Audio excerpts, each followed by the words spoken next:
Okay.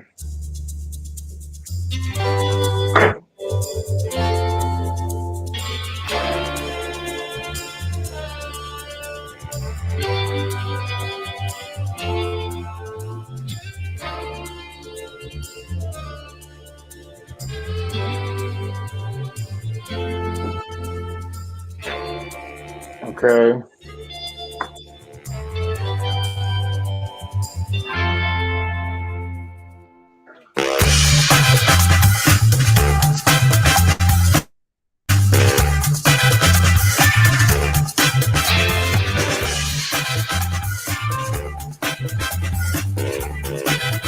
Okay, we got space.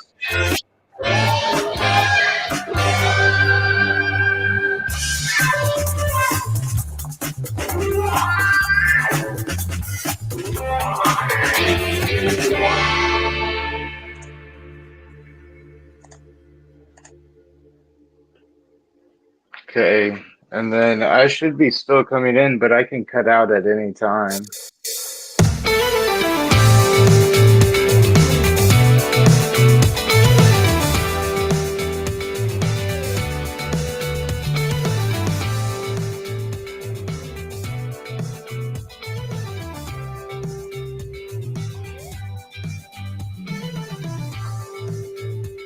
Can run an ad.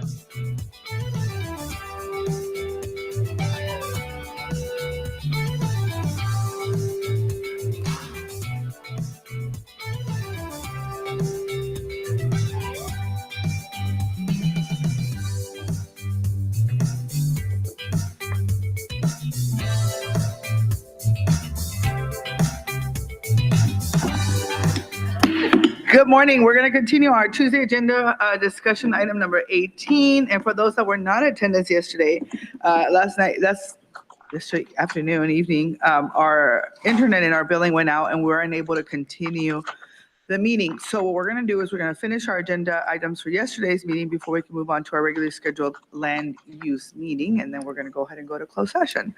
So with that, I'm going to turn it over to our team, and we were discussing item number 18, authorizing and approving actions related to the compassionate emergency solutions and pathways to housing projects. I'm going to turn it over to you, Dr. McDonald. Thank you, Chairwoman. And with your indulgence, I think we were only about 4 slides in, so if we just start back at the top, it might just be easier for folks to follow. So good morning, and members of the board also. The board continues to take strong leadership in advancing the County of San Diego framework for ending homelessness. In the 3 years since the Homeless Solutions and Equitable Communities Department was launched, collaboration to address homelessness has increased dramatically. Since 2021, the county has helped stimulate the production of nearly 900 shelter beds and safe parking spaces countywide, many of which have already opened their doors to clients.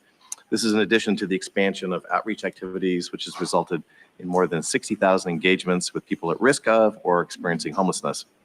There are many other notable accomplishments in this area, such as securing, in partnership with regional partners, more than $80 million for homelessness response efforts.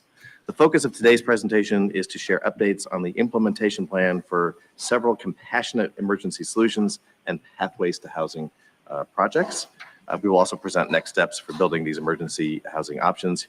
Here with me to present this morning is Barbara Jimenez, Community Operations Officer for the Department of Homeless Solutions and Equitable Communities, and Scott Chrisman, Chief Capital Construction for the Department of General Services.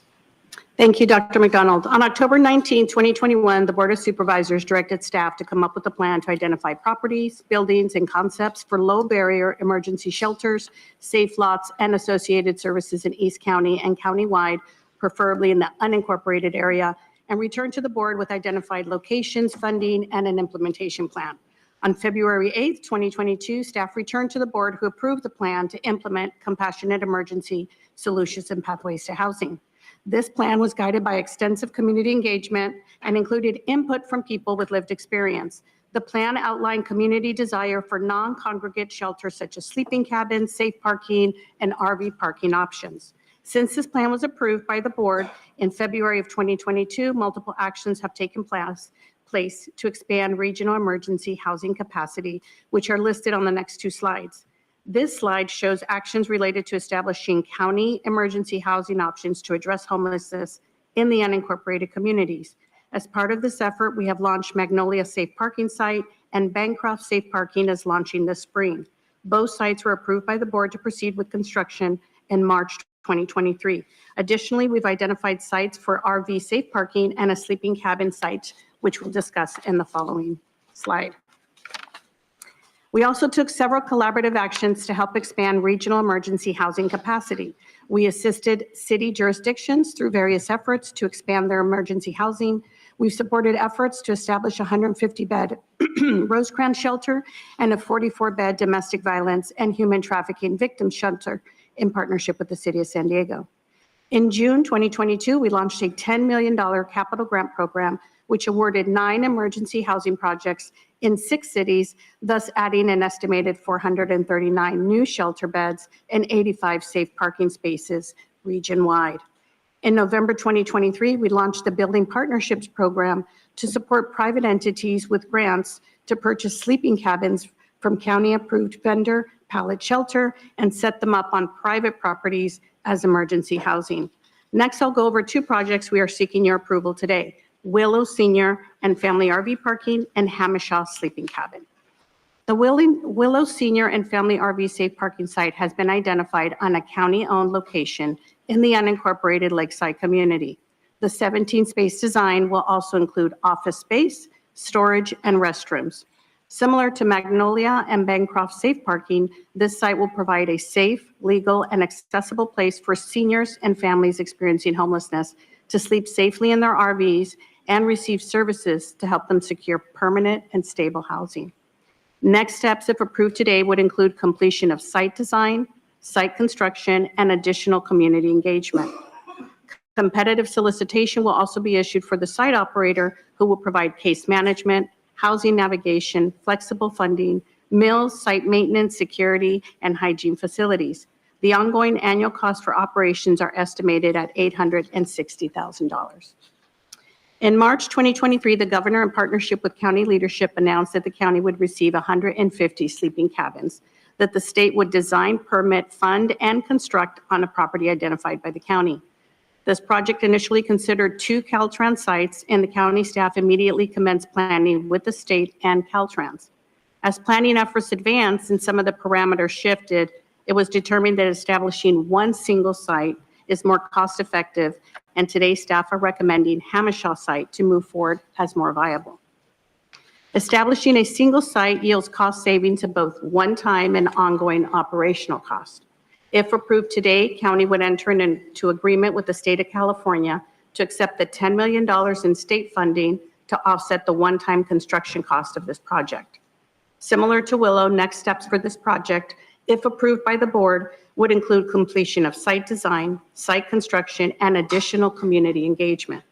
Competitive solicitation will be issued for the site operator, who will provide wraparound services such as case management, housing navigation, on-site behavioral health assessments, and referrals to services, meals, hygiene facilities, site maintenance, utilities, security, trash disposal, internet access, laundry services, and daily well-being checks.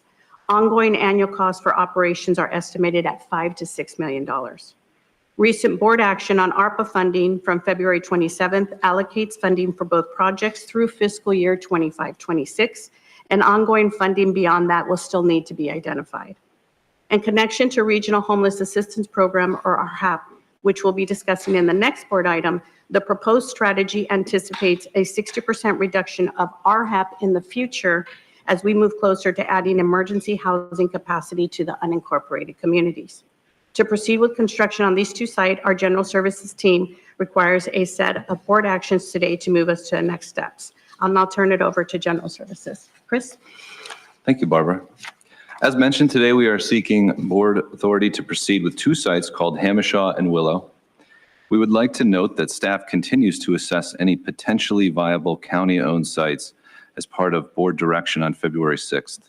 This action directed staff to conduct preliminary assessments of potentially viable county-owned sites and offer those through a request for information to interested entities or jurisdictions in efforts to expand emergency housing region-wide.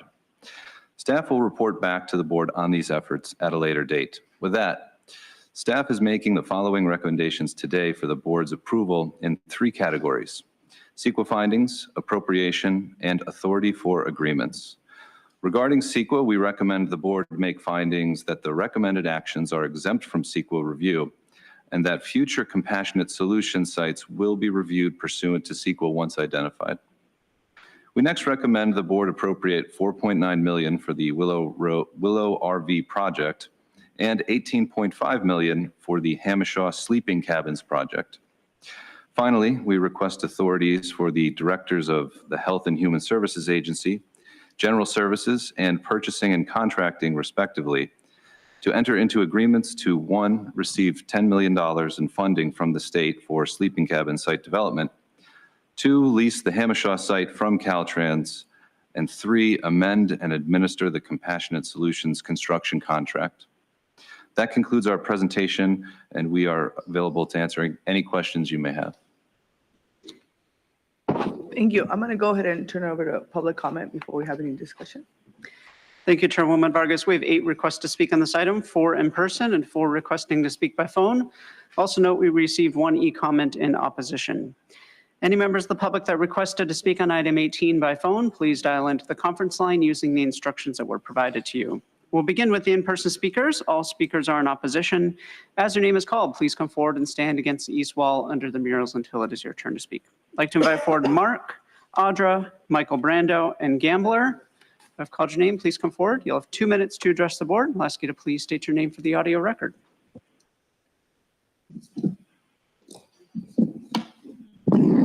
Michael, for the record, let it be known that Tara Lawson-Reamer at least 9:10 has not showed up to this meeting. So she's always late and she's never listening to speakers. Let that stand in the record. Okay, on this agenda item, I talk about this a lot, the misuse of language here. This item says compassionate emergency solutions. Well, who wouldn't want to be compassionate, right? Who wouldn't want to be compassionate? Well, I wouldn't say everyone. A lot of people want to be compassionate. So using this kind of language to camouflage what's really going on is more egregious activity here. It's a big game.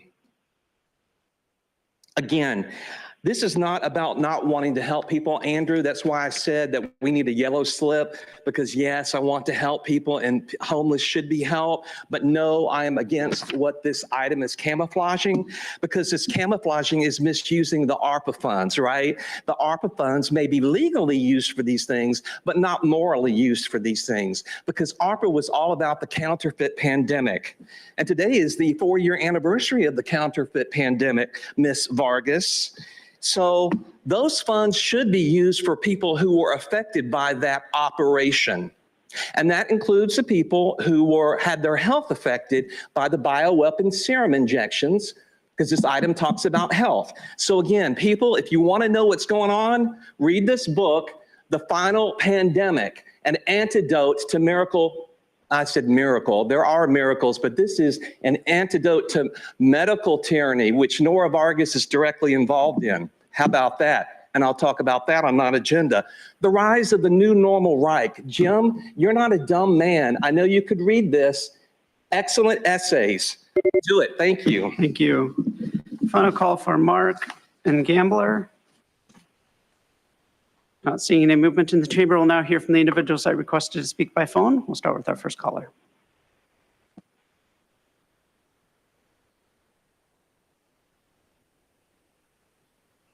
Paul Abode, you want 17 RV parking sites and 150 sleeping cabins, all for $7 million. That's a drop in the bucket. I disapprove of ARPA funding, our tax dollars granted for COVID being used for non-COVID purposes, unless, of course, everyone had the jab, in which case they're probably sick. Also, to your approach to housing in general, which seems geared to continuing the housing problems rather than solving it. What you need to realize is that building a house by normal methods takes time while the problem grows. So it's essentially a steady stream. Section 8 housing, for instance, has huge waiting lists. The housing affordability problem will not be solved, nor the homeless problem, unless the owners of these units rent them to all low-income people, not just some of them. I see nothing in the resolution that reserves any of the new housing for truly low-income people. We need to find a solution better geared to low-income renters and solving the problem. That is low-income and homeless renters, not just building a few units in a few years. Solutions like prefab tiny houses or 3D printed houses or shipping crate houses. Thanks for listening. Thank you. Now hear from the next caller.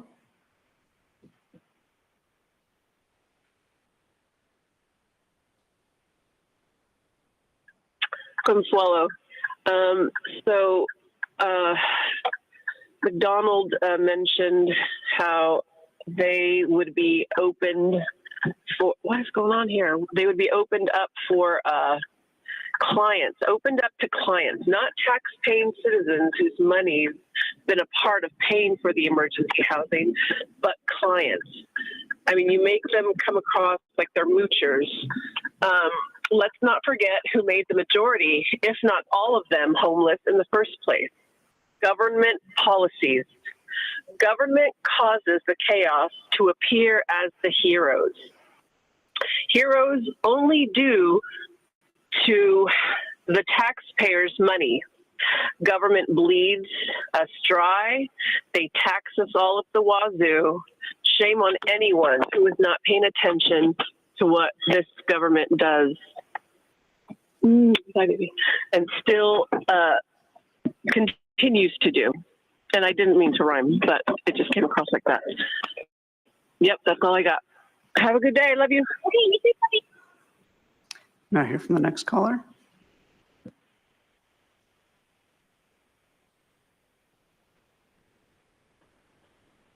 Love hearing that, love going around in that phone call. Anywho, yeah, you guys spending ARPA funds is rather ridiculous. You're not going to stop doing it, though, because you put it in your evergreen fund so that you can spend it on whatever. But you want to sit here and act like you're providing something, but it costs so much money for you guys to provide anything for the people. It's beyond ridiculous. Just for those 150 shelters, it's like, this is an interesting number, $66,666.66. How interesting is that? Pretty sure you could even go to Home Depot and get a shed for less than that, and just, provide tons of them for people. But the more you go out and you contract with these people that, charge so much, you're just putting money in their pockets and you're keeping the people from being able to have the shelter that they need. And, how are you going to decide what 150 people get this and who the 17 people are for the RV? Right? I mean, you're going to sit there and be selective. You're not going to be equitable because you're going to be, putting someone else out by only providing it for some. When if you didn't waste the money like this on a 666 number, which is a satanic number, which is proven that what you guys are doing is totally nefarious, but you could provide so much more for these people, but you refuse because you don't really care about providing. If you did, you would go to something that's cheaper, not costing in the $60,000 range, or just spending millions of dollars on a parking lot. It's ridiculous, and people, need to wake up to the fact that you aren't actually helping and that you just throw our money away, and it goes into the pockets of other people while the problem gets worse. So you wonder why it happens? It's because of you guys. It's because you're frivolous with our money. You're negligent with it, and you think that you can just, spend it on all of these things and we're really providing it. You're not. Thank you. Really Can you please state your name for the record? Allegedly, Audra. Thank you. Now hear from the next caller.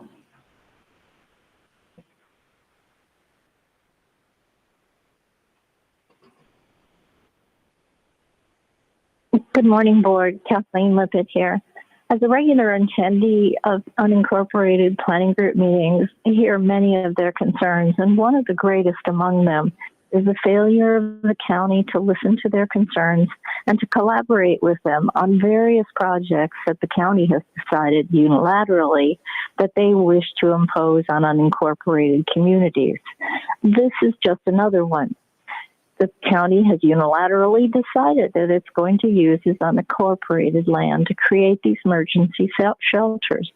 And as previously has been said, they probably wouldn't be necessary had the county been working on prevention strategies to make sure that they're not growing the same problem of homelessness that has been going on for a number of years, and it continues to get worse every year, which should beg the question that the county should reconsider the policies that have been contributing to the increases in homeless populations. Please look at your policies and make sure that they don't undermine each other's goals.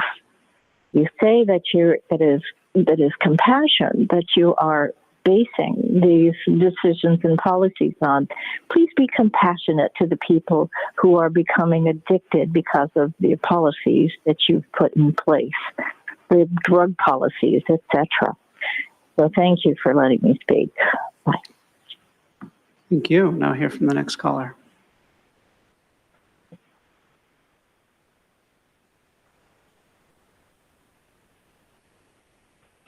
It's truth for the record. I did not drop off yesterday. I just dropped so many truth bombs that I busted the county's junk quality calling system.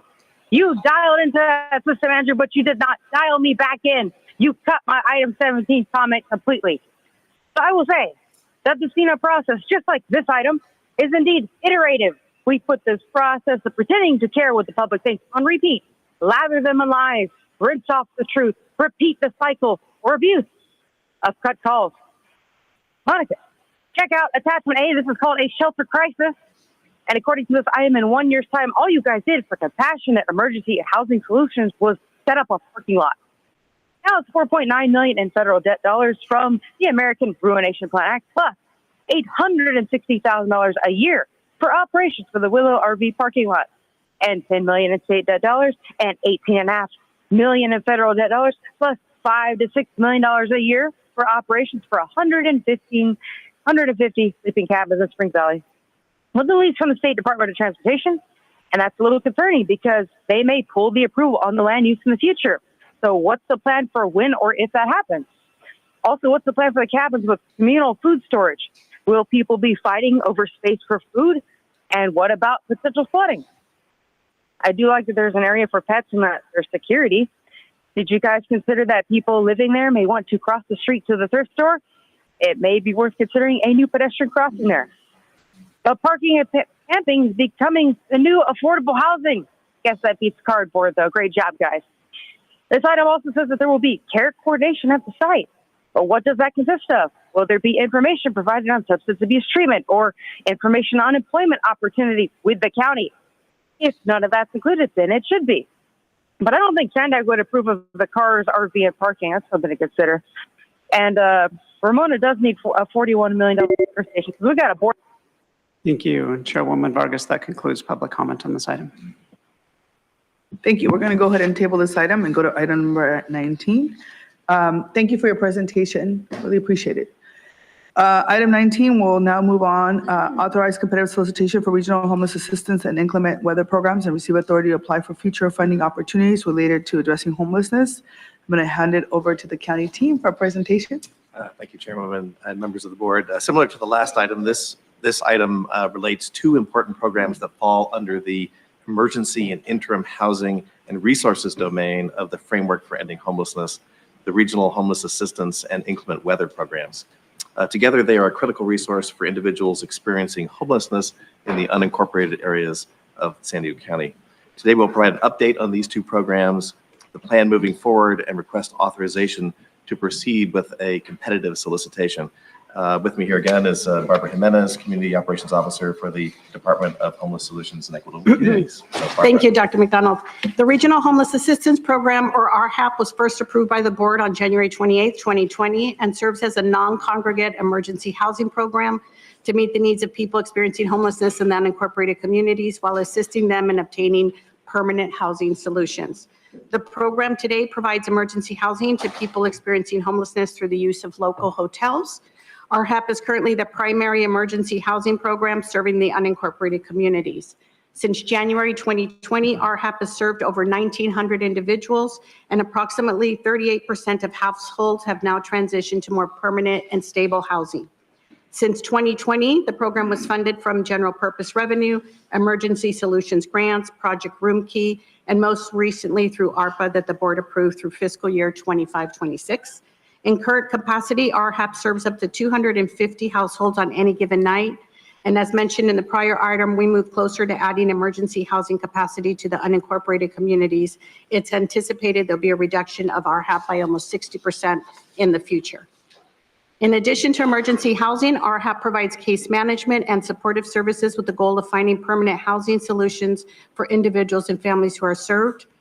Participants in the program receive wraparound services, housing navigation, which includes but not limited to completing housing plans, credit reference and repair, needs assessment for services, employment and training services, connections to income, food and medical benefits, rental and subsidy applications, and life skills training. Case managers also work directly with landlords to provide incentives, explaining the program, advocating for participants on their behalf, and RHAP also links participants to behavioral health resources and refers participants to treatment or other behavioral health programs based on their needs. Participants agree to program requirements upon entry into the program, which includes complying with all program guidelines, working with the case manager on a weekly basis, and continuing to progress toward a path to permanent housing. Next, I'll go over the inclement weather program. On January 27th, 2016, the board approved the inclement weather program, which temporarily houses people experiencing homelessness in the unincorporated area of San Diego through high-risk inclement weather events such as heat, cold, or rain. County staff monitor weather forecasts, temperatures, and regional averages to determine if program activation is warranted based on extreme cold, excessive heat, or significant rain events. This program serves unsheltered individuals by providing emergency housing during times when the county has activated the program in one or more of the 7 microclimate regions within the unincorporated area. Similar to RHAP, the program leverages local hotels to ensure that it supports individuals where they are located. Since 2020, the program has served over 7,500 individuals within an unincorporated region of the county. Upon activation, referrals are made by phone through our partners at 211, who work directly with the inclement weather contractor to provide transportation and lodging. The RHAP and inclement weather program contracts are set to expire. To help streamline and maximize the resources, today's item, if approved by the board, would combine these two programs into a single contract that would be overseen by the Department of Homeless Solutions and Equitable Communities.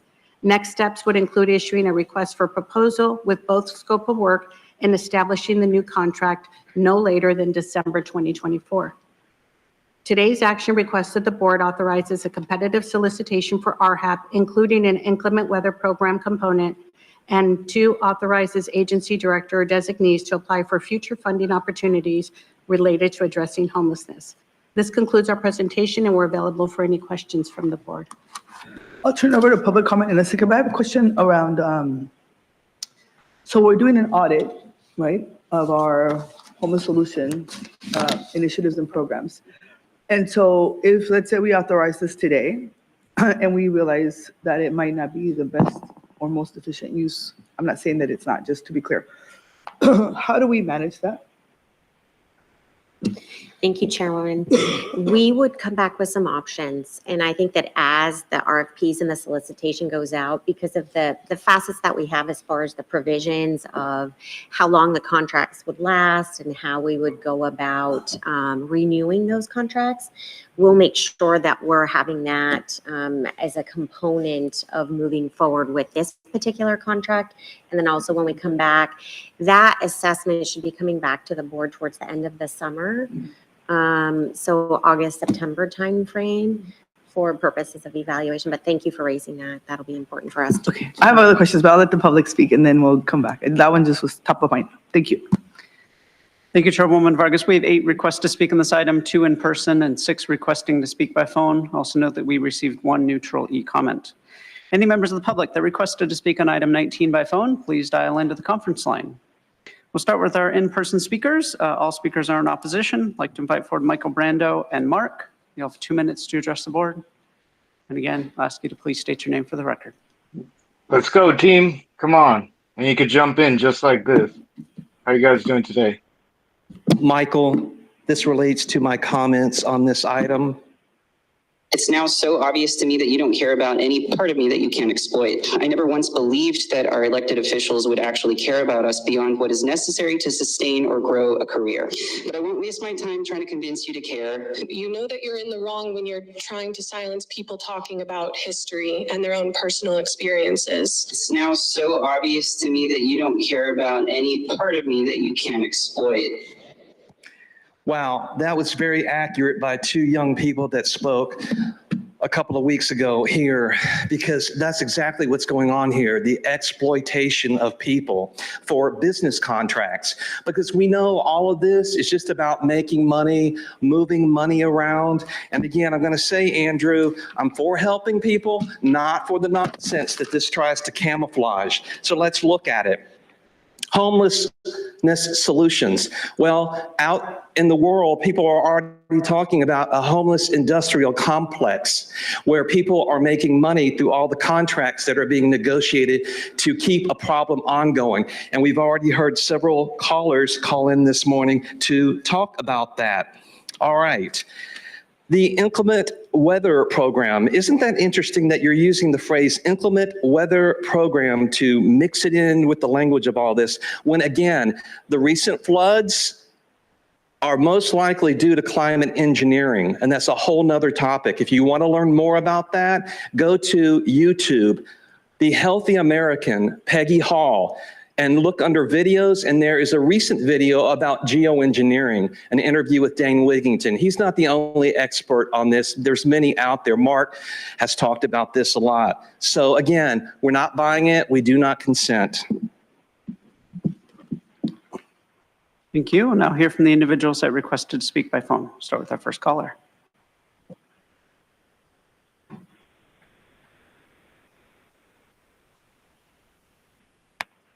Consuelo, ditto to everything, excuse me, ditto to everything that Michael just said.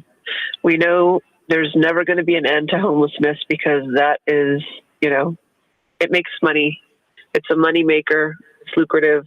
It's happened in San Francisco. It's happened in Los Angeles. It's just an ongoing, never-ending situation. And you know, it's just really time for people to start paying attention and getting involved. Yeah, again, ditto to everything Michael Brando just said. That's it. Thank you.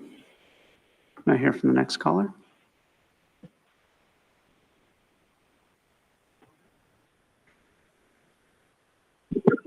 Paul LeBold, thank you for tabling the last item, and a big thank you for withdrawing item 21. Please don't bring it back. We do not need to expunge convictions of deportees or felons just so they can run a pot shop.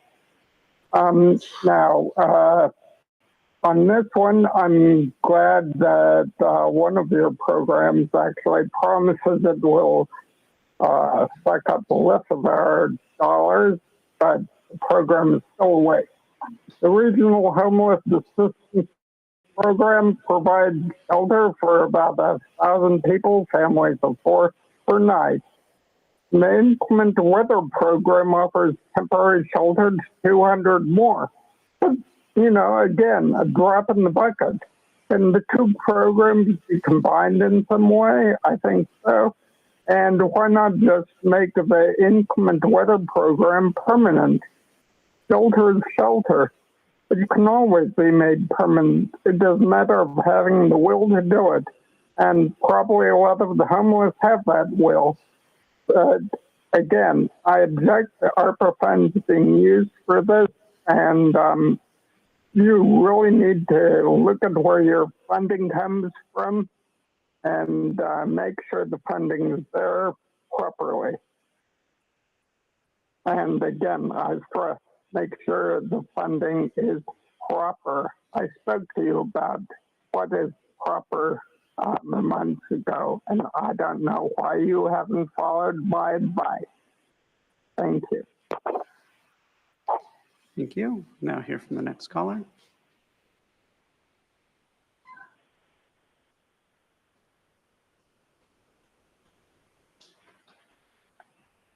Hey, Truth, I'm glad, there's an audit finally, because ain't nothing working. The definition of the word inclement is destitute of a mild and kind temper, void of tenderness, unmerciful, severe, harsh. Makes you wonder if we're talking about weather or decisions at government meetings. For example, the programs in 2020 slapped useless masks onto homeless people and then threw them into hotels. Then it ended and out they got kicked.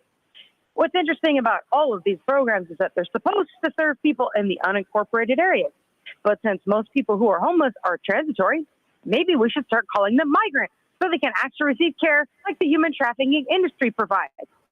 And because they migrate to other areas, the people being helped are most likely not even from the unincorporated areas, but they came on over so they could have a better chance at having a place to stay versus in cities like the city of San Diego. But I'm curious, who's getting this almost $16 million contract for a regional homeless assistance program and an inclement weather program? The details are pretty vague. You guys aren't even sure if the contract will be 2 years or 3 years, or how it's going to be funded after 2026. This actually reminds me of the money pit disaster zone run by SBCS at the southern border. No plan, money exchanging. And how can these programs live up to the equity statement's claim of the county being dedicated to addressing the root causes of homelessness when real substance abuse treatment is never provided? Or how about childhood trauma treatment? I'm against any plan that has no plan or no details of strategy or financial strategy. I instead urge everyone to support successful organizations such as Urban Street Angels and Timmy's Pizza downtown. Seriously, go there, tell Jasmine I sent you, and enjoy the amazing huge pizza slices for cheap and Timmy's coffee drink, which supports homeless youth working to improve their lives. They also do screen printing. Once again, lather, rinse, repeat. Lies, truth, cycle of abuse. All that good stuff with you, board. Thank you. Now hear from the next caller.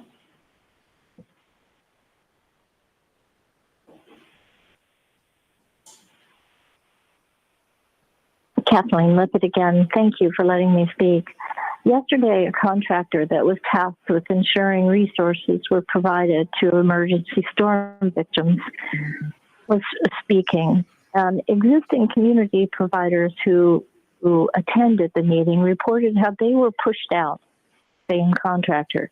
If that's true, that's inexcusable, and it speaks volumes about the territorial proclivity of the contractor you chose. Supervisor Lawson Reamer lamented the contracting agency's failures and asked what he would do if he had other things that could be done to make sure it didn't happen again. Of course, he said yes, but I think a more appropriate response would have been to fire him. Clearly, that contractor did not deserve the contract he had and put many more people in jeopardy because of his failures. He does not deserve a second chance. And I'm sorry that those prevention providers who probably were from those communities and stepped up to help, tried to step up to help, were thwarted from those goals. Thank you very much for letting me speak. Thank you. Now hear from the next caller.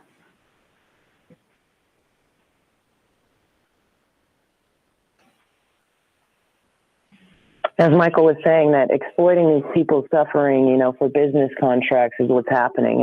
And many other people have said it, but we know that. And it's a wonder how many projects you're going to bring forward to prevent something or to, help it.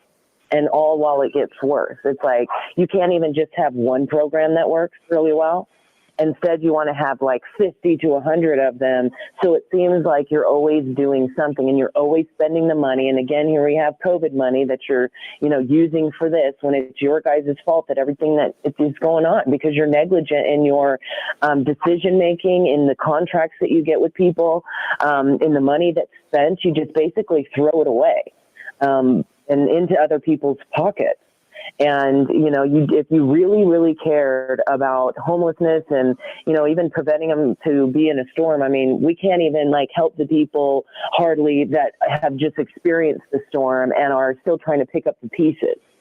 So, I mean, the fact that you even want to implement other things when you don't have any of this stuff down pat where you're like, we know what we're doing. It works so easy because this is how much money we need. And it's going to facilitate this at this time, help this many people. And then we're going to continue to do it. It's like, here, let's just throw the money here, see if it sticks at the wall, maybe offer it to a few people here and there, because then it always looks like you're doing something good, right? But you're not. Because you're not addressing the problem number one, at its source, and number two, the fact that you're not providing anything, that you could be doing way more. But instead, you just create more, spend more money, engage with more people, all while the people that you're using to exploit to do this are suffering. They're suffering, and it's like you guys don't care because you just want to tout like we're just doing all this stuff. We have 50 programs. Who does it help? Nobody. But it just seems like it. These people could be put on a list. Thank you. Your time is up. Can you please state your name for the record? My person uses the name Audra. Thank you. Chairwoman Vargas, that concludes public comment on this item. Thank you. Thank you for the presentation again. And then I was just a quick question where it said there was 7,500 individuals that were served since, I think you said 2020. And I know that we were helping everyone, but are you able to tell where they come from, like other cities and stuff? Yes, Chairwoman. So that's for the inclement weather program? Yeah, sorry. So it's for the unincorporated areas. So when they call in, we request the information, the zip code, and then based on that, they're placed into one of the participating hotels that are closest to where they're currently at. Oh, okay. But if somebody's coming from a non-unincorporated area, do we help them or we send them somewhere else? Yes, we would connect them to other resources. Okay, all right, thank you. I'm happy to make a motion, and I want to say thank you for all the work around this. This is a long time coming, and I know that I want to say thank you to the team, because I know when the recommendation or when we got the call from the governor's office, we have a very different sort of lens of how we were going to be able to implement this, and we had long conversations about what this meant for our county, and I think all of you really stepped up and did the best that we could so that we can make sure that our folks actually have a place to live and that's safe for them. So appreciate that. That's related specifically to the casitas, or I don't know what we're calling them now. Right? What are we calling them? Tiny homes? What is it called? Sleeping cabins. We changed the name a couple of times. So anyway, I'm happy to make a motion. Supervisor Desmond. Thank you, Madam Chair. I'm happy to second the motion. And I want to thank staff for the work on this. I know it's not easy, and it's actually encouraging to see that 38% of those who actually got the hotel vouchers moved into permanent housing. So that's the good news. It's good progress. See if we can get that to 60, 70, 80%. But I know that it's good we got 38. But as we issue this procurement, some of the pushback I've heard on some of these sites is that we also have to prioritize being good neighbors. Whoever's in charge of placing individuals and then handling the casework, we have to be aware of the potential impacts of a program like this has on the surrounding community and neighborhoods.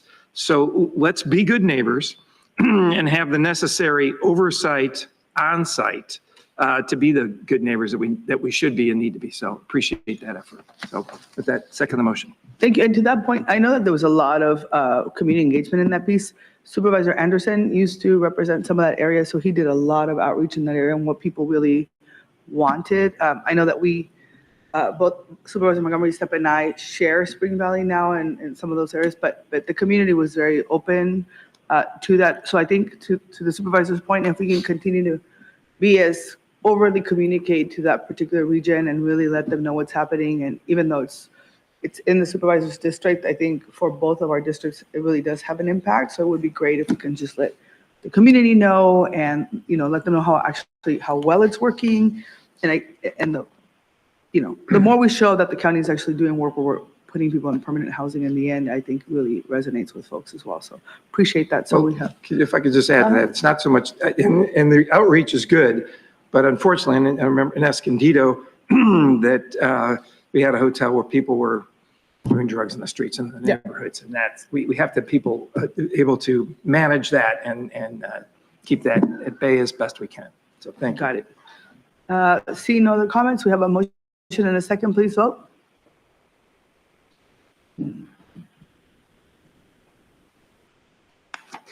Chairwoman Vargas, that motion passes unanimously with all supervisors who are present voting aye. All right. Thank you so much. Thank you for all the work. Oh, you want me to do? Okay, I'm going to go ahead and take 18 so that we don't have to change. So why don't we go ahead and take item number 18? So the comments that I had on item 18, I just wanted to say thank you for the work that's being done under this particular initiative.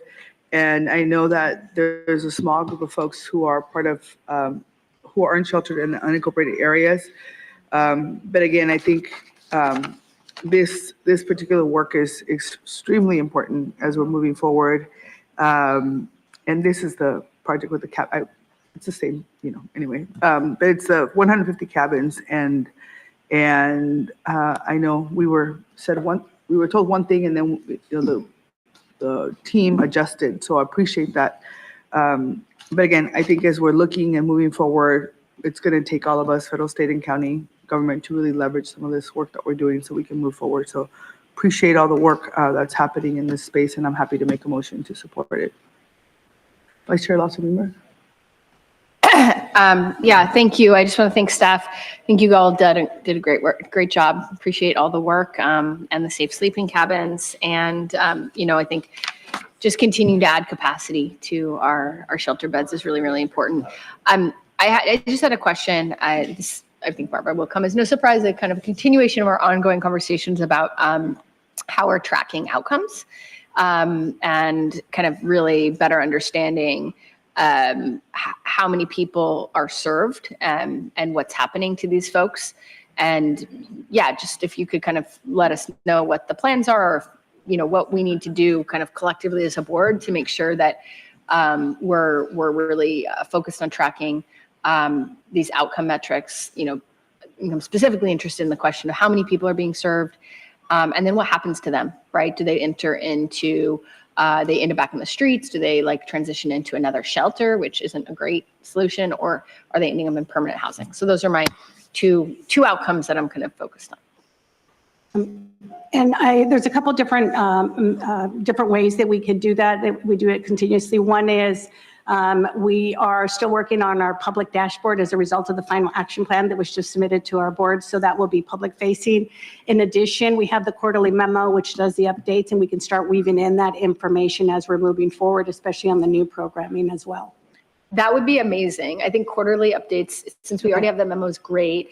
I think the specific questions I'm interested in is percent of individuals exiting to permanent housing, average length of time of stay, and number of people helped. And I think if we could just across the board, I mean, yes, certainly on this item, but I think those kinds of output metrics or outcome metrics would be really helpful. Thank you. And I really am excited about the dashboard. So. Supervisor. Thank you, Chair. I just want to say thank you for the presentation. This is just a part of that portfolio of work that we've been discussing. I think for the safe parking programs in particular, they really do catch people in the middle of maybe going one way or the other. So those are very, very important to have services available for people who are still able to keep their vehicles, especially with the risk of getting them towed and all the other risks that come along with that. The only thing that I'll say that I want to stress is that the timelines, we know every month we're seeing data come in that says that more people are entering into homelessness that are exiting homelessness. And as we are propping up some of these programs, we're really excited about the sleeping cabins. But 20 months is a long time. And you know, with us being in in the urgent space that we're in, I just want to make sure that we are pushing those timelines, as we move forward, because, the more time goes on, the more people are entering into homelessness, where we could have programming, ways, mechanisms, assistance and resources to help them not enter the system in the first place. So I just want to highlight that, but I second this motion and I'm fully supportive, and thank you again for all of your hard work. We have a motion and a second. No further discussion. Please vote. Chairwoman Vargas, that motion passes unanimously with all supervisors who are present voting aye. Thank you. Our next item on agenda now is item number 20, update on the alternatives for incarceration initiative. I'm going to go ahead and turn it over to the team as soon as they settle so we can have a presentation.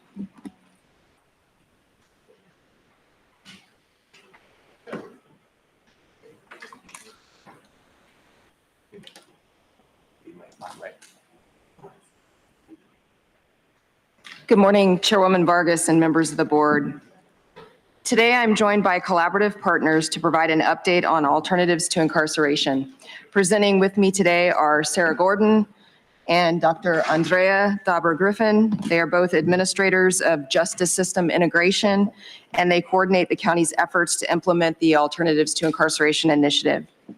Also joined by Dr. Sayon Fihalolipavan with the county's Justice Involved Health Officer, Brandon Butler, the director of our county's Office of Labor Standards and Enforcement, and Dr. Ricardo Basurdo Davila, Chief Evaluation Officer for the county. Alternatives to Incarceration, or ATI, was initiated in October of 2021 with board direction for analysis and recommendations for strategies and supportive services to prevent incarceration and reincarceration of people who do not pose a public safety threat. Its goals included advancing public safety, health, and equity. This came amid the COVID-19 emergency when local and state public health measures restricted who could be booked or held in jail, significantly lowering jail populations. In 2022, the county contracted with the San Diego Association of Governments, or SANDAG, who analyzed data on arrest and jail trends, the needs of justice-involved individuals, and the extent to which our supportive service system met their needs. They also gathered extensive community and stakeholder input about how the county could create effective alternatives to incarceration and documented national best practice models. SANDAG published its final report with 52 recommendations in April of 2023. In May of 2023, county staff presented to the board a collaborative work plan built on SANDAG's analysis. The board received the plan and unanimously authorized contracting and grant actions to support it. The plan was recognized as a first step, and the board directed staff to return with an ongoing structure, an evaluation framework, and updates. Today's action addresses this direction and seeks authority related to specific work plan actions. So at this point, I'll turn the presentation over to Sarah. Thank you. Depicted on this slide, the continuing ATI structure embraces the collaboration needed to make this work a success. An ATI advisory group includes community members and county and city health, justice, and equity representatives. Community members include people with lived justice system experience, service providers, and justice system advocates. The advisory group monitors the current work plan, identifies system gaps and needs, and considers community input. It will develop annual recommendations for updating the work plan and steer the initiative's direction. County executive responsibility is shared between the Public Safety Group, the Health and Human Services Agency, and the Office of Equity and Racial Justice. Frequent and broad community outreach drive the ATI work. To promote engagement, we published an ATI website with resources, upcoming events, and updates about how the community can continue to give input. The advisory group hosts at least twice yearly community listening sessions. Approximately 100 people participated in 2 January forums, including people with lived experience in the justice system or those with incarcerated family members. We asked them to consider certain SANDAG recommendations and tell us anything else we should hear about. Community members in listening sessions and on the advisory group have been supportive of the ATI initiative and eager to broaden it.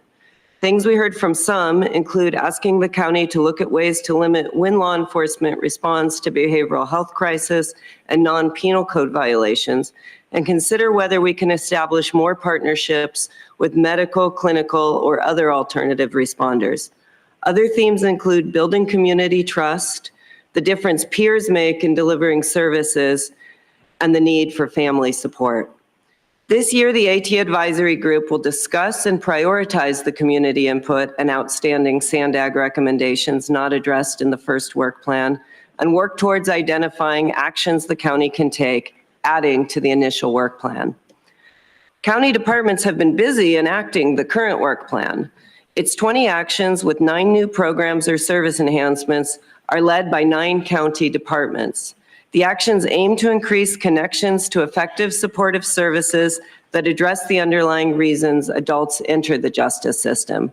Broadly, the full work plan creates new pathways and off-ramps to help at every opportunity before or during a justice system encounter. Today, we'll highlight our progress on several actions.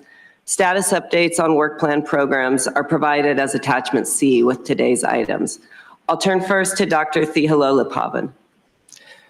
Thank you, Sarah, and good morning. We're on track to launch our Transitions Clinic Network pilot.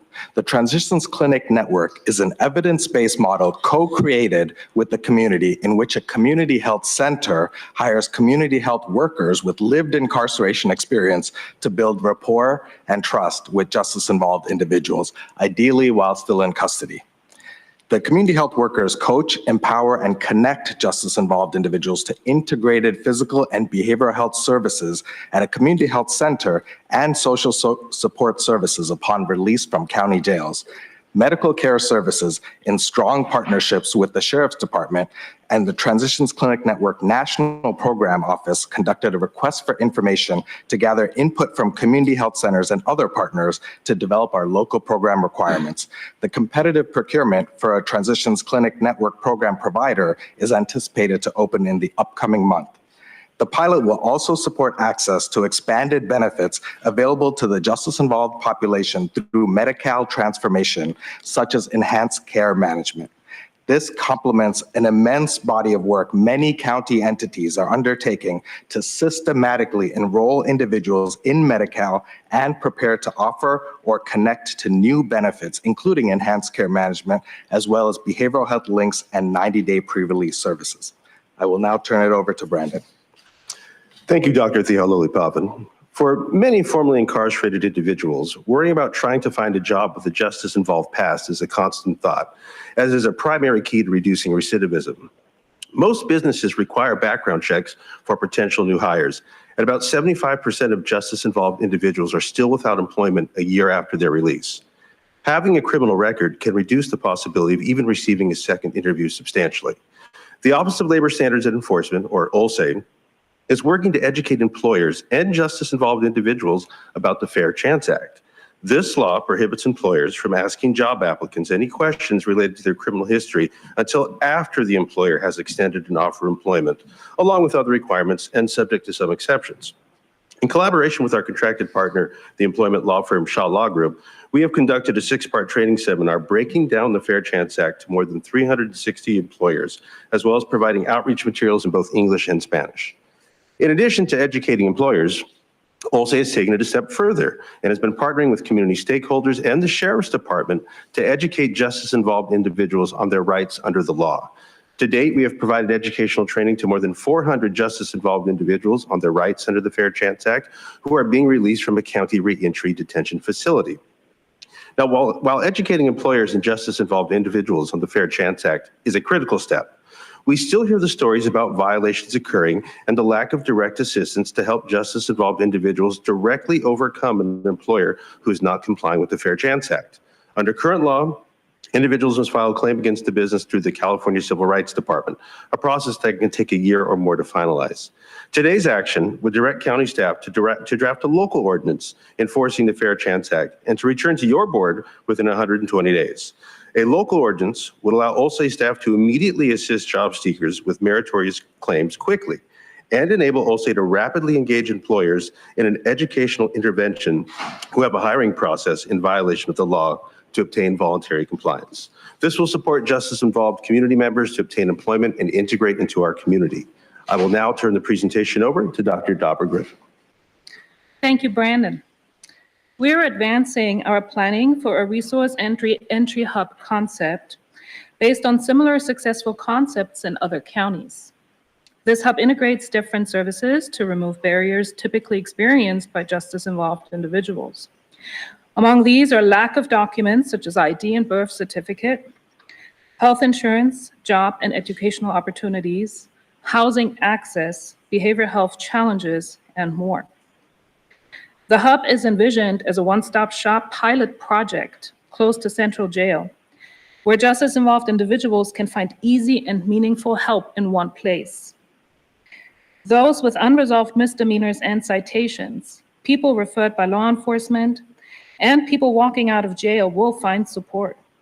At this hub, individuals will be welcomed by peers who have walked in their shoes, and public agency and nonprofit partners who will assist with basic needs, benefits enrollment, legal aid, social service navigation, and housing referrals, among other things. Extensive community outreach will inform the service design, partner collaboration, funding, and other important aspects.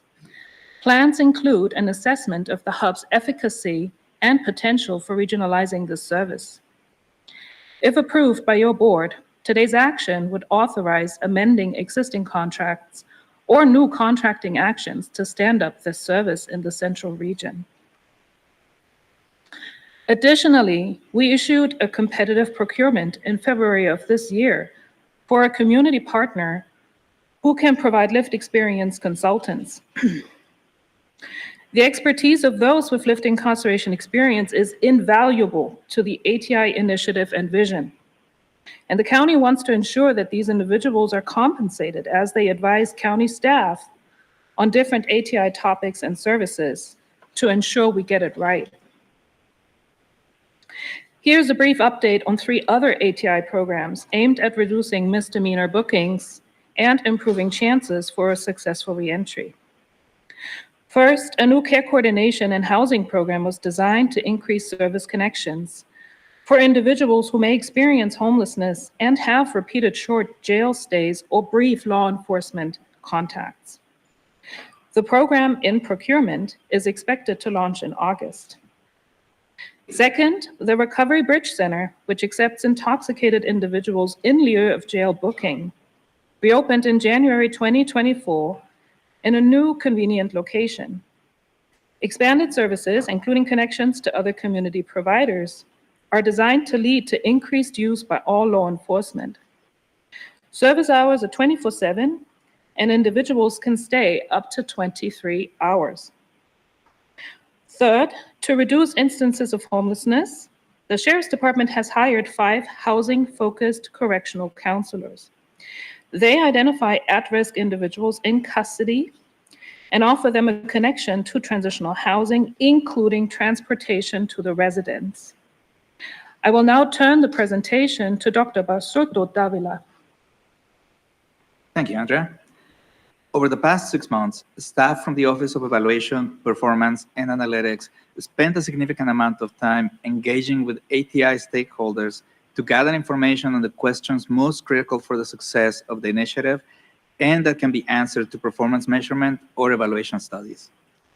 These engagements include in-person and virtual workshops, individual meetings, and presentations. Stakeholders that participated in this process included the ATI advisory group and the agencies that are leading the various action items in the work plan. Over the last couple of months, we worked closely with public safety and HHSA executives to summarize the information we gathered from stakeholders and to develop performance measurement and evaluation plans consistent with the input they gave us. From our stakeholder engagement, three key messages became clear. First, stakeholders want to be sure that our work will not be completely isolated from the community. We understand the importance of community engagement, and we are planning to include community participation in our evaluation process. Second, even though there are 20 individual pieces in the ATI work plan, they are not meant to be siloed. Rather, they should complement each other as parts of a cohesive system. Our measurement and evaluation plans should acknowledge this and focus not only on each individual action, but also the initiative as a whole. The final message was that ATI is new and still being developed. Therefore, our initial focus should be on studies that help inform ATI's development, refinement, and potential scale-up. Other questions, particularly those related to program impact, will be more appropriately addressed at a later stage. That said, we understand the importance of planning impact studies at an early stage, and we will make sure not to miss the opportunity to conduct them early on when necessary. This slide summarizes our performance measurement plan. We will report metrics that provide transparency around ATI output, outcome, and impact indicators. For example, for any action item or ATI as a whole, metrics should provide information on what services are being provided, who is receiving those services, how successful clients are in completing programs, whether success varies by subpopulations such as gender, race, ethnicity, or geographic area of residence, and what changes related to ATI we can observe, such as those in the size of the jail population or in the rate of returns to custody. So far, we have created a comprehensive list of potential metrics. Starting this month, we will further refine the list and proceed to determine data availability and whether we're able to access the data. We will then start collecting the data and developing the tools to report metrics in October of this year. Our plan is to begin reporting baseline metrics early in 2025. Our evaluation plan has three main areas of focus. The first one refers to how likely ATI is to reach its goals given how it has been designed. To answer this question, we need to develop a theory of how ATI is supposed to work and then examine existing evidence to see if it supports that theory. Second, we'll focus on program implementation. Even perfectly designed interventions can run into challenges during implementation. In this area, we will take a close look at how ATI works in practice. And third, we will focus on inequities and disparities in access to ATI programs and services to assess whether the different populations who should be receiving ATI services are indeed receiving them. We will start focusing on working on all these areas this year, and we will report findings as they become available. I will now turn it over to Holly. Thank you, Ricardo. Today's recommendations will direct the interim chief administrative officer to explore the feasibility of establishing a local enforcement mechanism to the California Fair Chance Act and return to the board in 120 days with a draft ordinance, and also to authorize the Department of Purchasing and Contracting to issue competitive solicitations for a resource and reentry hub focused on justice-involved clients. Chairwoman Vargas, and that concludes our presentation, and we're welcome any questions. Thank you. I'm going to go ahead and turn over to the public, and then we'll have discussion. Thank you, Chairwoman Vargas. We have 11 requests to speak on this item, 4 in person and 7 requesting to speak by phone. Also note that we did not receive any e-comments on this item. Any members of the public that requested to speak on item 20 by phone, please dial in the conference line using the instructions provided to you. We'll begin with the in-person speakers, starting with the individual in favor, followed by the individuals in opposition. As your name is called, please come forward. I'd like to invite Tom Packer. Appreciate everybody tuning in today. Followed by the speakers in opposition, Mark, Michael, Brando, and Gambler. I've called your name. Please come forward. You have 2 minutes to address the board. I'll ask you to state your name for the audio record. Thank you.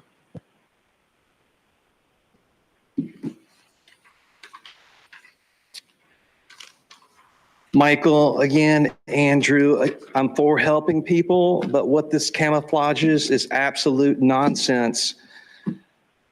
Again, this really shows how this organization is in collusion with the corporation doing business as State of California. complete nonsense. Eleanor, I know you're watching, but nonsense. You got all kinds of pretty colors in here that makes it seem all just wonderful, just wonderful. I keep hearing this phrase in this agenda item as well as the others, but in this agenda item, evidence-based and data-driven, I'd like to invite you to do something, all of you and you too. Although I disagree with Sean Limpson's idea about the bioweapon serum injection, he talks about data-driven and what an awful, awful term data-driven is. If you go to the YouTube channel, Nora, please do this. It's called Motivated Outcomes. Motivated Outcomes. And if you look in the video section, there's a video called 10 Reasons to Avoid Being Data-Driven. 10 reasons to avoid being data-driven. How interesting is that? Because this whole modern concept of using that phraseology is to camouflage what's really going on.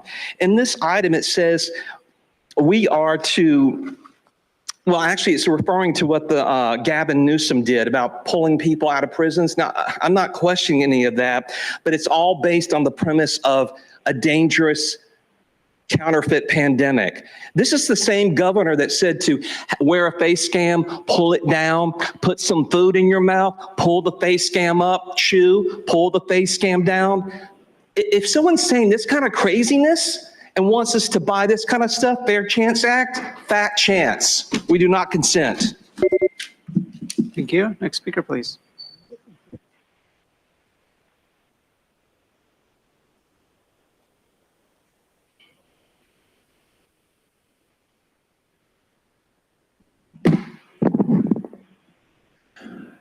Gambler here. This time I'm actually going to talk about this subject in a little bit more. The DEI program, or the DIE program, or you guys, DEI or DIE? DIE like dead?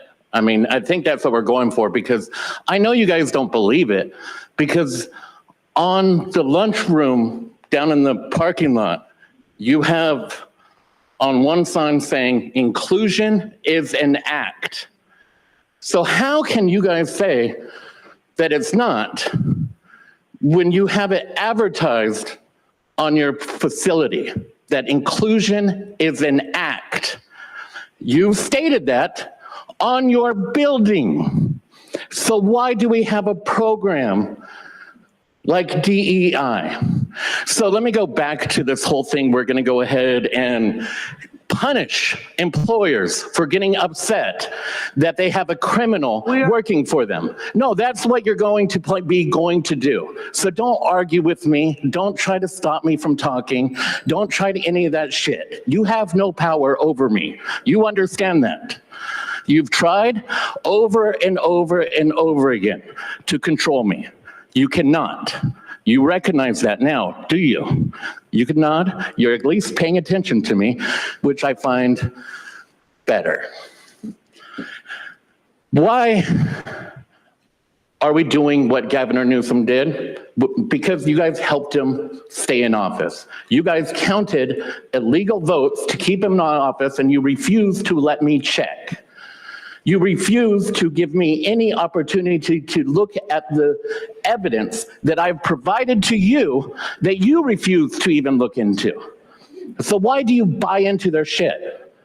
You nod your head like you want to go ahead and help, but you never do.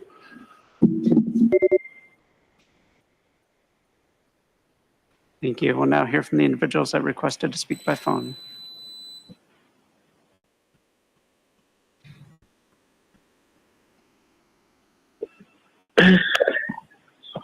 Consuelo. Government likes talking good game, but in the end, it's all talk. Some things that were mentioned in the presentation. Building community trust. Good luck with that. Family support. Police. Government is not in the business of building or sustaining a solid family unit.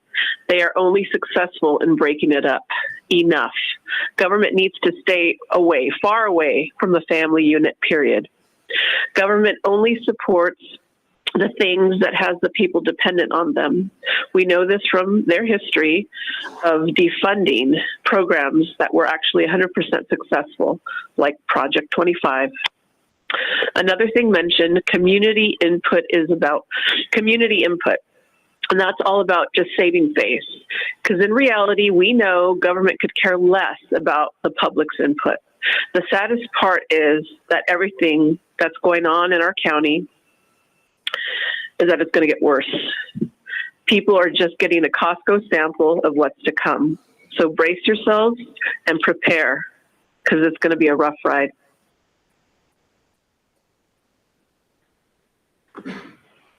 Thank you. Now hear from the next caller.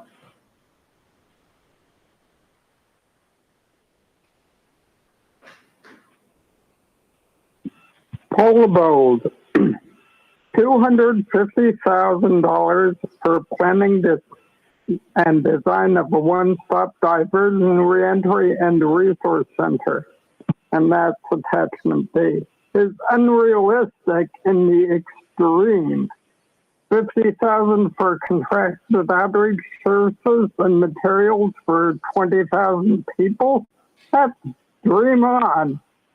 $50,000 for contracted experts in the holistic needs. I don't think they come that cheap. Then there are a lot of proposals in that attachment without any cost estimates. Sandag seems to fudge the figures to suit their political needs, as they do here, apparently. I see the same kind of errors at Sandag, too. It does a transportation agency, not meant to handle rehab of jail releases or other urban planning for that matter. And employers really don't want to hire sexual maniac releasees. I wonder how that happened. And I bet locating these facilities and personnel at the jail will be more helpful to those without the imagination to adapt to a real-life situation where they might have to walk or ride between facilities. And real-life counseling might be better than, quote, experts, and would probably cost us a lot less. And also, it might be nice for communities to know that these jail people are kind of in jail. Thank you. And now hear from the next caller. Please stop disrupting the meeting. Truth, I remember Sandag's report regarding the Alternatives to Incarceration Initiative. Their report showed that a huge number of people were reoffending when given another chance. But who cares about facts or real science? And that's why these supervisors implemented lockdown measures that let criminals out of jail to reoffend some more in blatant disregard of the victims of their crime. And what I think you guys don't realize is that by supporting things like pre-trial releases, you're actually engaged in usurping the criminal justice system by pretending that you have any right to act as judge, jury, or executioner. You don't get to decide who's a public safety threat. That's the job of the jury or a judge, period. If you don't like that, I'm sure we can spare a couple of cells for those criminally interfering with public safety and justice. What even is an equity-focused partner or a community stakeholder? And what's a resource and reentry hub? Is that an admission that there's a recurring problem of reoffenders? That's because they don't need a Fair Chance Act. They already had plenty of fair chances and they keep blowing it. If it's really to provide employment options to those who serve their full time, I welcome that. But the government is expanding with yet another advisory group comprised of handpicked minions. Well, root causes remain unaddressed as always, and the perpetrators receive a multitude of taxpayer-funded services while their victims receive nothing. So much for equity. I instead urge everyone to support successful organizations such as Homeboy Industries and Rise Up Industries. Rise Up sells coffee and does screen printing that support former inmates working to change their lives. I've got solutions. While the county lathers us in lies, rinses off truth, and repeats the cycle of abuse. Like cabins with drug use out front. or listening to Sandag about anything with their fraudulent numbers. They can't even keep track of a toll lane. But they do have a perception of fiscal responsibility, kind of like MTS's perception of safety for their trolleys with violent attacks that Sandag doesn't even address. Just another thing to fail at. Thank you. Now hear from the next caller.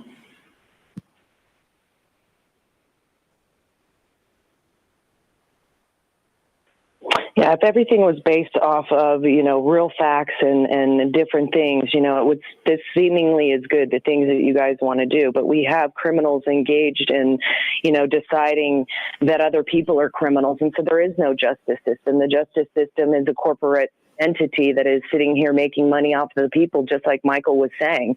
And anytime you use data, it drives us right into the ground. It doesn't make things better. And that's the thing. We want things to get better. That's why we fight for this. But you guys sit here and engage in nefarious acts like, making money off of people's, making everything a crime. And then the things that are really a crime, it's like we don't even want to look at that. And you guys are the ones that are engaging in crimes by usurping the people's rights. They're federal offenses and engaging in treason and all the things that you do. So we have, a system that is set up around us to create criminals to then, enslave the people and make money off of them. And, if it was really about helping people, we wouldn't be sitting there and just going like, we're going to arrest people for speaking at a meeting. We're also going to beat the crap out of them and then say it's their fault. Right? And then we're not going to give people needles and paraphernalia to do drugs and then punish them for doing it. Or punish them for being homeless, putting them into a system. Right? It affects the way that they live. And then you want to act like we're sitting here helping them, then quit making money off of them and entrapping them to commit crimes. Because that's what happens. And so nothing gets better. But if all the things that you guys wanted to do were actually truthful and it helped things, it would be amazing because all the money being spent would actually do stuff to make people's lives better. But we can see with the data that it's not what happens. And it's very sad because you guys sit up there like you're doing such great things and you have the capability of doing it. You're just choosing not to. And you're choosing to punish people for even just coming in there and redressing their grievances. And again, I'm going to ask you to please state your name for the record. My person uses the name Audra. Thank you. Chairwoman Vargas, that concludes public comment on this item. Thank you. I want to say thank you to the team for all the great work on this item, and it's very timely, especially the expansion of the Medi-Cal, et cetera, and the program that was being done. What I didn't hear or I didn't see too much on here is the component of the family support. I know that I've had the opportunity to meet with some folks who have been formerly incarcerated, and a lot of that unit of support is so important. So are you able to touch upon that a little bit, or? As part of public input, especially for this resource hub, we've heard it loud and clear that family support is important. And my colleague Andrea may have more to say, but essentially we'll look at components of what is successful in family support and really listen to the community too. We've got a couple more listening sessions specifically around that service, and we're planning on asking targeted questions like, if you had a family member who's involved in the justice system, what kind of help would help you to support them? What are you looking for? That kind of thing. But yeah, it's definitely something we want to flesh out more in the programs. Okay, but I'm thinking more about not just necessarily people who are involved in the justice system, but supporting someone who is part of the justice system, I think is the piece that's the nuance of it, right? That is extremely important so that the families need behavioral health support, whatever else that they need, because I've been in situations where I hear directly from them saying that there's not a lot of support for the families as well. And the programs that have been successful have that as well. So I'm looking forward to, looking into that. And I know it's tougher to evaluate that component of it, but I can almost assure you that if there is that support in the family, maybe not a traditional family, but the family that they are living within, it really does make a difference in terms of their recidivism, right? The other thing is I'm really excited to see that you're doing the community health workers model for this initiative. I think it's exactly what we need to be doing, right?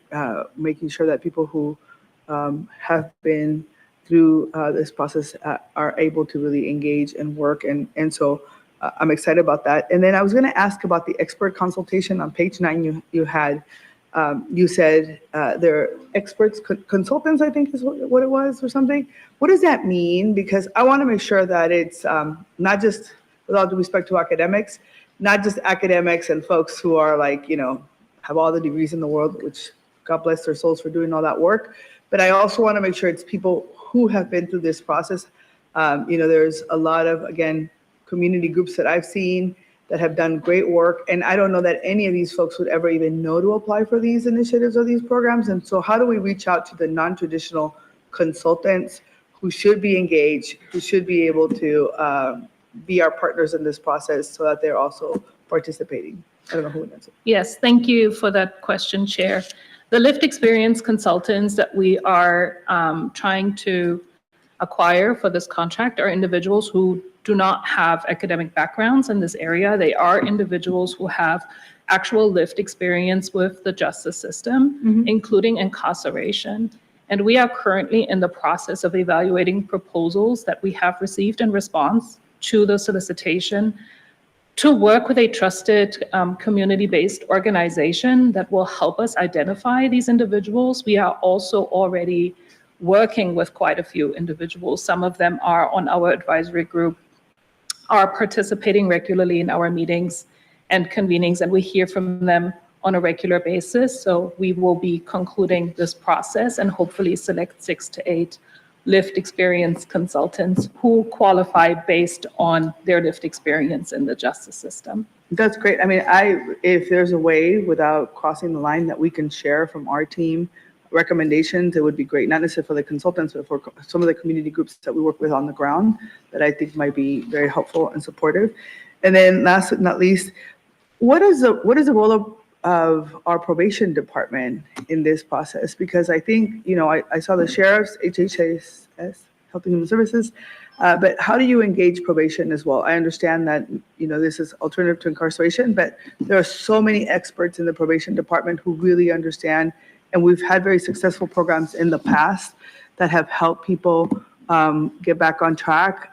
So I'm wondering, what is their engagement in this process and how do you partner up with them? Yeah, they're well represented on our advisory group, and not to get too into the weeds, but on the work plan, you'll see all the programs are very collaborative. And so they're subject matter experts, like when we're standing up a case management service, as we are, that might have a touch to people who are on probation. They're in the room with HHSA co-designing the service, and they're side by side. Some of the SANDAG recommendations that aren't on the current work plan do deal with probation. So we'll be looking at and considering whether there's something that the county needs to be doing in that area.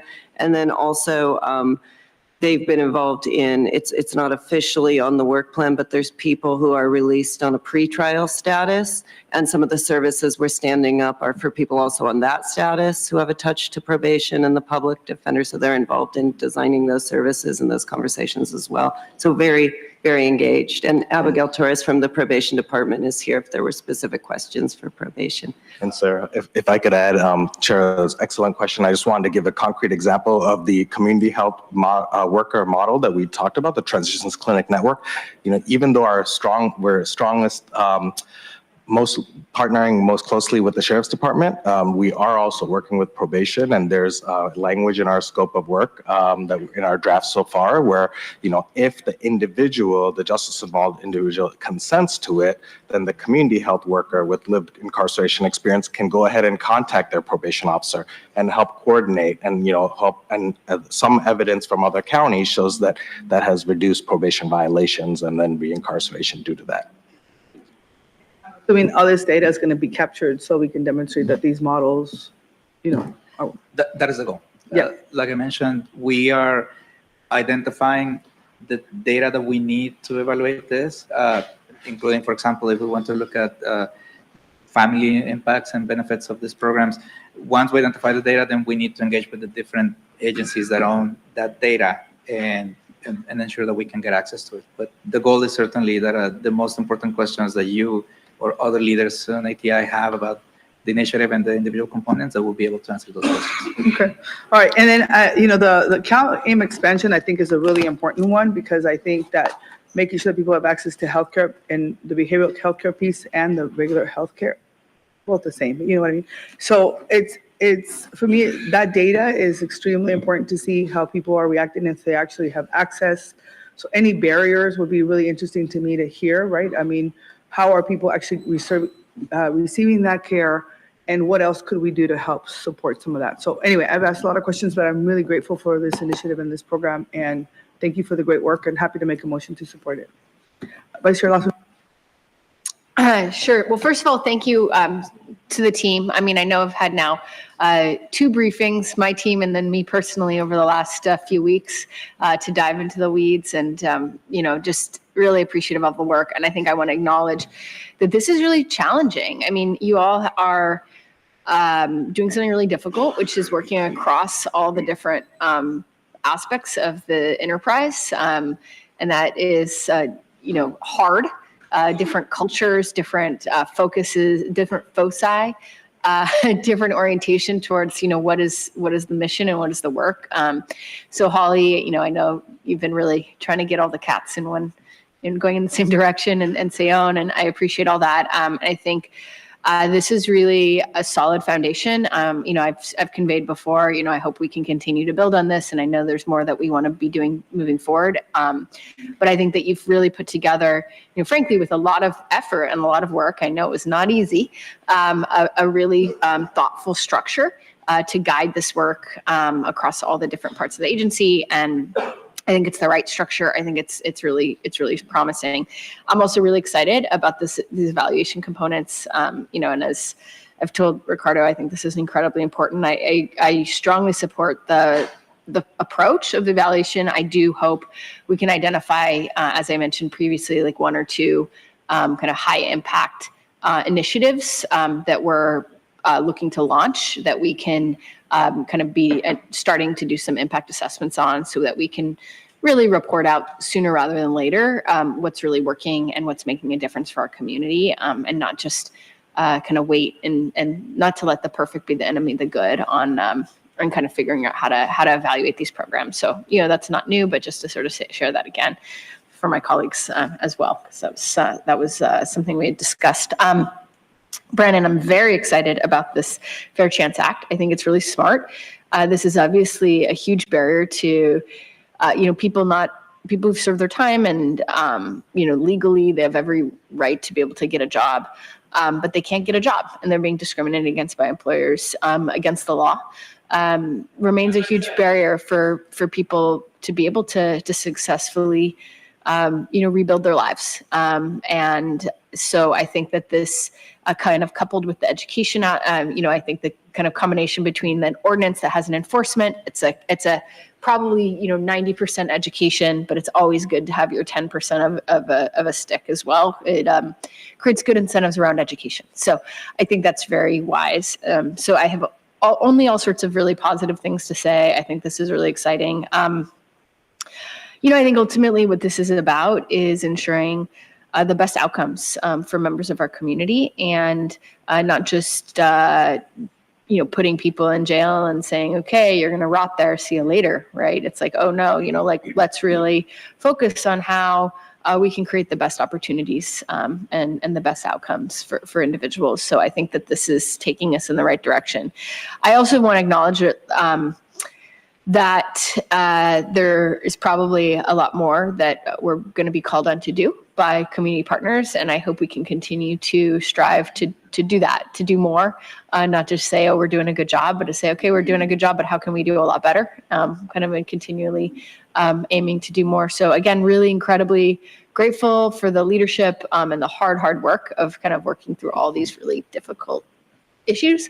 And I think we're really going in the right direction. I'm happy to second that motion. I think the only other comment I would say is we have a new member of our Board of Supervisors who was not here when this was launched, and she has a long track record of fighting to improve outcomes for justice-involved individuals in our community. And I really hope you take some time to do a deep dive with Supervisor Montgomery Stepp on this initiative and figure out what else we're missing and what else should we be doing, and really kind of center her perspective, because she wasn't here when this got started, and I think that perspective is probably missing. So she's next, but that's the tee up.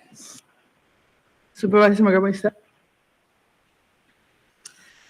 Thank you, Chair Vargas. I appreciate it. I appreciate the shout out, Vice Chair. I also want to thank you for all of this work. It's a lot of work, very comprehensive. And so I appreciate that. And I am coming in, this is really based on our briefing maybe a week or so ago, 2 weeks, I don't know. That was really my first time seeing it in a comprehensive way, based on all the different moving parts. So that is very, very encouraging. I would say this, alternatives to incarceration, and again, I wasn't here to vote on the sort of the original vision, but when I hear those words, I think about helping people on both ends of the spectrum, right? On the back end, coming out of being incarcerated, but also before entering the system.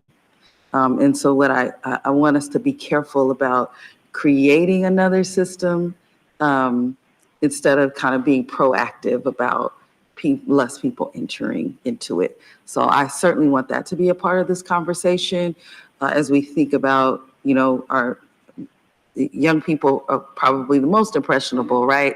That we can have the most impact, but anybody that is vulnerable to the system, including our unsheltered population, which is stated clearly in the report, that 32% of incarcerated individuals surveyed reported that they experienced homelessness they were experiencing homelessness at the time of their arrest. So all these things work together, which is why it's good that you are all here working on this. I wanted to get a little bit more information about the Transitions Clinic Network. And we are talking about an evidence-based model. And so would we be contracting out anyone to implement that model, or is that something that we are taking ownership of as a county? Sure. Thank you, Supervisor, for that question.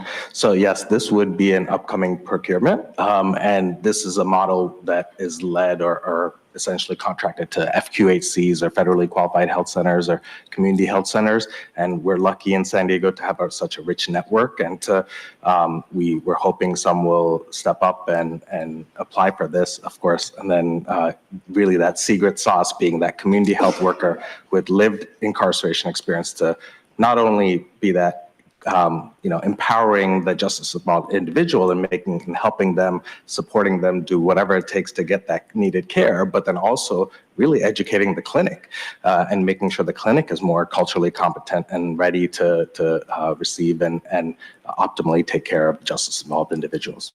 Okay.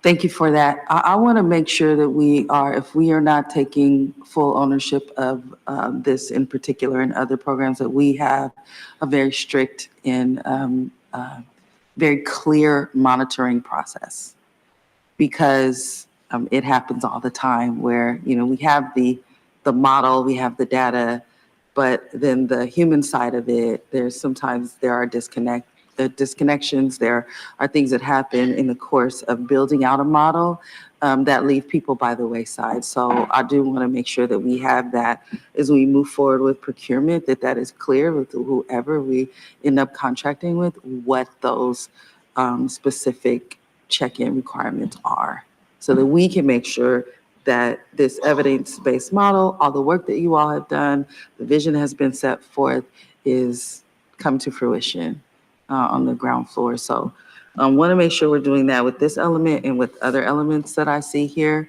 But I know that we'll be in communication about this. And that's why I'm going to, pretty much leave it there for now, because again, a lot of work has been done and I haven't been here to see it all. So as we move forward, I certainly want a better understanding. The last thing that I will say is, I think the Vice Chair alluded to this, but the board letter talks about coming back to the board in early 2025 updates on the evaluation, the ATI evaluation and current work plan actions.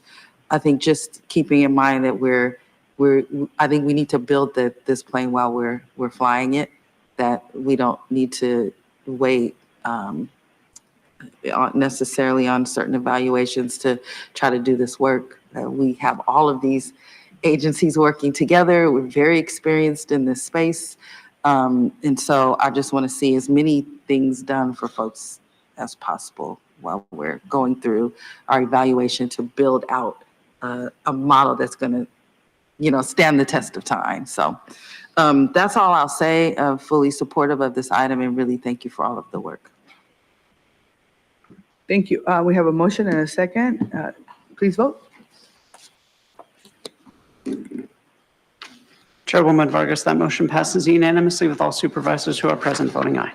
All right, the next item on the agenda is item 71, Cannabis Social Equity Program that has been withdrawn by the request of the interim CA's office. So we're going to have no board discussion on this topic, but we're going to go ahead and take public comment.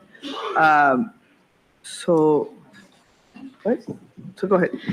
Thank you, Chairwoman Vargas. Again, item 21, the Cannabis Social Equity Program has been withdrawn. So members of the public that have requested to speak on this item may speak to the withdrawal. Again, your opportunity is to speak to the withdrawal. We have 13 requests to speak on this item, 3 in person and 10 requesting to speak by phone. We also received 1 neutral comment.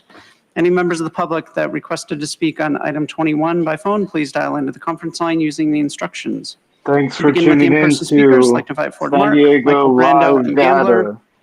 We're I've called your streaming name to before. Chula Vista Live Data. Jdata is our national Again, coverage. speaking to the So I withdrawal of appreciate the everybody tuning in today.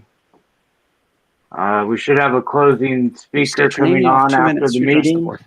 And tune in. Thanks for joining. Gambler here. I'm glad at least someone is looking into rejecting some of your guys' crackpot decisions. But I'm glad that Nora Vargas chose not to stop me from saying that they wanted to go after the employers. Because someone should really tell Tara to shut her mouth sometimes. Don't say the quiet parts out loud. Don't be so damn excited to be able to go after employers. Can you please focus on item number 21, please? So I would like you to remove all of the items before you guys get yourself into a shitload of trouble. All right, so you had 2 minutes. warnings yesterday. I'm telling you, I want you to take the same reason to do all the other things. I want you to go ahead and use the same reason that you're going to go ahead and do. You're off topic. I'm going to ask you to be removed from the I didn't want to be here anyways. Have a good day. Wonderful day. Bye-bye. Thank you. We'll now hear from the individuals that requested to speak by phone. Start with our first caller.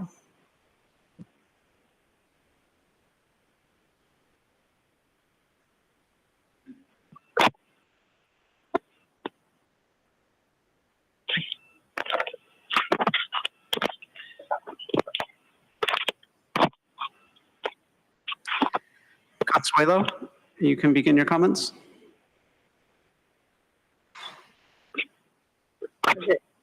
Okay. Can you hear me? Yes. Yes, please go ahead. Okay, so you mentioned speaking on the withdrawal. I don't get that. Like, we can't speak on, or I mean, we're speaking on it, but your comments should be limited. I'm just gonna, right. Okay, listen, I'm just going to speak on closed session. Nope. Thank you. Thank you. Thank you. We'll move on to the next caller.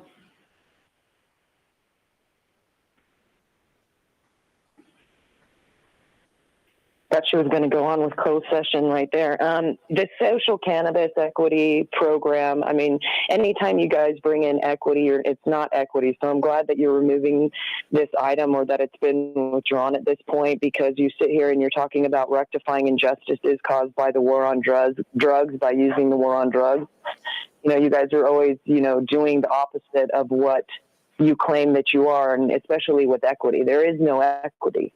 There's not inclusion the way that you guys talk about that.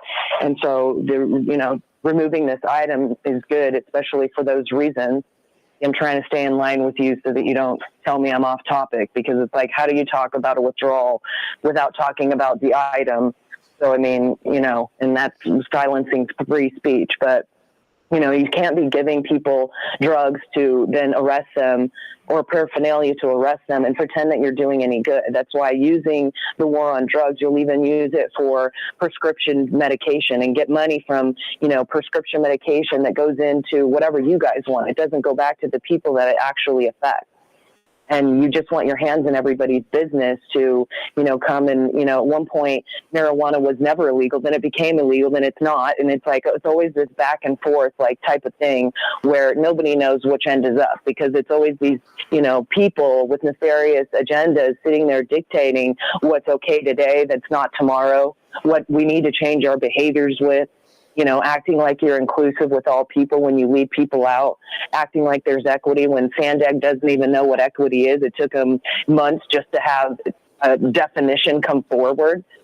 So, you sit here and you decide what things are. You think that you're the arbiters of what happens in the world. And it's just sad because you're not, but people allow this to continue. And so when the people are finished allowing this, you're not going to be up on those dioceses anymore because the people are going to take their power back. It's time for us to take our seat back. Thank you. And again, please state your name for the record. My person uses the name Audra. I hear from the next caller.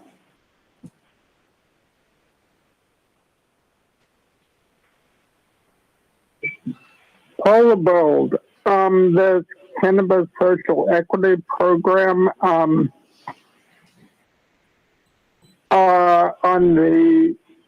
I know it's withdrawn, but let me say that it looks like you would have wanted to establish another bureaucracy without a well-defined mission or rules.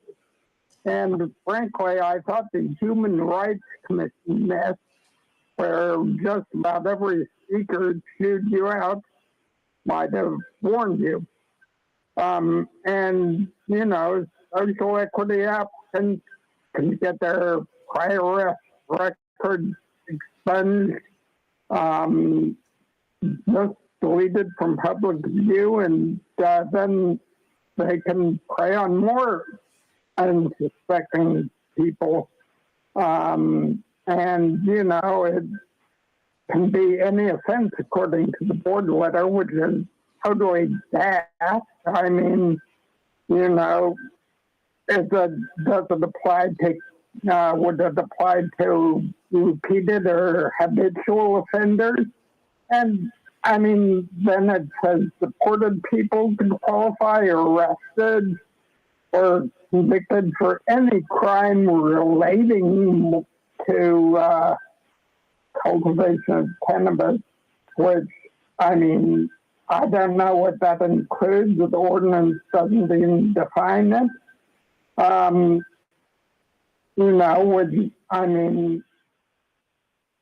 This thing could actually end up costing a hell of a lot in legal fees if someone actually does something felonious and gets sued. Thank you. Now hear from the next caller.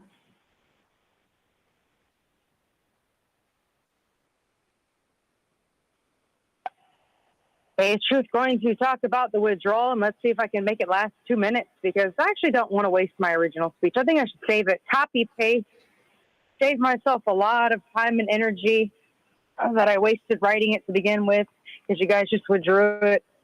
But I'm very glad about the withdrawal for several reasons, and let's see if I can make a whole bunch of them up. I just ask that you guys don't crash the plane while you're flying it. I don't think that's too much to ask. It's kind of a little bit of a car wreck, even though it's a plane crash, go figure. But I would actually like to see all the other items withdrawn, with the exception of the 2 non-agendas the public is owed. One from yesterday's meeting and one for today's meeting. I don't know if anyone thought about that. That's 2 non-agendas we're supposed to have.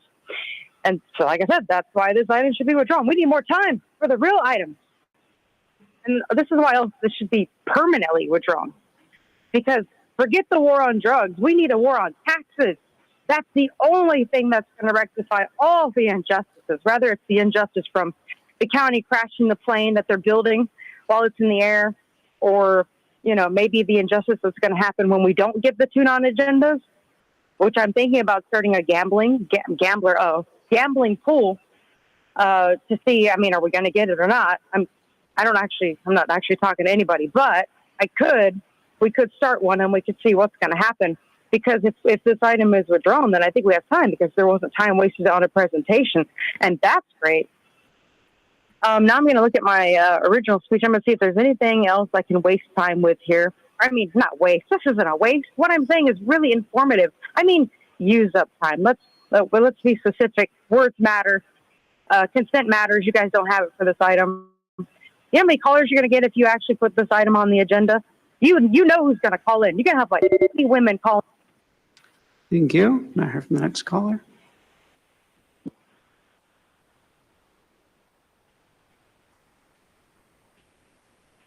This is Peggy Walker. I know item 21 was withdrawn, but I'm sure it will be back again. I wish it was withdrawn permanently. And I want to call attention to something that I thought was a stunning statement in the staff report. It said that this program, quote, will guide the county's approach to the market and a paradigm shift for how cannabis is perceived. This disturbingly sounds like an effort by the county to serve as a marketing arm for the psychoactive pot industry, something far beyond the purview of policymakers. County policy should support public health, not drug use or efforts to shift how drugs are perceived. The public should be made aware of escalating media attention to the uncontrollable problem of the marijuana industry, which some media call ungovernable. They point to poorly regulated labeling and serving sizes causing serious harm, including psychosis, uncontrolled marketing to kids, sending them to hospitals, pesticide contamination, which the state cannabis control department admits it cannot control, while labs get away with falsifying contamination results. Bad actors, including San Diego companies Dizzy and Cookies, are facing federal racketeering charges in Georgia for selling illegal marijuana as hemp. And uncontrolled criminal Chinese and Mexican drug smuggling intertwined with human traffic goes on at our border, and uncontrolled Chinese Communist Party involvement in local marijuana farms that distribute here in San Diego. These are things we should be thinking about, directing resources and oversight to protect public health from this poorly controlled industry should. Thank you. Now hear from the next caller.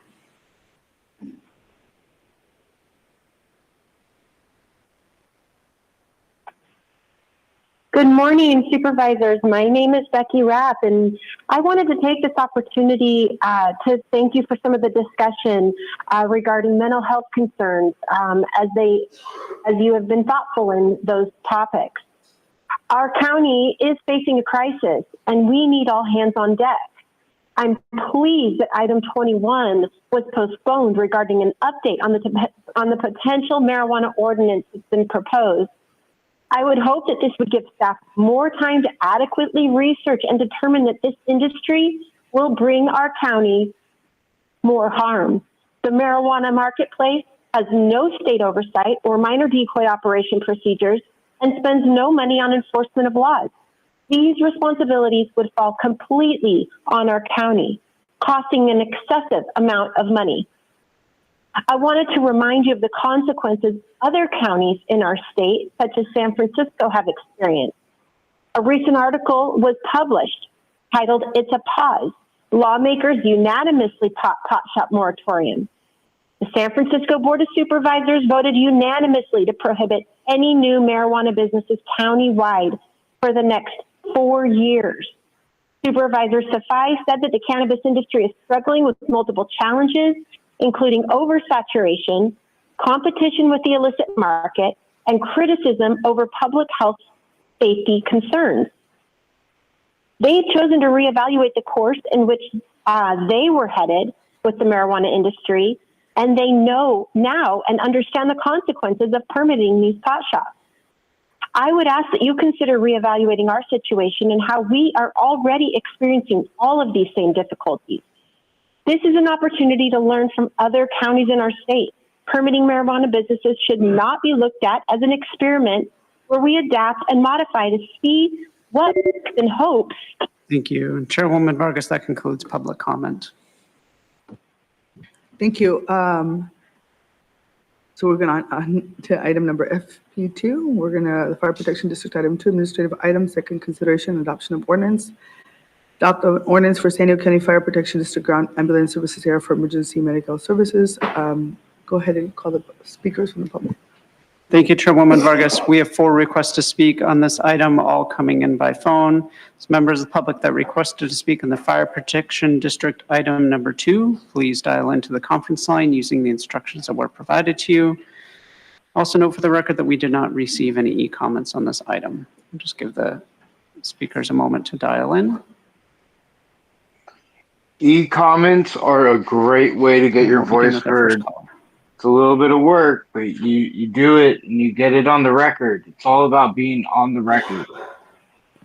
Paul LeBeau,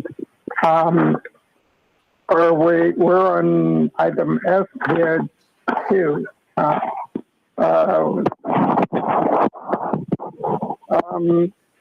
Okay, the $3,395 plus $44 a mile fee for ambulance transport is outrageous.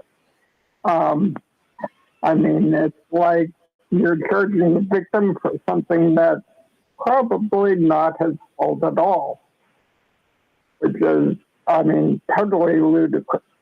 I think that the fee of $417 when the EMS responders provide an assessment treatment but no patient transport should be a certain amount for quarter hours, so people are not charged a huge amount when they have, for instance, a headache or a sudden blood pressure increase. They thought was alarming, but was most of all that the fees in this section shall increase 5% on July 1st, 2024, according to ordinance, each new fiscal year through June 30, 2026, regardless of inflation or deflation, is totally wrong. So, you know, please, I think this measure is totally weird and daft and needs to be withdrawn and redone. Thank you. Thank you. We'll now hear from the next caller.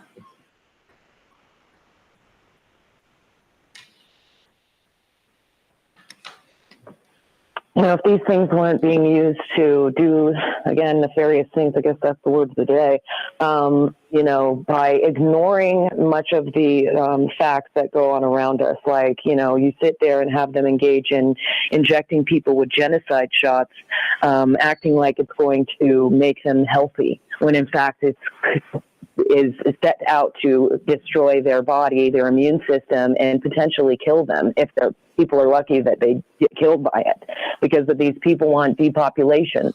And the firefighters can't even acknowledge just like you guys, all of the geoengineering and the weather warfare that's happening above us in the spraying from the chemtrails that is nanoparticulates, that's nanothermite that actually causes fires to go even more extreme, or the lithium batteries that they can't put out. So, you know, we have all these people that should be doing things that are preventing all of the things that they're engaging in. But it doesn't. So, I mean, and you want to charge us all this money to take an ambulance. Well, the reason why people have to is because you're not telling them the truth about things that they're putting in their bodies. And you want to sit here and act like you care about people, but people are dying. I mean, how is it all of a sudden like heart problems are just like, it's normal. It's normal to see people drop dead. And instead of like engaging in that, it's like, oh, well, we can send an ambulance out to get you. Don't worry. And that ambulance, you know where it can take you to? A FEMA camp as well. And if you don't want to get injected with this, well, then we'll just put you in jail. You know, I mean, there's so many things that could be potentially good, but it's not. I mean, because you don't want to acknowledge all the things that make it so people need these things, because it is a business. And if you told the truth, your businesses would fail. And that is what is sad, is that you only care about making money, staying with the corporation and doing what it needs to do, as opposed to really helping people and telling them the truth that don't take this action because you could potentially die. Thank you. Again, please state your name for the record. Yes, my person uses the name Audra. Now hear from the next caller.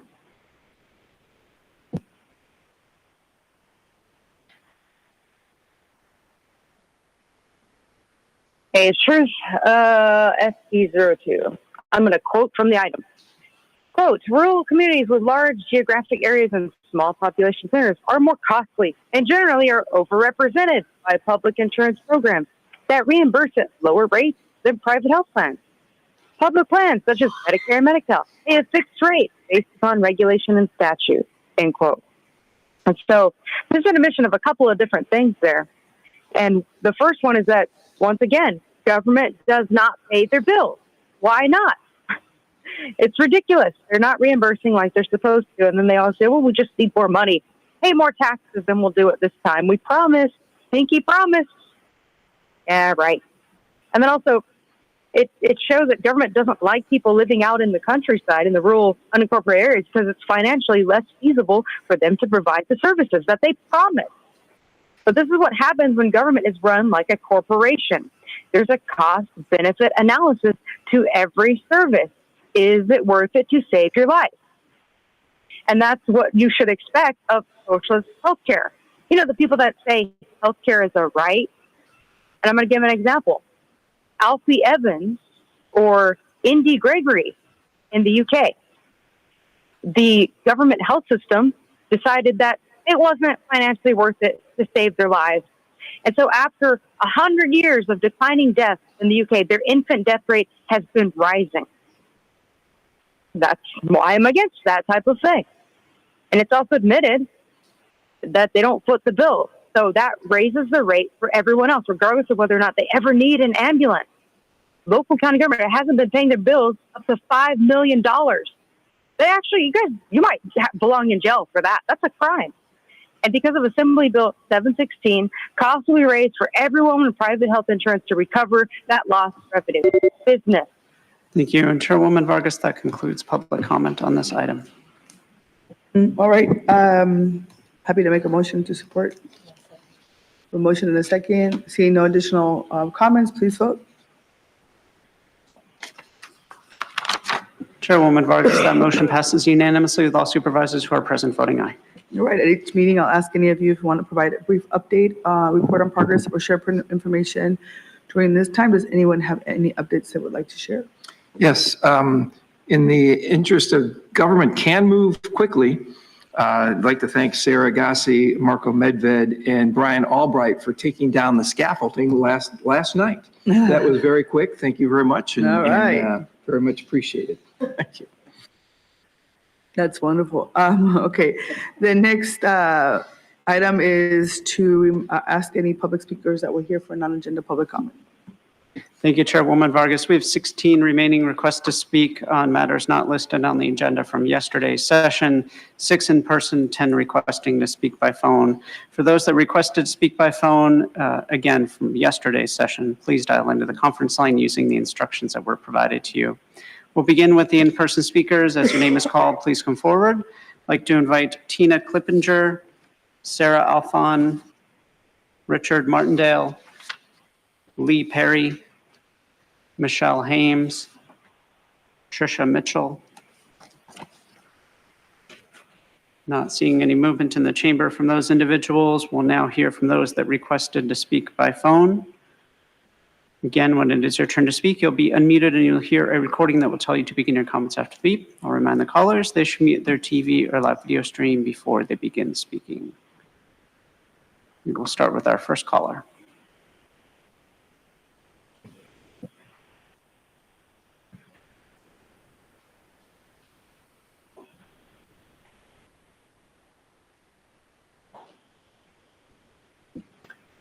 And it looks like that caller dropped off. We'll now hear from the next caller.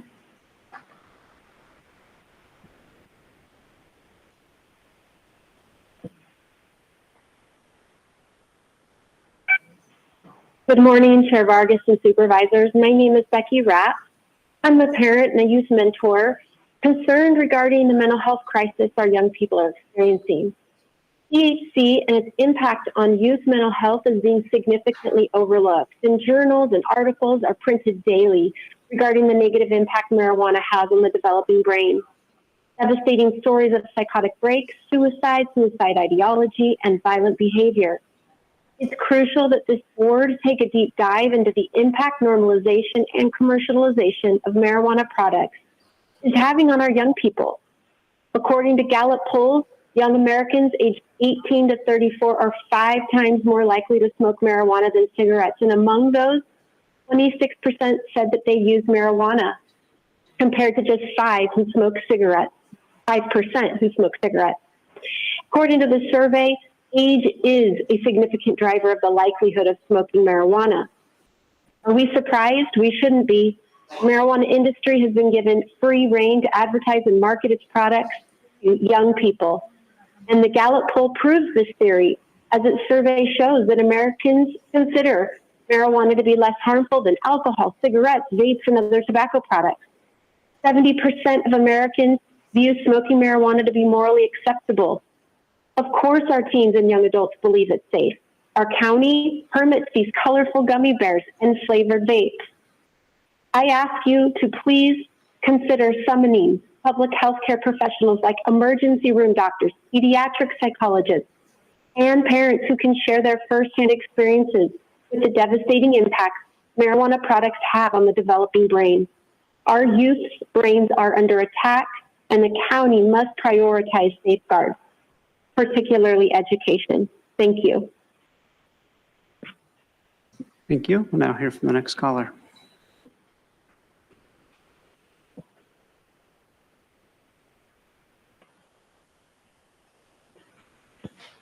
Andrea, right now in Gaza, 2 mothers are killed every hour.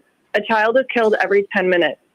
Israel's leaders have said the following about Palestinians over the last 6 months. Children of Gaza brought this upon themselves. Erase them, their families, mothers, and children. 30,000 Palestinians have been killed by Israel in the last 6 months. 12,000 of them children. 30,000 souls, dreams, and humans are gone. By the time this meeting is over, my child and I would be dead. People in San Diego perpetuate the hate spread by Israel's leaders towards the Palestinian people. Because of your silence, Palestinians and Arabs do not feel safe here in San Diego, where we live, work, and pay taxes.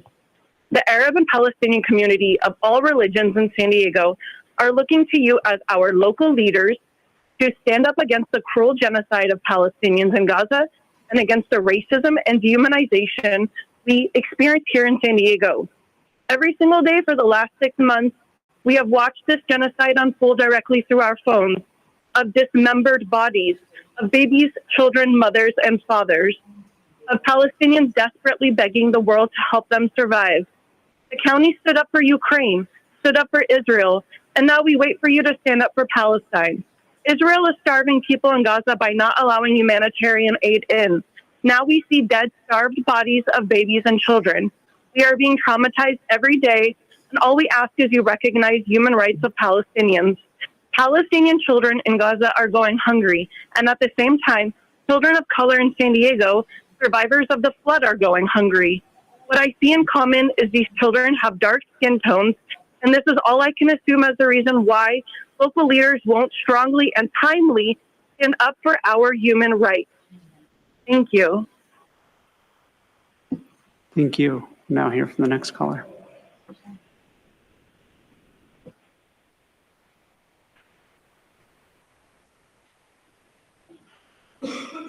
Truth, thanks for the non-agenda justice or equity. I've got a county secret spending update.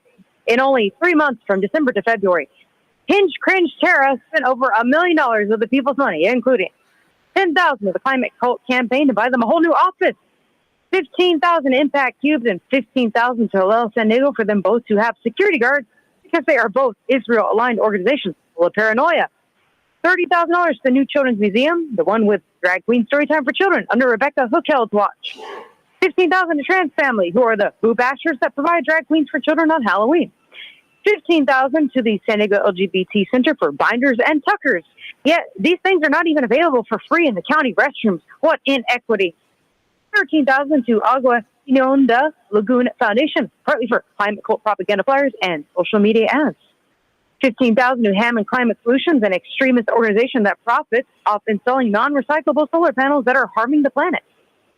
$10,000 to Unitarian Universalist Refugee and Immigrant Services, which provide legal services that barely squeak by as being for legal immigrants. $25,000 to Casa Cornelia Legal Services for a bunch of office equipment used to provide legal services to detained illegal immigrants. $20,000 to the Brain Observatory for children to study their own brains or other people's donated brains. That's crazy. Jim also gave $25,000 to Feeding San Diego, which has been caught feeding people who entered our country illegally, not from San Diego. And $35,000 to Oceanside Community Service TV Corporation to ensure that worm Kevin Stevenson continues to have a job and afford to be a part-time activist at Activist San Diego with Yusef Miller. And Nora gave $75,000 to respondents organized for political equality to train future minions. It says without regard to political affiliation, so I could actually sign up and maybe become D1 supervisor. I'm going to put that on the to-do list. Thank you. Now hear from the next caller.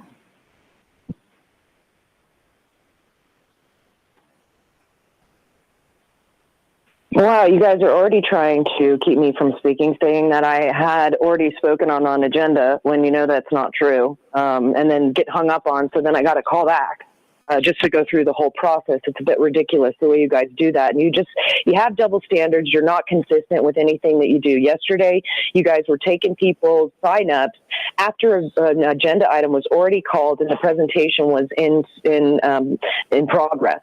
And you always say to the people that always come, you have to sign up before that item is even called. You can't be signing up after the fact. So, and then, even just the double standards with allowing Tasha to go in and go to the podium without signing up, speak for 3.5 minutes, I would be arrested for that. And that's what's so crazy. And that's why I was talking to you about that yesterday, Monica. I appreciate you coming out into the hallway to talk to us. But I do feel, and I know that it is because I'm white and because of who I am, that nothing is happening. And that's what's sad, is that there's the double standards that go on. And it's like it's racist on one side, but then it's not on the other. And there's no consistency with you guys. So, one day you could go in and think you know what's going to happen and how the rules go. And then you're constantly changing them. And especially depending on the day. So, I don't know how people can, keep up with what's going on, but it's sad to know that I can be beat up and drag out. And then it's like, because my color of my skin isn't different, even though there should only be one race, you guys like to break us up into all these races so that you can act like one deserves one over another. And it's sad to know that I'm actually on that side of it. And I would never want to use that, but that's what's happening. And you guys sit here and profess that you want to stop it, then start there.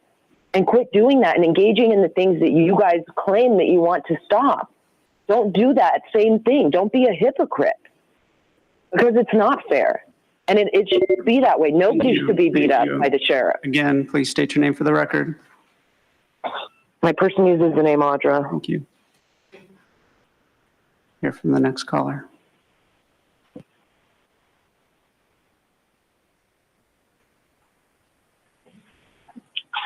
Hey, it's Jim. I called in yesterday. I hope it's not too late. I saw the proclamation acknowledging National Women's History Month. I'm glad to see that women are finally getting their due. We are talking about acknowledging approximately 50% of the planet. Thank goodness you didn't try to pack the chambers with everyone honored with your proclamation. In San Diego alone, that would have been 1.6 million people. Talk about a need for the overflow room. And yet we should not stop dividing up the people there, though.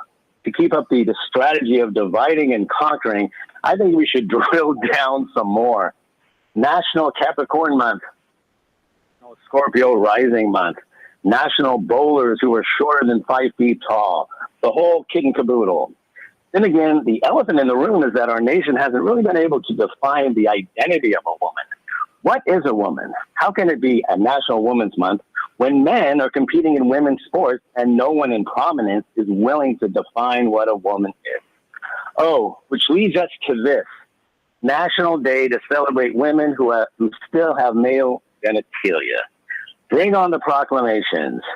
I do know great women, real truth speakers, speakers like Consuelo, Truth, Tara, and Audra, to name only 4. They are great, not because they are women, nor because of the color of their skin, but because of the content of their character and the fact they speak the truth in the face of opposition, mostly your opposition. Thank you. Thank you. Now hear from the next caller.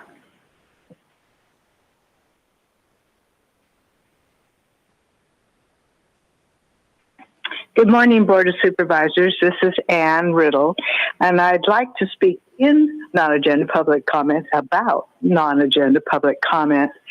Yesterday was a very confusing day for many of us who wanted to take advantage of this wonderful opportunity to share our observations and the things that are most concerned for us about the way the county operates. Those of us who were working yesterday afternoon, mine at a school site, tried to understand where the Board of Supervisors was on the agenda. Unfortunately, the office closes down, so calling the clerk wasn't going to work. In fact, I did call, and of course got the answer machine, left a message, never heard back.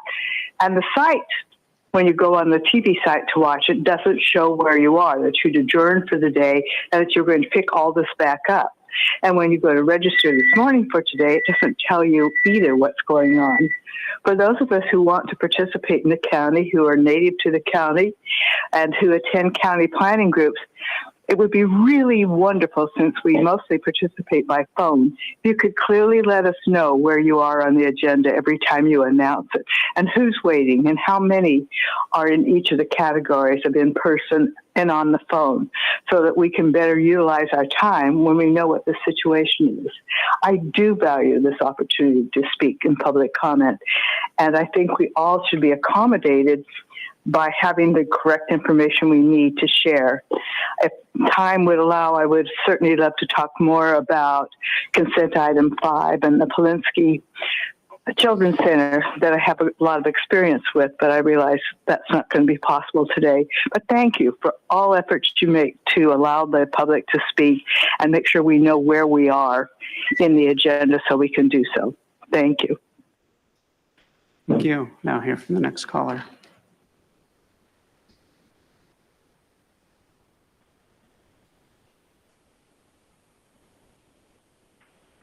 Kevin Stevenson. So I would like to first thank the Board of Supervisors for approving item 3 yesterday, including, I will give credit where credit is due to my supervisor, Jim Desmond, for voting yes on item 3. I'm glad to see it was a unanimous vote.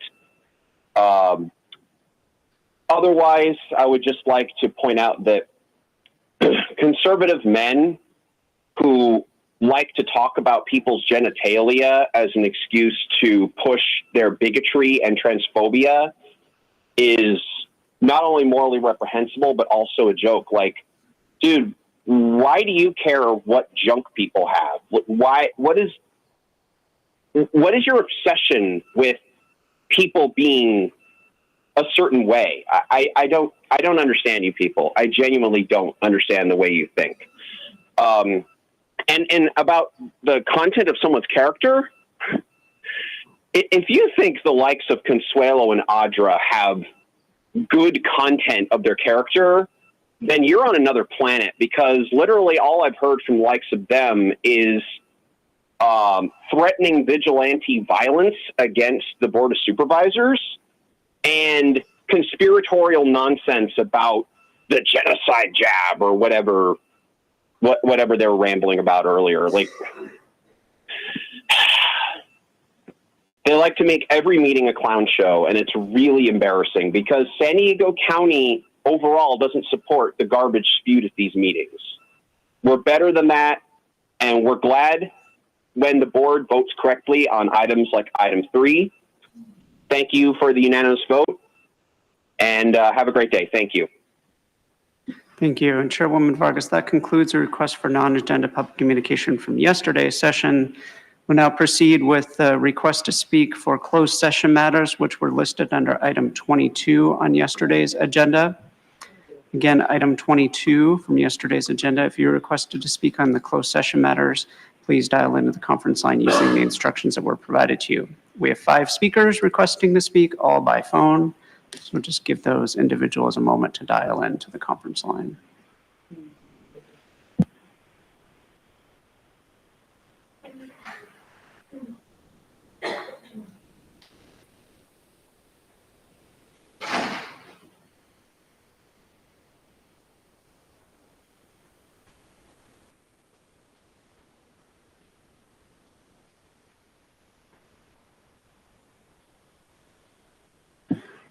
Go ahead and hear from our first caller.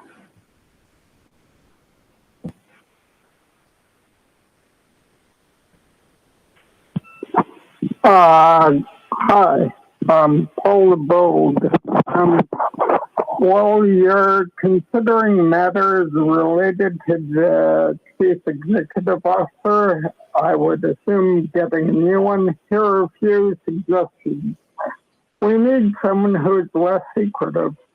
The CAOs have been very forthcoming when they speak, but they should, when reviewing or compiling the agenda, they should reject items with no documentation besides the board letter and the checklist.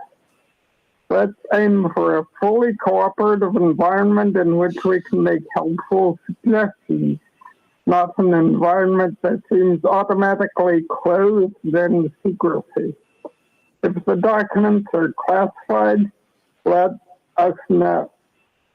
We also need someone who speaks up as far as possible against the threats you sometimes make in your agenda items against due process and free speech. And I note you need to use the mute button for callers who call in and make ad hominem remarks against private individuals, such as Kevin Bush did. I see that you are also handling a few car crash claims. I hope no expensive records were involved. That's in the cannabis social equity program. Thank you. Thank you. Now hear from the next caller.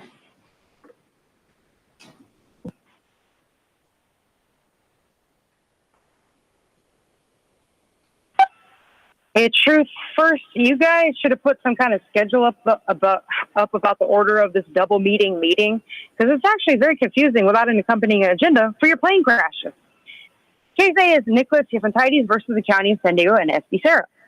I guess the former County Chief Medical Officer, Nicholas, is now suing for retirement benefits. He contributed to many lies during the lockdown era, so he can reap what he sowed, especially if it's true that he was sending perverted texts to reps. Gross. Case B is the County of San Diego versus the Amerisource Bergen Drug Corporation and others. The county is hoping this federal government initiated frivolous lawsuit using the excuse of opioids prescribed will get more money out of Amerisource Bergen so they can spend it on who knows what. Case D is Francisco Valenzuela Ochoa versus Frank Haskell in the County of San Diego. Frank Haskell is a detective with the Sheriff's Department marijuana enforcement team. But I doubt Francisco Ochoa is the same Francisco as the stylish interior designer in Solana Beach. But I could not find more details on this case. Case D is James Harold Lynch versus the County of San Diego.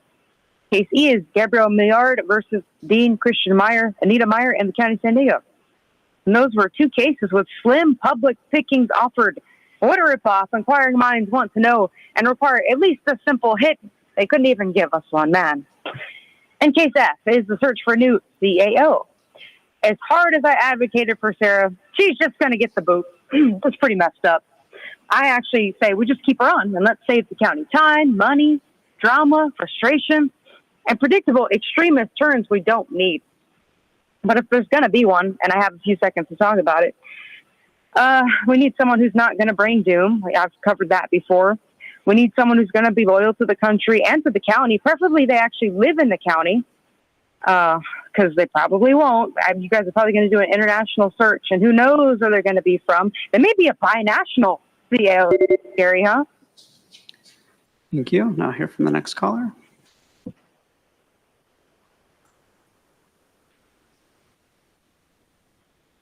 Yo, Kevin, you know you love us.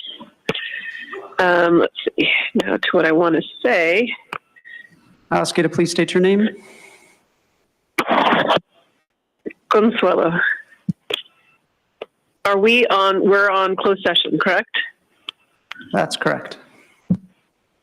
Okay. So let's see. Dang it. Let's see. Hold on. Nope. I got my non-agenda. So go ahead. Okay, thank you. We'll now hear from the next caller.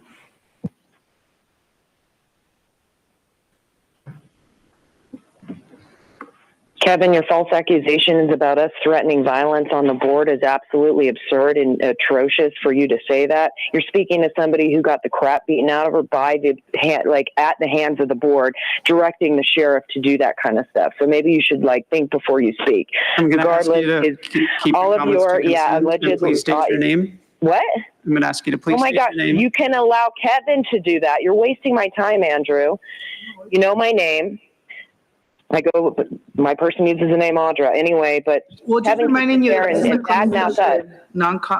I understand. I understand. Yes, Nora, I know. Okay, and I'm about to get to it. Just give me a second, because you can allow Kevin to sit there and talk about us like that, which is not true. Now quit wasting my time. And you guys never put any information in these items that's enough to give the people any kind of idea. At least the city of San Diego will give you a little bit more on the closed session items so that the people understand what they're talking about. But you sit here and you want to take money from an opioid gross representation of risk of long-term use. And so that money isn't going to go to the actual people that have been affected by the war on drugs. And that's what the pharmaceuticals are, a way for people to get, for them to depopulate, keep us all docile, and these people who are just drugged up all the time. But you guys sit here and you want to get money for it and act like you're going to help the community with it. And that is BS. Because you don't. The people that actually suffer from it are probably either dead, in drug rehab, or something else. And you're just putting them in a program and pretending to help by giving them more drugs. And that's the problem, is that you're willing to give people drugs as long as they're the drugs that you want them to take. But if it's something that comes out like this, you're like, oh my gosh, they were so grossly negligent. Well, you're being that way the same by not telling people what's actually happening with the medical industry. You're giving people genocide shots. That's what they're called, Kevin, genocide. And people are dying. Thank you. And Chairwoman Vargas, that concludes public comment on the closed session matters. All right, with that, that concludes the business before the board on for Tuesday's board meeting. And so that part of the session is adjourned. We're going to take a 15-minute break so we can do what we need to do. And then we'll start off with our loose meeting at 11:45, sorry. Board is in recess until 11:45 to begin the matters listed on the Wednesday land use session. Thank you.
Appreciate everybody tuning in today. Sounds like we got a break. I wonder if they're going to cut the feed. Let's hope they don't, and they just keep it open.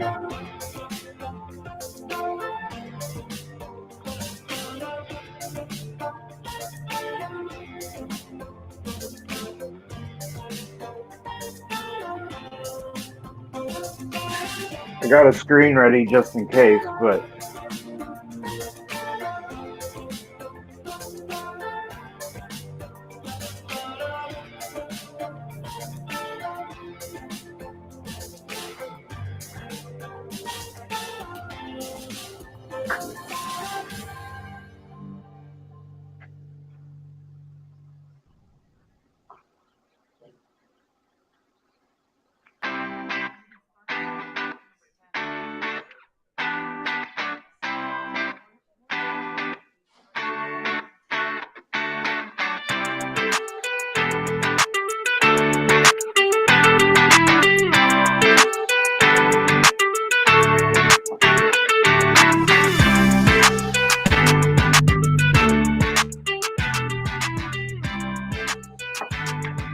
their music is really loud.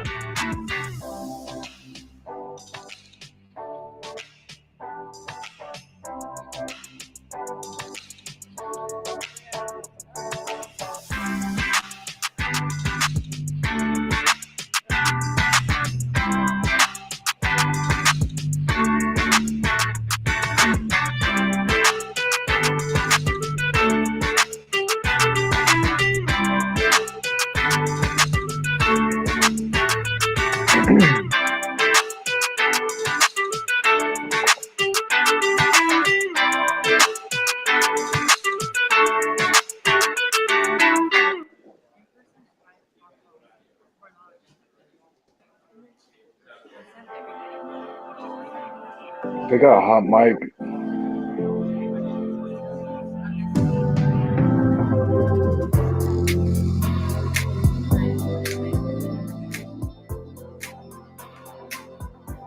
Yeah, you had your music way too loud. I already turned it down for you.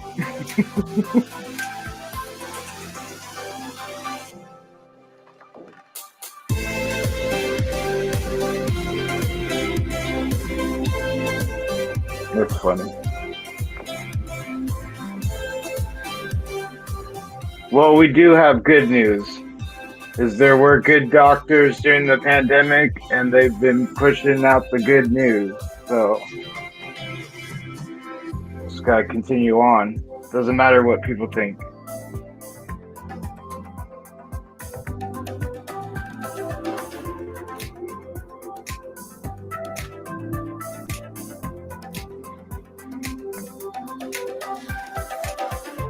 So for my co-host, if they want to jump in right now, they have the link, and if they're listening to this, they can come in at any time because they have the link once again. And they're welcome to. I could even pop on screen for a second, and then even if the co-hosts show up, I could pop them in too. And here I am. Hopefully this next part doesn't go too long because I do have a meeting tonight.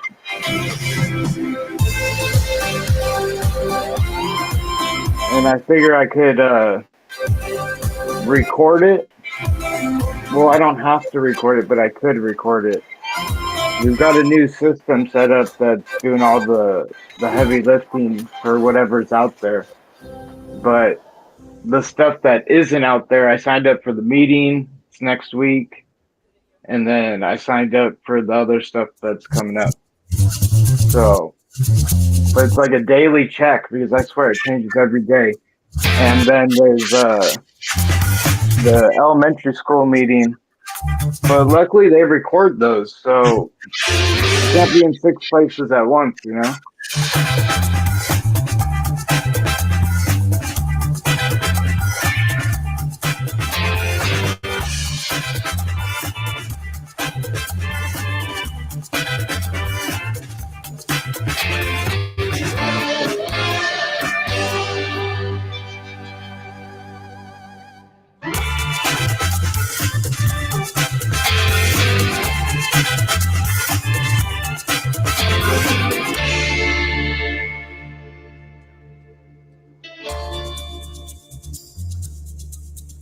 But I'll get the second half of the meeting on my recorder.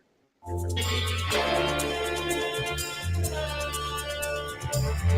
think I got one more clip to upload.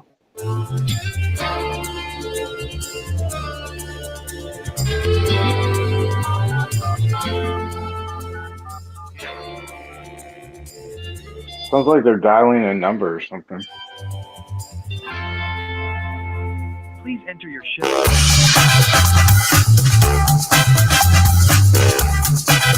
Do you hear that?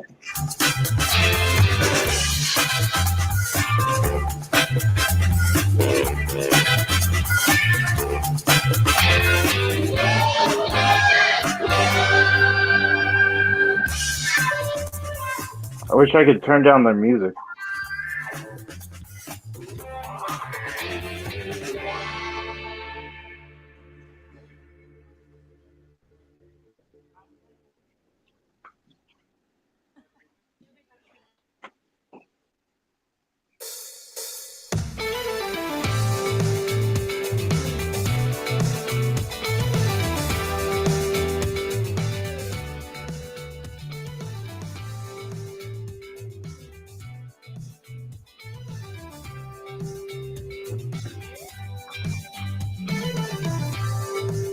Oh.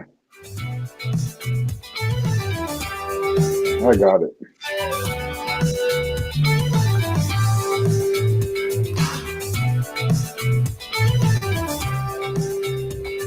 My camera's so dark right now. I'm like barely here. It's all bright. I don't know how it's this bright at night, but it doesn't work during the day. It doesn't make no sense. Changed every setting I could too, and I'm just not worried about it.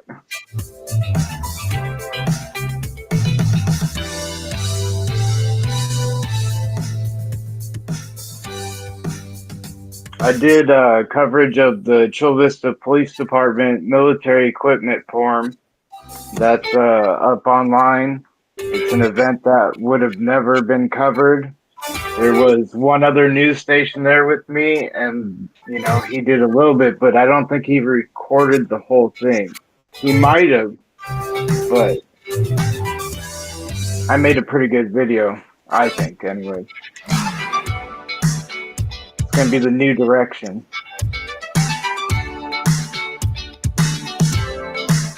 Kind of like today. Different. It's working.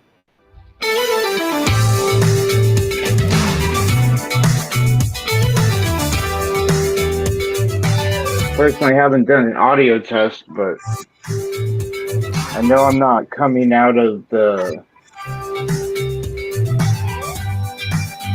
Like, I have one audio source, but it's only running the audio for the space.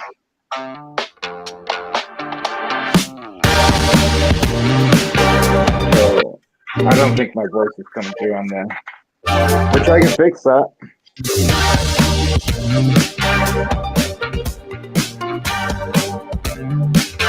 I could probably even figure out a way to port the audio forward too. Get dangerous.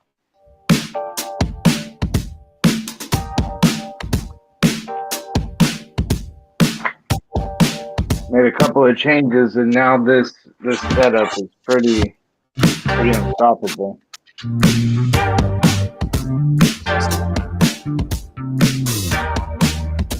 Probably one more change, and then I got a pretty good setup that I'll be able to use mobily. Mobile live stream from your phone is only so good.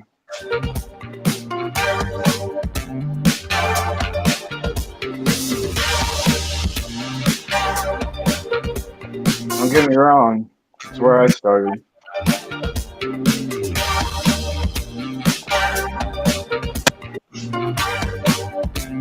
Actually, I started playing video games and streaming that, getting familiar with the hardware and the programs. It's a lot of work.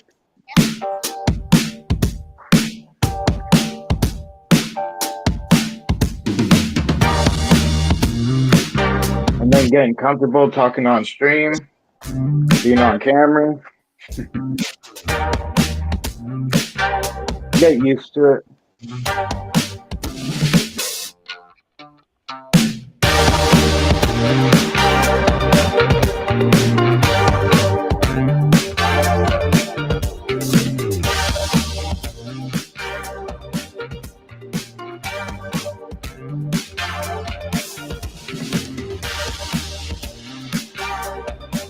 We're trying to make data though and share it.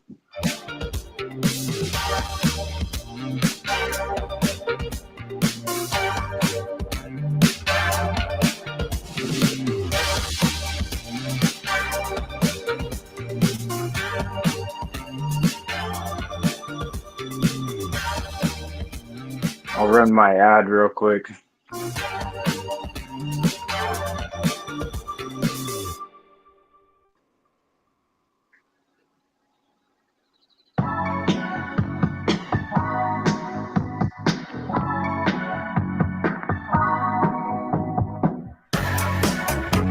Yep, that's it.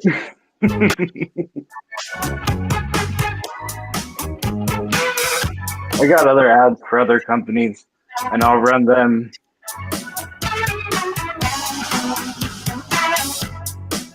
after, because I gotta switch it.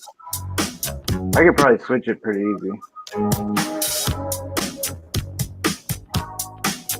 Actually, as a matter of fact, watch me.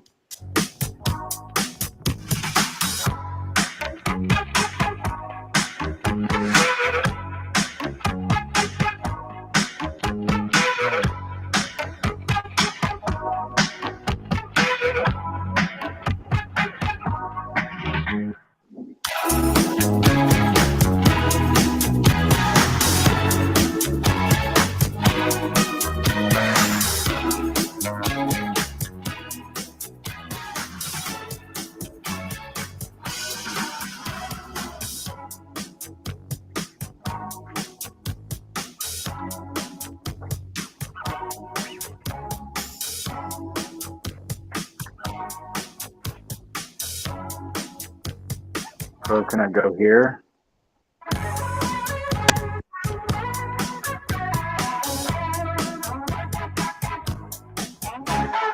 There we go. So here's my ads. I wish the transition was a little better, but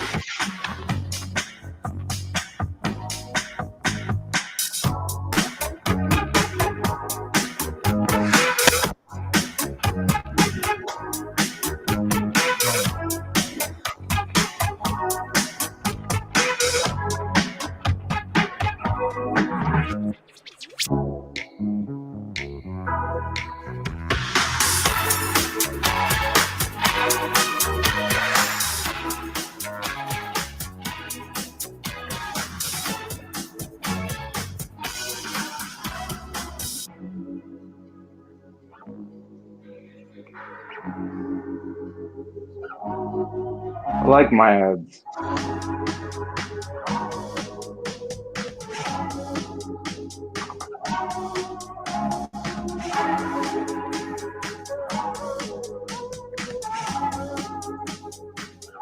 I got a couple of companies. The ones that I tell people about and put on my website. You'll see. One might come up. Got a lot of pictures.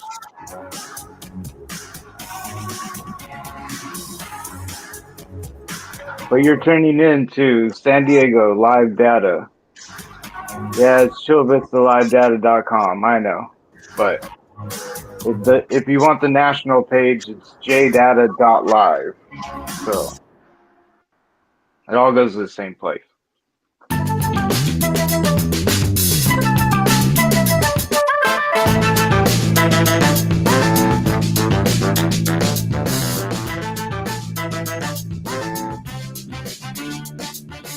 Oh, do you hear them turning it down? That's not me.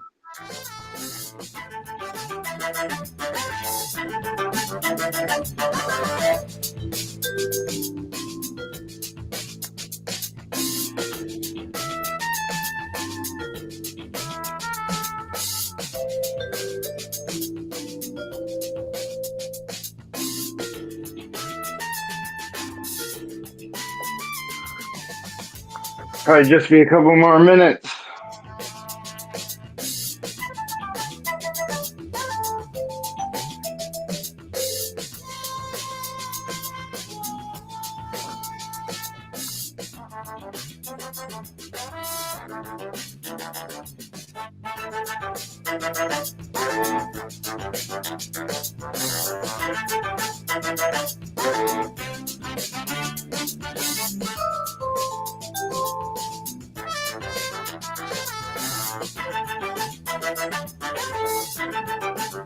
I think the only thing I forgot to do today was turn on the Rumble channels. So next time I'll have to remember to do that. But as you can tell, this is all a work in progress. So there you go. There's a company opening. No, I don't get paid to advertise. I only advertise what I use.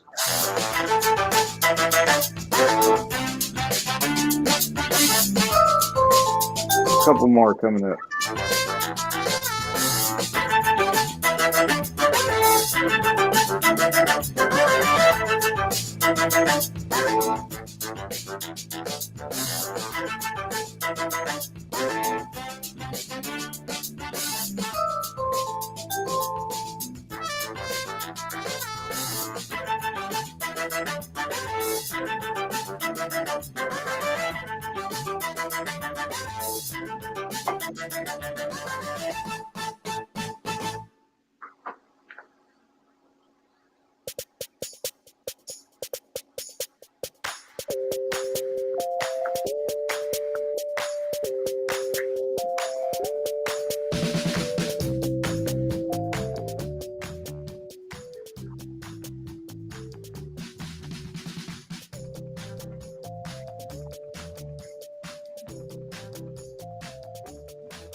I'm going to be updating all these ads soon here. People that want to get their images up or have them show up, all you got to do is email me. SulaVistaLiveData@gmail.com.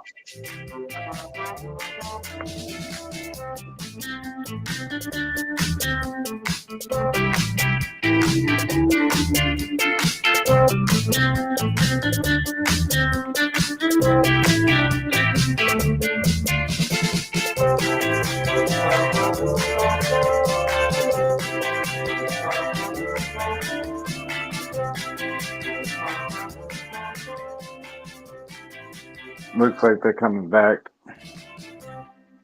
So when it goes down, it goes like that. And the commercials are still down there. It's just a little too big.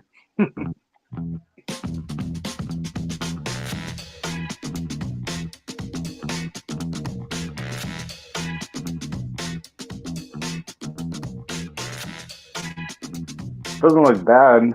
Just can't read it.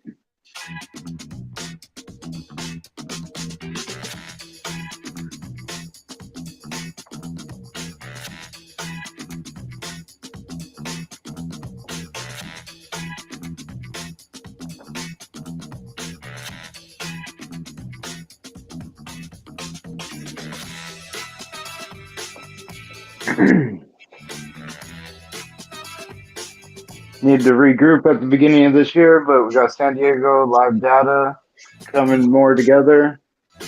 I'll have the website more fleshed out with more videos and things. And if there's other videos that you see that I'm missing, just send me links and you'd be surprised what we can all get done together.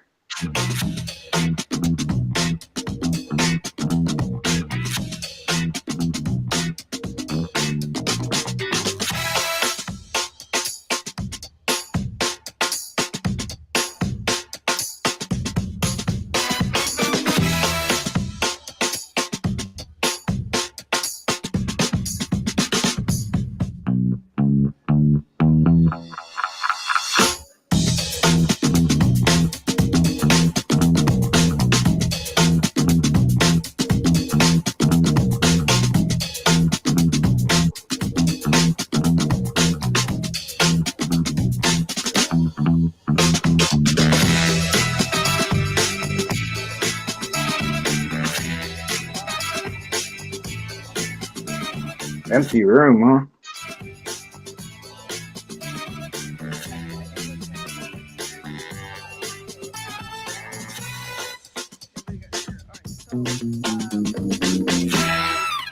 Good morning, good afternoon.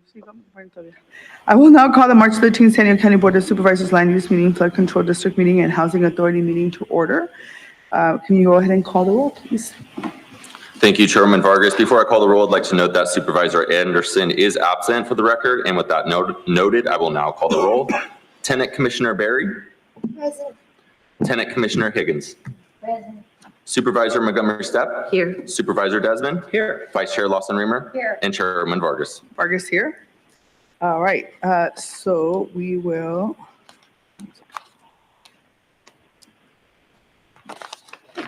We'll start off, we'll proceed with non-agenda public communications. This is an opportunity for the public to address the board on subject matters within the board's jurisdiction, but not an item on today's agenda. The only action that the board may take is a referral to the Chief Administrative Officer. Reminder, according to Rule 4A, members of the public that are non-English speaking and need interpretation assistance will get twice the allotted time for their comments, which is 4 minutes. As a reminder, according to the board rules and procedures, audience members should not whistle, clap, stomp feet, or anything that disrupts the proceedings. To better facilitate the meeting, we'll have 5 speakers in person, 5 speakers via phone, and the rest of the non-agenda public communication will be heard at the close of today's meeting. Clerk, can you please call the speakers of the public? Thank you, Chairwoman Vargas. We have 24 total requests to speak on matters not listed on the agenda, 10 individuals in person, and 14 requesting to speak by phone. For those that requested to speak via phone, if you could please dial into the conference line now using the instructions that were provided to you. We'll begin with the in-person speakers, and as noted, we will only be calling the first 5 speakers pursuant to the board's rules and procedures. All remaining speakers will be heard at the conclusion of today's session. As your name is called, if you could please come forward and stand against the east wall under the murals until it is your turn to speak. You'll then have 2 minutes to address the board, and I'd like to invite forward the following individuals: Michael Brando, Robert Gurman, Audrey Reynolds, Carmen Torres, and Sean Kilkenny. Come forward in any order.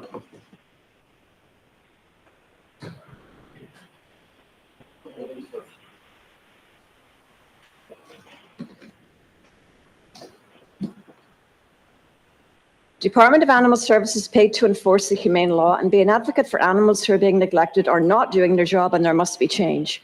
Many animals in the county are now victims of Kelly Campbell's 4-year reign of terror. Yes, terror for those animals left at the hands of their abusers. She had no shelter experience, no background in law enforcement. She did not enforce the humane law. She wanted to be everyone's friend, including the worst of animal hoarders. She failed to understand the consequences for animals being left with hoarders. You must now do a better job by hiring a qualified replacement. In addition, the whole force needs expert training. An unhappy officer told me, someone just needs to go in there and start asking questions. Furthermore, she stated, take a look at the person assigned to the academy. A strong law enforcement expert needs to look into the whole department. There's no enforcement of the humane law. I sent the report of a botched investigation of a gross neglect of 60 horses in East County to Bob Ferber. Bob was the animal cruelty prosecuting attorney for the city of LA for several years. Displeased with what he read, he contacted Campbell and offered her expert training for her department in the A to Z of investigative protocol. She turned him down. Our local DA will tell you that they never receive the information that they need in order to bring charges on animal abusers. Continually having to check and recheck on animals in hoarding situations year after year is just not acceptable. We have to save the animals and shut them down. DAS never send an equine vet on investigations involving multiple horses. I've even offered to pay for one. Hamilton is a dog vet. Ponies with overgrown, turned-up hooves like elf slippers denied farrier care. Horses that are walking skeletons covered in painful pressure sores because their hip bones protrude. Wynn was starved by his owner, and there were no consequences. Can you imagine the horse's suffering of a horse that starved for the last year of his life? I fed this horse for the 10 days before he died, and in spite of multiple emails to DAS regarding this situation, no one ever called me and asked me any questions. Ma'am, can you please state your name for the Audrey Reynolds, and I run a horse rescue called Saving Horses, Inc., and I've been saving horses for 17 years in San Diego County, and I've had many dealings with animal services over the years, and I'm not happy. Thank you.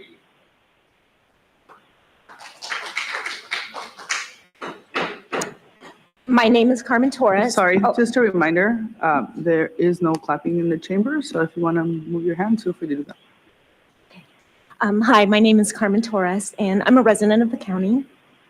I'm here to ask that you please direct Poway Sheriff's Department, or work with the Poway Sheriff's Department to remove animals from properties owned by Deborah Barkley and Craig Netwig because the animals lack adequate food, water, shelter, and medical care.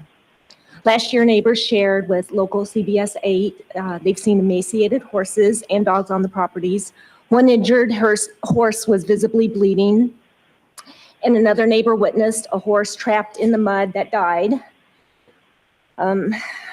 Unfortunately, the situation continues, and currently Deborah Barkley owns 8 stallions that are on her property, and there's a concern with the neglect that may be ongoing. I know firsthand that Department of Animal Services is doing all they can. They have very limited resources. I've foster dogs there, and thankfully volunteers, we provide a lot of enrichment to the dogs. Thanks to the county, these animals have at least basic food, water, shelter. Unfortunately, the animals on the property near Rancho Santa Fe don't have those basic needs being met. So I urge you to please take 3 steps to address these concerns of neglect and inadequate care. Please work with the Poway Sheriff's Department to transfer all the horses and dogs to an accredited sanctuary. Number 2, investigate property owners Deborah Barkley and Craig Netwig for allegations of animal welfare violations through the DA's office.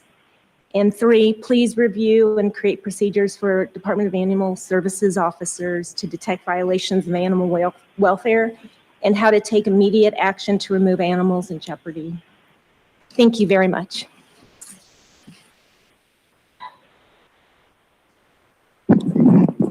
Robert Gurman, I have a slideshow.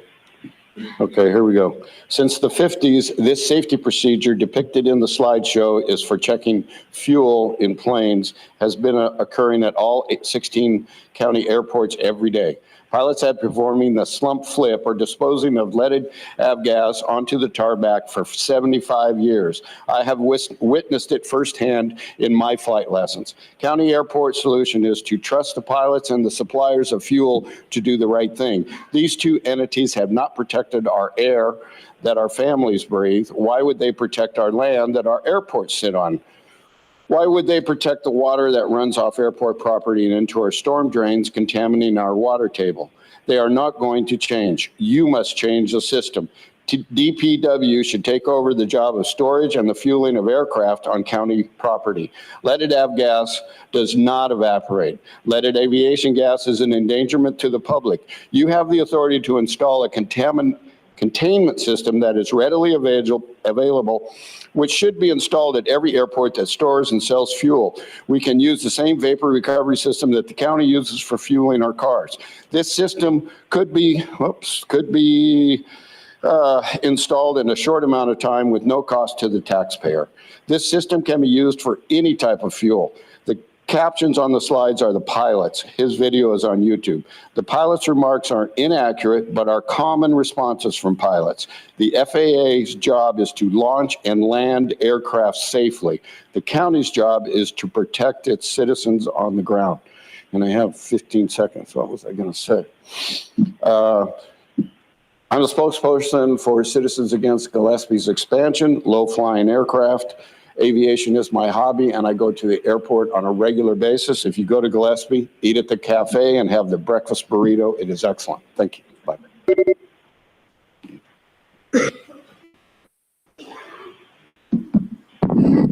Good afternoon, honorable supervisors. My name is Sean Kilkenny. I live at 3945 Syme Drive in Carlsbad. I'm co-founder and partner of Nolan Communities, an Encinitas-based housing developer. Last year, the state passed AB 1033, which permits jurisdictions to adopt a local ordinance to allow the separate conveyance of an accessory dwelling unit. In other words, it allows ADUs to be sold separately from a main residence instead of restricted to rentals. As someone who looks at real estate all day, every day, underwriting pro formas and trying to figure out how to make projects pencil, including projects with deed-restricted affordable units, I believe providing for the separate sale of an ADU will materially improve housing supply in San Diego County, and that it will do so with a product type, detached homes under 1,200 square feet, that's not currently commercially viable in most circumstances in the unincorporated county. This smaller unit typology improves housing affordability by design. Less square footage reduces housing costs. If the county is serious about providing opportunities for first-time home buyers, I urge you to develop a local ordinance allowed by 1033. ADUs have already proven to be an accepted typology in the county. In fact, the number of ADUs permitted has increased significantly over the last several years. And because they're built on lots that are already disturbed, ADUs limit pressures to develop more ex-urban areas. Therefore, I'm requesting the board to refer staff to work with builders to look into an ordinance and bring back recommendations in the next 120 days. Thank you for your consideration.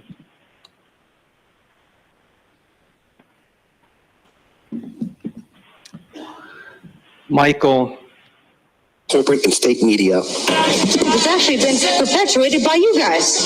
How many of you knew what a county supervisor was before COVID? Be honest. We saved you. How many of you knew what a county supervisor was before COVID? Be honest. We saved you. I want to thank Truth for the wonderful research she does, including digging up clips like that. It's pretty interesting because I know Ms. Vargas was joking, kind of making a joke about that. We saved you from COVID. And yet oftentimes in humor, truth comes out. Truth comes out. Today is the 4-year anniversary of Donald John Trump declaring a national emergency for the counterfeit pandemic. He is just as culpable in this as Joe Biden over here, who was threatening people in December of 2021 to take the bioweapon serum injections. See, all of this underlying deception that has to do with not caring about people has actually contributed to so many events that have happened in our local area over the last 4 years. And there's so much education that people are availing themselves of now, which is great. There's another book, Jim, it's called The Rise of the New Normal Reich. It's a collection of essays by C.J. Hopkins. It's excellent because it really goes into the domestic and international terrorism that David Martin talked about involving the bioweapon serum injections being camouflaged as a vaccine for a non-existent invisible killer dot. Yeah, I'm talking about the alleged virus, which is covered in this book, The Final Pandemic, an antidote to medical tyranny, by Drs. Mark and Samantha Bailey. Read it, Eric. Get educated. Thank you. Before we go to our commenters on the phone, I'm going to ask, first of all, let me just welcome Lavia as our acting DCAO. So welcome, Lavia. Happy to have you here. But then ask and direct you and the team to follow up with the folks regarding the two first commenters as it relates to the horses. So. Thank you, Chairwoman. We have Kathleen Flannery, the Chief Operating Officer for Public Safety Group, who's here. Kathleen, if you'd please raise your hand with a couple of individuals. Do you all see her? She's the one with the, raise your hand. Yeah. Okay, just to make sure that you all can connect with her and share your information with her, please. And I know you're going to be welcome back to come and speak, but I want to make sure you have an opportunity to speak to her, okay? All right, thank you. Go ahead. Thank you, Chairman Vargas. We will now hear from those that requested to speak by phone. Again, we'll be hearing from the first 5 callers. The remaining callers will be heard at the conclusion of today's session. When it's your turn to speak, you'll be unmuted, and then you'll hear a recording that will tell you to begin your comments after the beep. I'd like to remind the callers that they should mute their TV or live video stream before they begin speaking, and we'll begin with our first caller.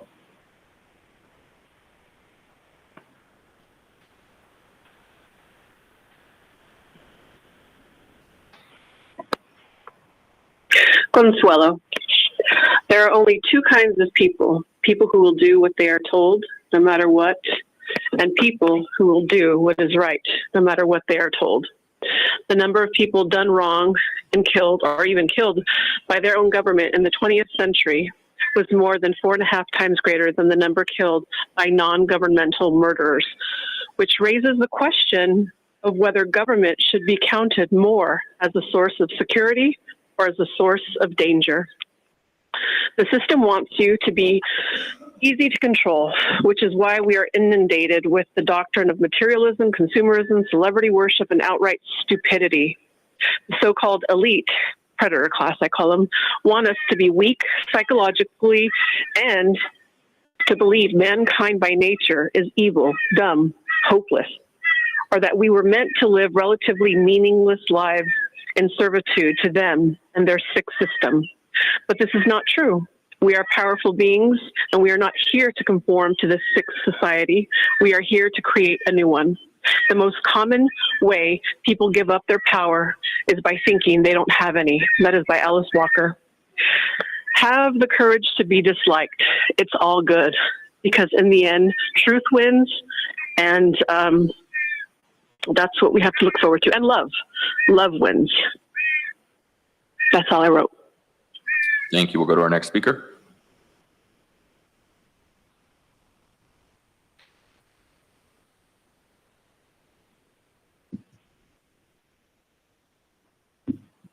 Paula Bold. Yesterday, Nora, I gave you your first warning about applying your rules arbitrarily. The tape wasn't clear. There's a great alternative, tolerance. It comes in many forms that includes tolerance of other cultures, customs, languages, communication styles, tolerance of different foods, climate. It includes realizing that clocks may be a few minutes off and allowing a bit of time before marking people late to work or for schoolwork. It includes not making or allowing false accusations against private persons who take time to come and speak here. A biggie is tolerance of legal rights, such as due process, free speech, Brown Act, including listening and not cutting off the last sentence right at 2 minutes. If you want people to take it to the streets, you're doing a great job. You said, quote, there is nothing that we appreciate more than folks participating in this process, quote. So simmer down. Don't discourage us by picking and choosing which message or person is off topic or rude, but it's like the pot calling the kettle black, and everyone will just be turned off. Whatever happened to, I may not like what you say, but I'll defend to death your right to say it. Thank you. Thank you. We'll go to our next speaker.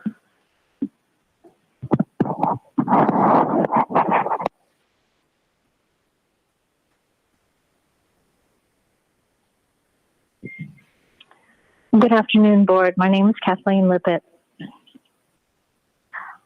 As an advocate of drug policies that protect children, youth, marginalized, low-income, and minority populations, I'd like to speak to the strategies that are in the county's commercial cannabis social equity program. They are familiar to many public health educators who fought hard for ensuring the public was given factual information, and the policies that were subsequently adopted would be consistent with and supportive of protecting from the harms of tobacco.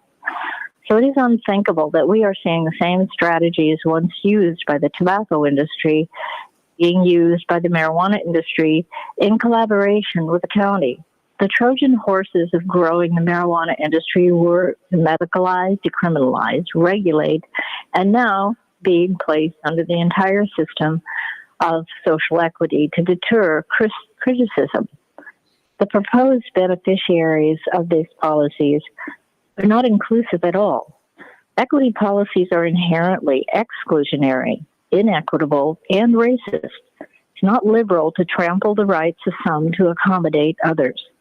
Tyranny by the minority is no better than tyranny by the majority. Equity is a benevolent-sounding label for what is really a highly virulent social pathogen. The French Revolution was about class identity. Hitler's war was about anti-Semitism. Both were disastrous. Today, the U.S. is being goaded into a war based on immutable characteristics of the amount of melanin in your skin. And you cannot claim to care about environmental justice when you ignore the environmentally destructive nature of large-scale solar, wind, turbines, and carbon-neutral goals. Clearing the soil, native plants, and insects causes them to release their naturally sequestered carbon into the atmosphere, belying the concern of polluting the atmosphere. Thank you. Your time is up. We'll go to our next speaker.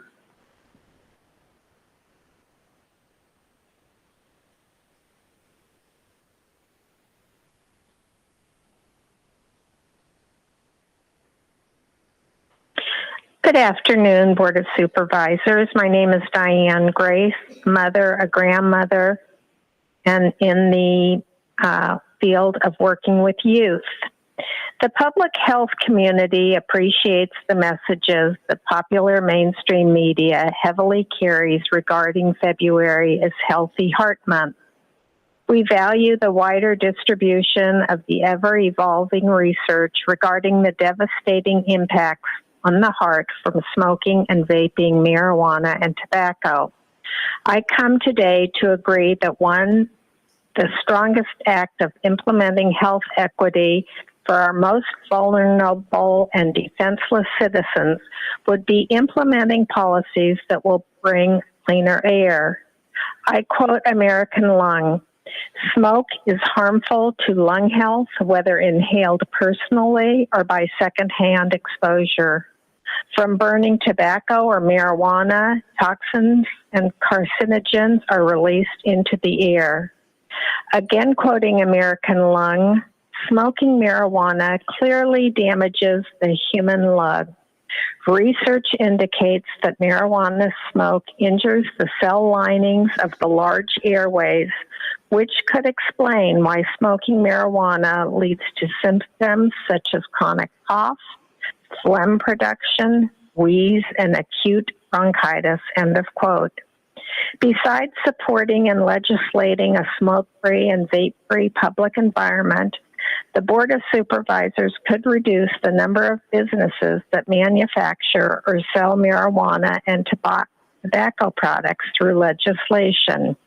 I recognize that there is money to be made from selling tobacco and pot, and guns for that matter, but that never be the overarching goal of this county. Thank you. Your time is up. We'll go to our next speaker.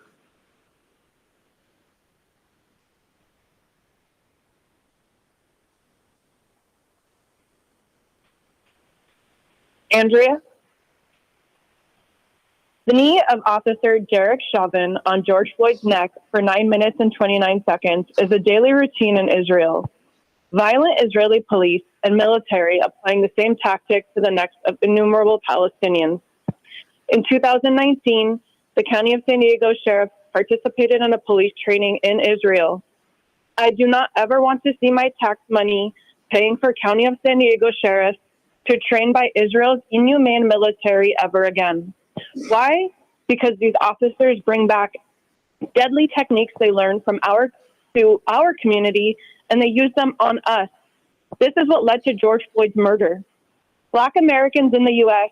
and Palestinians under the control of Israel share a similar fate at the hands of police in both countries. For this reason, the city of Durham, North Carolina, terminated the relationship between its police force and the state of Israel. Just yesterday, San Bernardino sheriff shot and killed a 15-year-old Black autistic teen experiencing a mental health crisis outside of his home. We now see on a daily basis the inhumanity of Israel's leaders and military.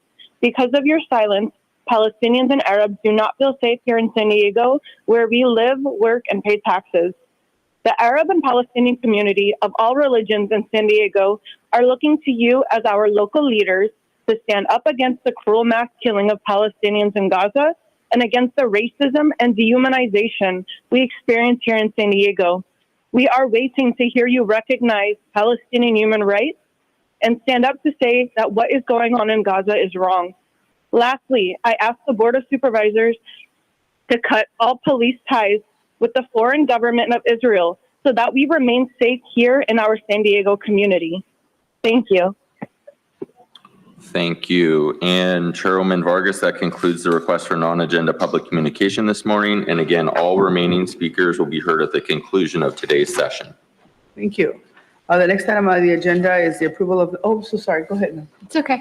Thank you, Chairwoman. I just wanted to ask a question regarding one of the comments from our public commenters. Sean Kilkenny had a really interesting question about ADUs, and I was wondering if we could look into that and see what it would take and whether it would be possible to do something around the ADU kind of affordable housing option in our county.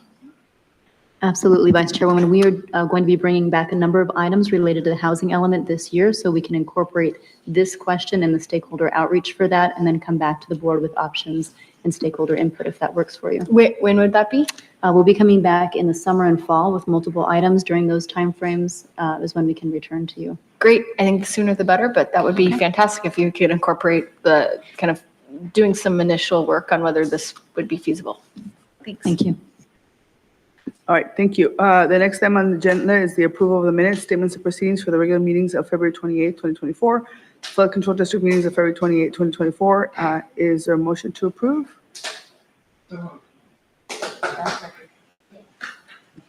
going to let you do the second.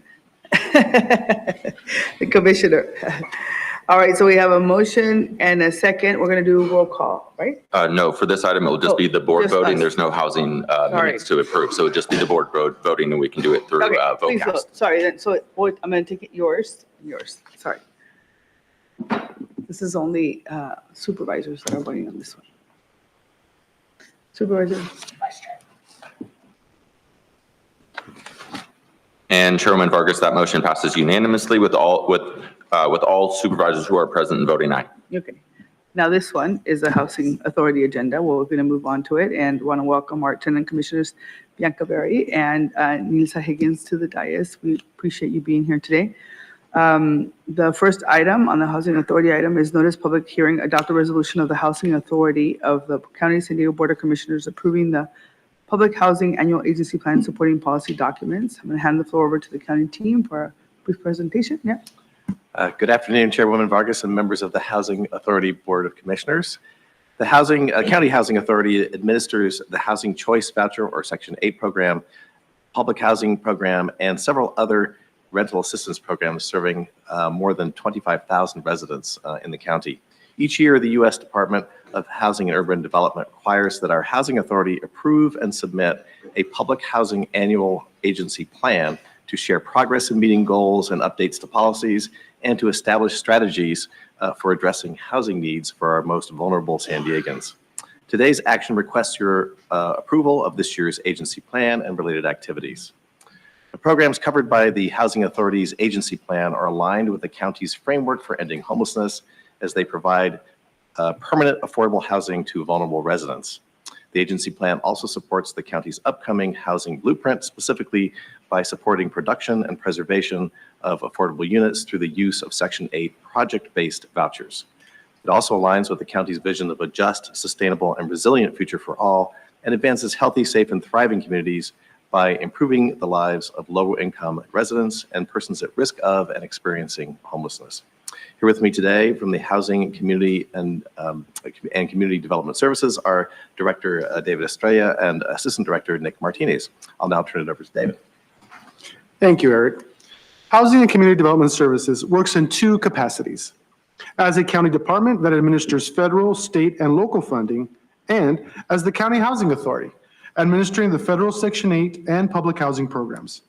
The U.S. Department of Housing and Urban Development, or HUD, requires several plans related to each capacity. These plans aim to reduce housing instability and increase affordable housing options throughout the region. Yesterday, the board approved the annual plan covering entitlement programs such as Community Development Block Grant, administered by HCDS as a county department. Today, staff is requesting approval of the agency plan related to County Housing Authority programs. The County Housing Authority administers the Housing Choice Voucher or Section 8 program and several rental assistance programs throughout the unincorporated areas and in 13 of 18 cities within San Diego County, providing housing stability for over 25,000 residents. These programs contribute over $17.3 million each month into the local economy through payments to landlords. In addition, the County Housing Authority also owns and operates 4 public housing sites in Chula Vista and an affordable housing site in San Marcos for low-income agricultural workers. Participants in the County Housing Authority's programs include working families, veterans, older adults, persons with disabilities, and those previously experiencing homelessness. The agency plan being considered today is a comprehensive guide to the Housing Authority's policies, programs, operations, and strategies. The agency plan outlines the Housing Authority's progress in meeting its goals and objectives and must be submitted to HUD 75 days prior to the start of the new fiscal year. The agency plan includes 2 policy documents, the Housing Choice Voucher Program Administrative Plan and the Public Housing Admissions and Continued Occupancy Policy. These 2 documents describe the policies the County Housing Authority has adopted in each program. I'll now turn it over to Nick to discuss the details of this year's agency plan. Thank you, David. The agency plan outlines activities the Housing Authority will be undertaking or expanding in the upcoming fiscal year. This includes expanding the use of project-based vouchers to increase the supply of affordable housing units in the region, converting to a new case management system that will have more self-service capabilities and reduce paperwork sent to and from customers. And finally, applying to financially reposition the public housing portfolio by converting it to other HUD program funding streams, placing properties on a more stable financial foundation. The public housing sites are all over 30 years old, and financial repositioning will enhance the Housing Authority's ability to address rehabilitation and physical needs and preserve the units for the long term. Some of the significant updates proposed in this year's Housing Choice Voucher Admin Plan and Public Housing ACOP include sections related to implementation of the Housing Opportunity Through Modernization Act, or HOTMA. HUD recently completed the final rulemaking process around certain sections of HOTMA related to income reviews and maximum asset limits for the programs. These required regulatory and discretionary changes are not effective until January 1st, 2025, but must be included in the admin plan approved today. We've also updated rent increase policy to state rent increase requests are subject to limits under the State Tenant Protection Act. Rent increases will not be approved if they fail to conform with state and local rent control policies. This policy has been in effect since December of 2023, but is being updated in the admin plan for this upcoming fiscal year. Throughout the agency plan development process, the Housing Authority conducted extensive community engagement to ensure the voice of the customer was considered. 2 resident advisory board meetings were conducted and attended by Section 8 participants and public housing residents. There's also a 45-day public review period, which began on January 26th and concludes with this public hearing. In order to reach a broad segment of the community, the agency plan was posted on the HCDS website and noticed in various publications in multiple languages. The county sent emails to over 140,000 recipients, including applicants, participants, landlords, and subscribers. We posted information on social media platforms and provided notices to public libraries, city managers, legal aid offices, and family resource and live well centers throughout the region. As of today, over 100 comments have been received during public comment. The majority of the comments pertain to availability of vouchers and are valuable in the assessment of housing needs. None of the comments received require changes to the draft agency plan being considered for approval today. In addition to the approval of the agency plan, the approval of a 5-year public housing capital fund plan is also required to receive funds from HUD for public housing sites. The 5-year action plan covers a rolling 5-year period and is updated annually. The capital fund grant amount for 2024 is estimated to be $282,000. This year's funding will supplement operating expenses for the maintenance activities at all public housing sites and cover the cost for parking lot improvement repairs at one of the sites. I will now turn it back over to David. Today's requested actions include receiving public testimony, approving the agency plan, and authorizing submission of the plans and all required certifications to HUD. In addition, if approved, today's actions will also authorize the County Housing Authority to apply for additional program funding or vouchers. As we continue to work toward the goal of expanding the supply of housing in our region, having this broad authority will maximize the county's ability to take advantage of opportunities as they become available. This concludes staff's presentation. We're available to answer any questions you may have. Thank you. Thank you. I'm going to go ahead and turn over to public comment. Thank you, Chairwoman Vargas. We have 8 total requests to speak on this item, 1 individual in person and 7 requesting to speak by phone. Also like to note for the record, we did receive 1 e-comment on this item, and that was in opposition. For members of the public that have requested to speak on this item by phone, if you could please dial into the conference line now using the instructions that were provided to you. We'll begin with the in-person speakers, and I'd like to invite forward Kushbeem Hossani. You have 2 minutes to address the board, and if you could please begin by stating your name for the record.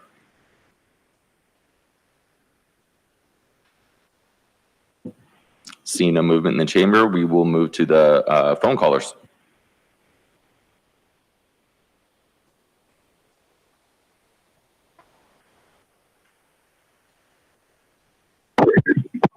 All the bold. I wish you'd also discuss the general plan and the housing element, item 10, which kind of really ties into this.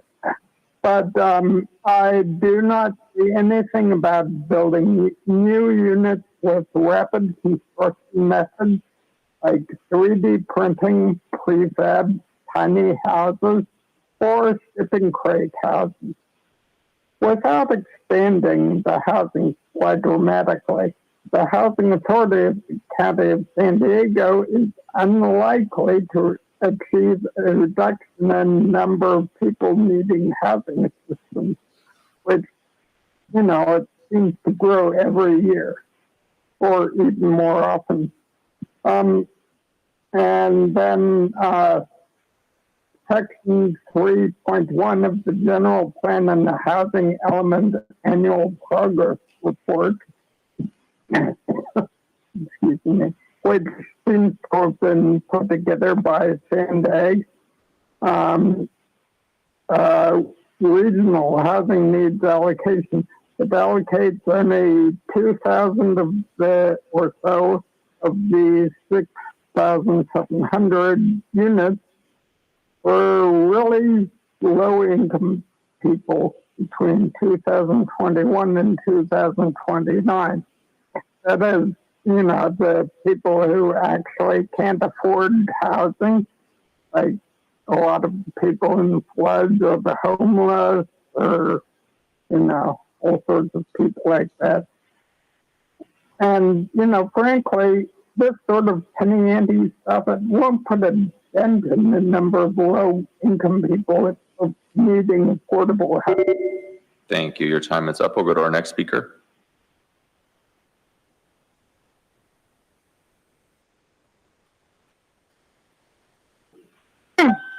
Hi, it's Truth trying to clear my throat here. I'll tell you what doesn't help with affordable housing.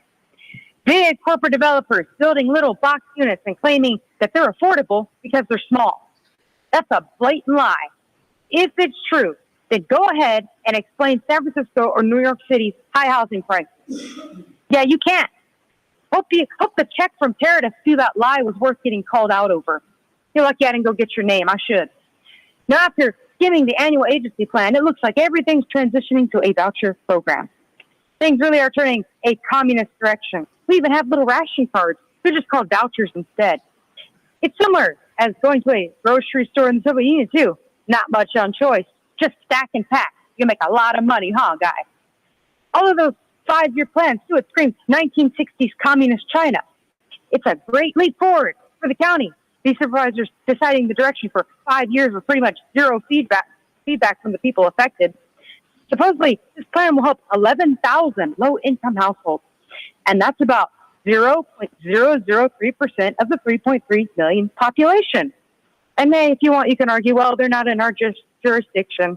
Well, give me the number, and I'll give you the stat on that one, because it's still low. Now, I don't mind the preferences for the waiting list, including veterans, elders, or those with disabilities. I'd still like to see definitions of the phrase decent, safe, or sanitary housing. What still doesn't make sense is the redistribution of people on Section 8 to neighborhoods that are wealthy. Mismatches rarely work because people can't relate to each other, misunderstand each other, or look down on each other. And once again, who gets to go to the rich neighborhoods? And who gets to stay in the poor neighborhoods? What inequity. And again, government has become a corporation, with this item claiming that the County Housing Authority incorporates the voice of the customer in policy and budget development. People in need of assistance are not customers of anything. Have respect and treat people like human beings. Your neighbors. Thank you. Your time is up. We'll go to our next speaker.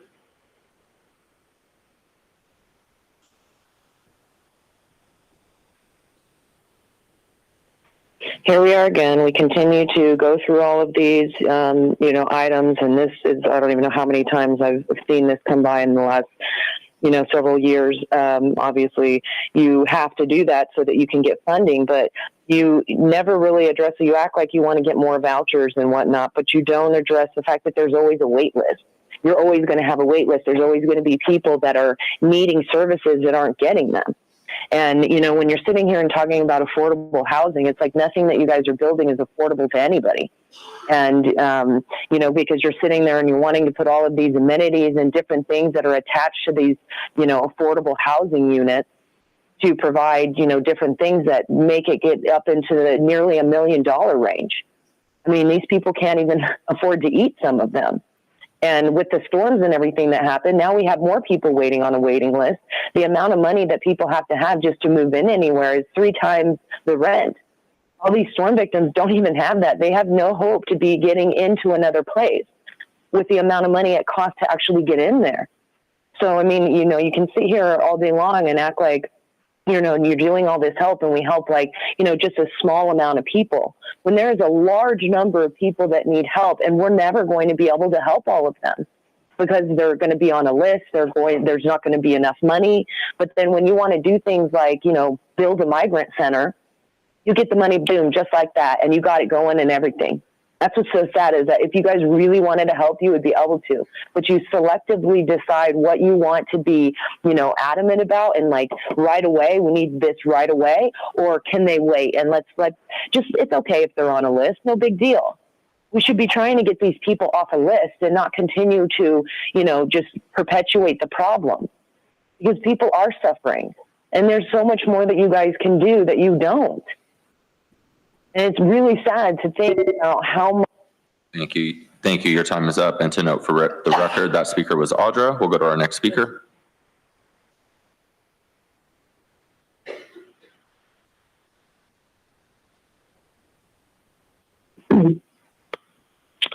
Consuelo. Just, sustainable, equitable, blah, blah, blah. This item supports the county's vision of a just, sustainable, and resilient future for all its states. Such a load of junk. Pretty happy words, empty and worthless, just like this local government, which is currently in the process of destroying our county. Affordable housing. Affordable to who? People are struggling. Money here, money there, money goes everywhere. But to the people in need, and in need now. This issue will never be solved. Let's be real, it's too lucrative. These programs and nonprofits are not in the business of solving anything because they're already successful in profiting off of the problem. We see what happens when programs are successful. They become defunded. It's lucrative for government to be unsuccessful. You're not only wasting our money, but also our time with these stupid items. Government doesn't care. The masses aren't paying attention. This will only end when either everyone is fully dependent on government, or when people actually start paying attention and challenging their government. It's time. That's all I wrote. Thank you. And Chairwoman Vargas, not seeing any more speakers in the queue, that will conclude public comment on this item. All right. With that, do we have a motion to approve? All right, Commissioner, thank you. Is there a second? I'm going to let the Commissioner second. Want a second? Yes, thank you. Thank you. Only because it's like, you know, they get to come and do this. So, all right, we have a motion and a second. No further discussion. Oh, Supervisor, I'm sorry. Just real quick, thank you for the presentation. I wanted to, at a later date, just put my request in now for more details around the outreach and community engagement plan. Would like to talk to you about that. Thank you so much. Yes, ma'am. I would also like to state that I approve this publication. The offering with a recommendation that you have your staff implement a support for guidance plan for those who are affected by the $100,000 asset limit. For those who receive rental assistance, that can be a very stressful and concerning situation to be in, and to not know where to go from there, knowing that possibly there was value in the end, to have some support of others, to know what's next, with the fact shed some light to them, and also some reassurance that There was some safety, some shelter, somewhat to help them make the transition more smoothly. Chair, if we may, we're happy to do that. And actually, I'll ask Nick to just very quickly summarize the issue and then our next steps. Thank you, Board. So HOTMA has certain sections, Section 104, which sets maximum asset limits, and there are restrictions on eligibility if a family owns real property that is suitable for occupancy or has assets that exceed $100,000. So PHAs must enforce at admission that the eligibility cannot exceed those assets, but have the discretion to enforce at annual and interim reexaminations. So with our HOTMA changes for this year's admin plan, we are going with a limited enforcement to allow a cure within 6 months. So if somebody reaches that asset limit, they have 6 months to either cure it or they're removed from the program. So Ms. Berry, I think, is recommending that the staff provide support to anyone who meets that threshold. And staff can certainly put something together. We already have financial literacy workshops that we provide through our family self-sufficiency program, and we can potentially leverage partnerships with housing and counseling agencies to also provide that glide slope and help anyone who meets that threshold. Thank you. All right, with that, we have a motion and a second. I'm going to ask the clerk to call the roll. Thank you, Chairwoman Vargas. We'll do voice votes for this item. Tenant Commissioner Berry? Yes. Tenant Commissioner Higgins? Yes. Supervisor Montgomery Stepp? Yes. Supervisor Desmond? Yes. Vice Chair Lawson Reamer? Yes. And Chairwoman Vargas. Vargas, yes. And that motion passes unanimously with all tenant commissioners who are present and voting aye. All right. I want to say thank you again to the tenant commissioners, both Berry and Higgins, for being here today.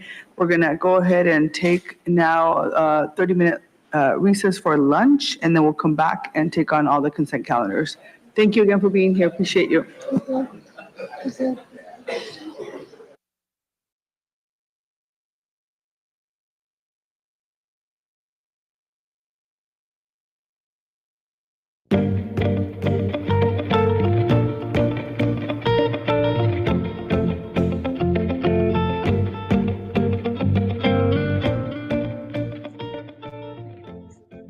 Well, I had a hard time hearing that. I don't know about you guys.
All right, let's turn on commercials again. Unless you want to watch them more.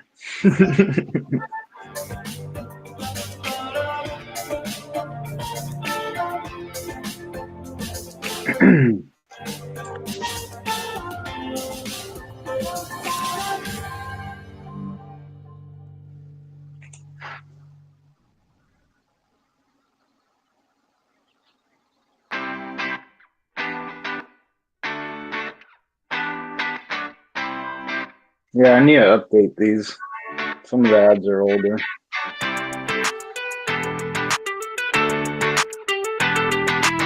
What does it do when I do this?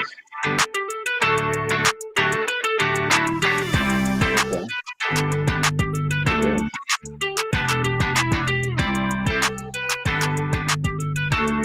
This one won't split that. Okay. I can take off this and put this one back on.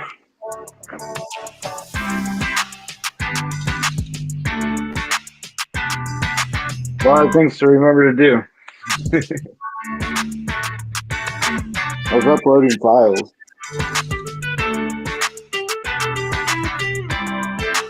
I still gotta upload it on my page now.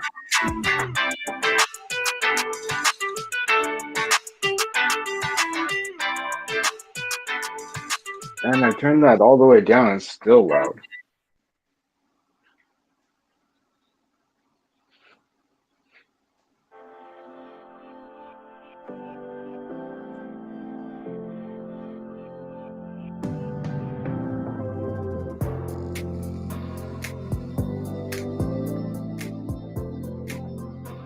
Well, now we got a half an hour break.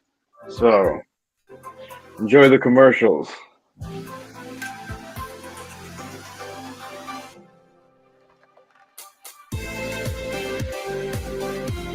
I got another computer ready to start streaming the other stuff, and I still have my live stream set up, so technically I could stream a whole nother computer now.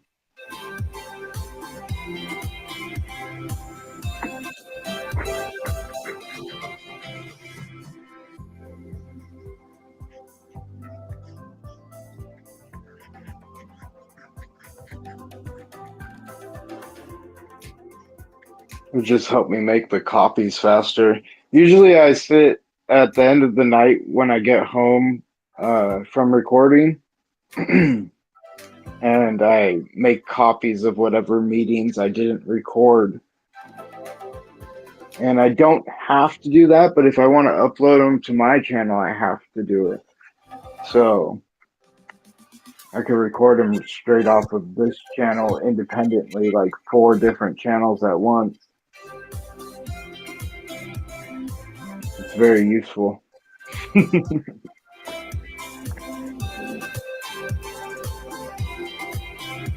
Like on my computer, I think I could probably get away with a couple of 2, but not using it, it would completely disable my computer.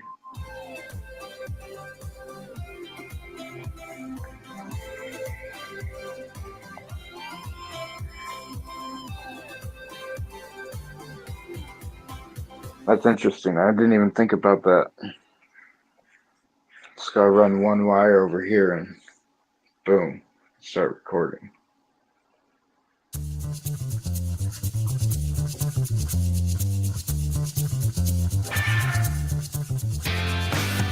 It's a good test, I'm telling you.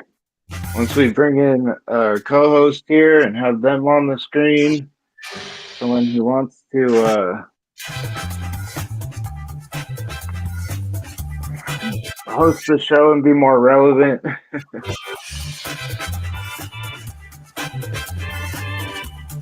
I can tell you a bunch of stuff that I've been reading, but other people have a better way of getting it out. So, from what I can tell right now, it's all about going to meetings and recording the data and then submitting public comments and getting your opinions out there. If you don't do that, then you've already lost.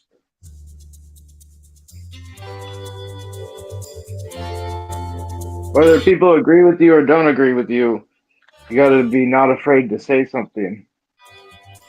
And most of the time you're gonna say, well, isn't the news doing that? Well, they're working on what they want to, not maybe what you want them to work on. Because they're doing it for money, so.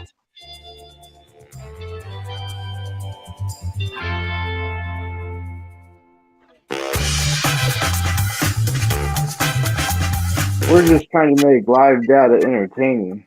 I swear they turned that music all the way up again.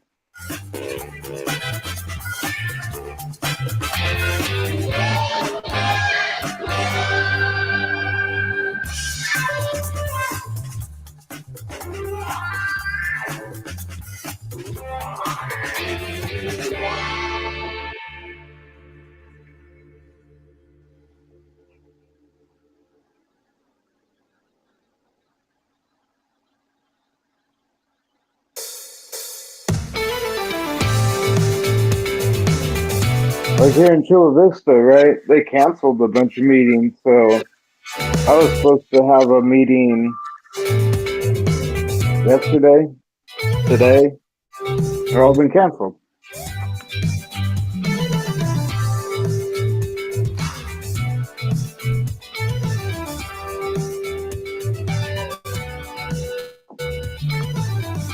And luckily they weren't same day cancellations because I would know.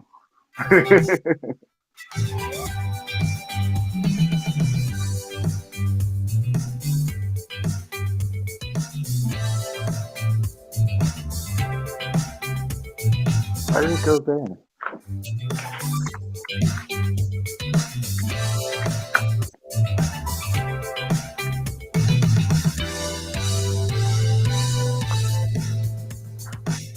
So tonight was supposed to be planning commission. They canceled, but there's a Chula Vista Elementary School District meeting, and there's also a Sweetwater Authority meeting.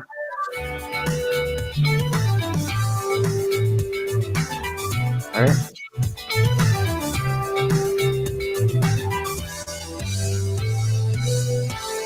Yeah, 13.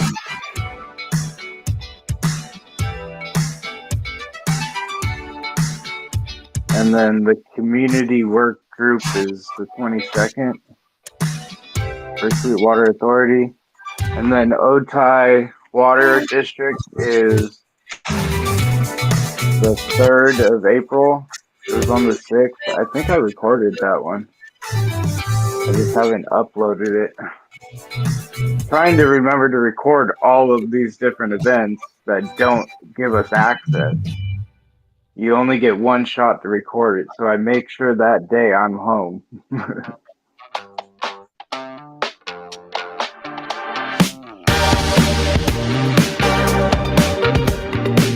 And it looks like I'm free right then. Good.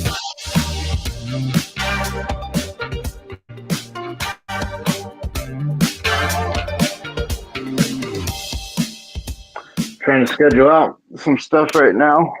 I think I'm worked all the way through March into April now. I gotta work on San Diego Live Data though. Some of the calendars need more updated information. So for anyone who's watching, you can go check it out and hopefully get calendar information of what will be on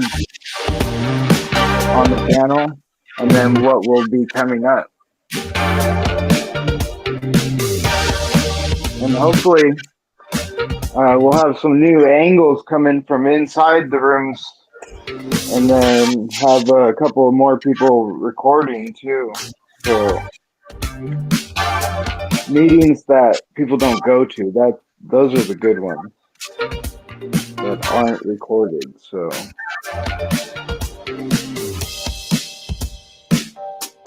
they may have an audio file or something, but it's always better to have video.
Trying to do a pretty good test with some guests today, and I've sent out the link to a couple of people, and I had a test go this morning good, so I wanted to bring some people in live on the channel and hopefully let them get their voice out, you know. So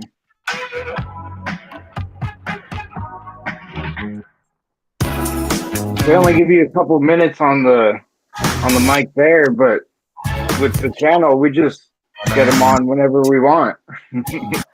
And it doesn't take anything too special, just a phone will do, you know. I'm running the whole back end, so all you need to do is pop in with the microphone and camera.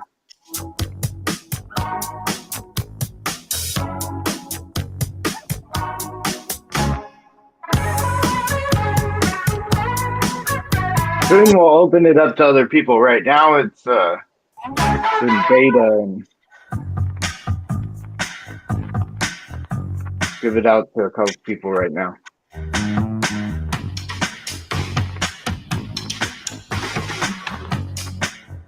I got a call-in line if you want to call in. We won't do that till I test it, though.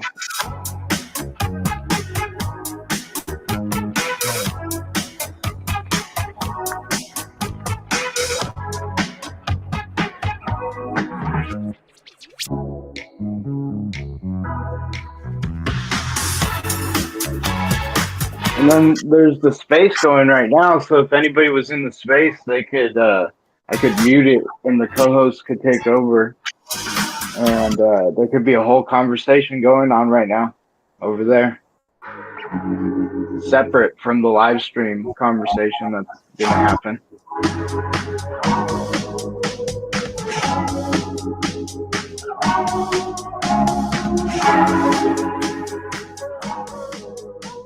The world is our oyster. Will we make it?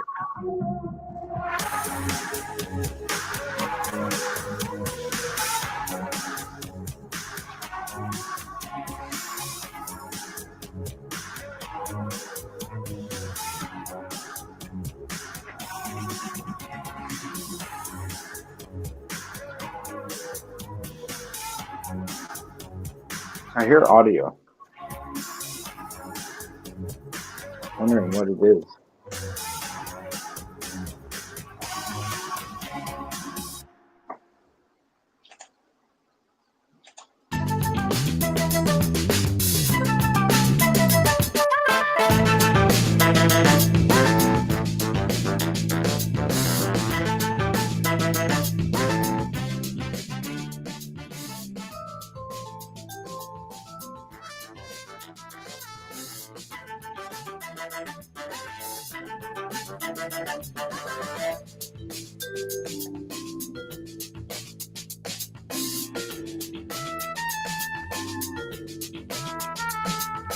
Wonder why they booted that meeting.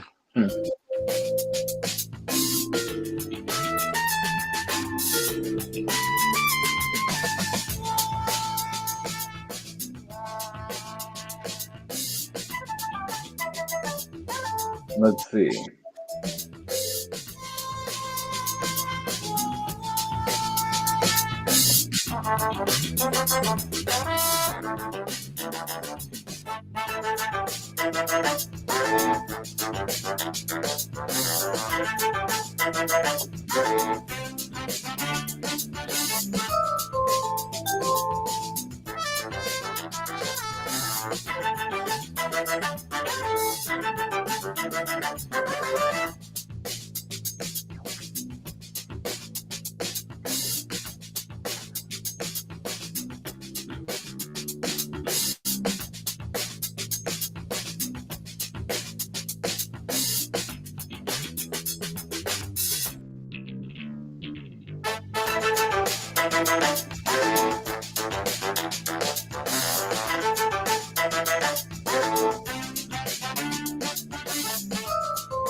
I wish there was a way to clear the chat. I still haven't figured that out. But maybe there isn't a way. I'm just dreaming.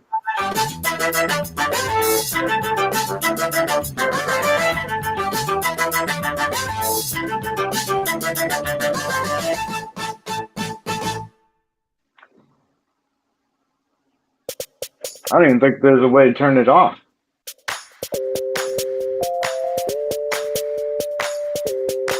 Can't even delete the message or nothing.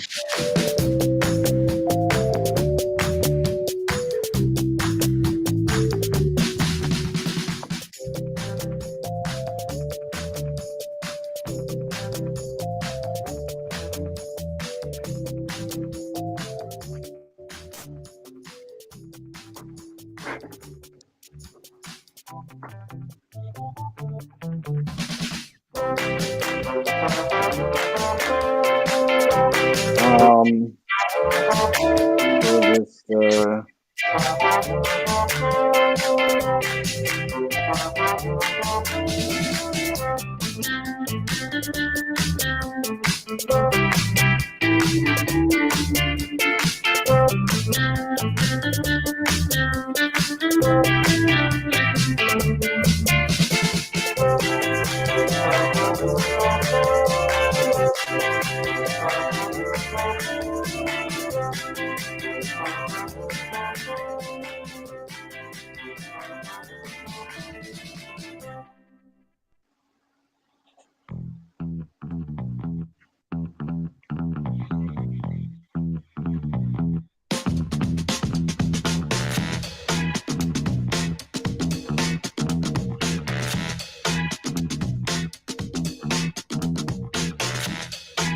I'm confused.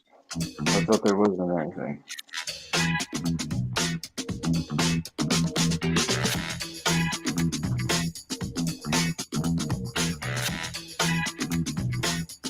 Man, why do I gotta do all the work?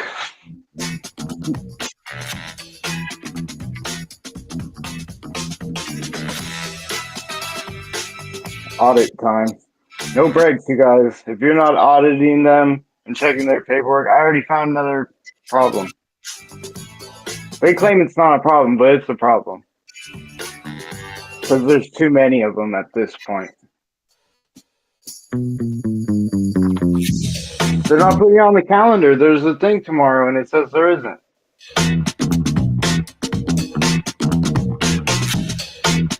March 14th, that's tomorrow. And then the calendar, it says it's canceled.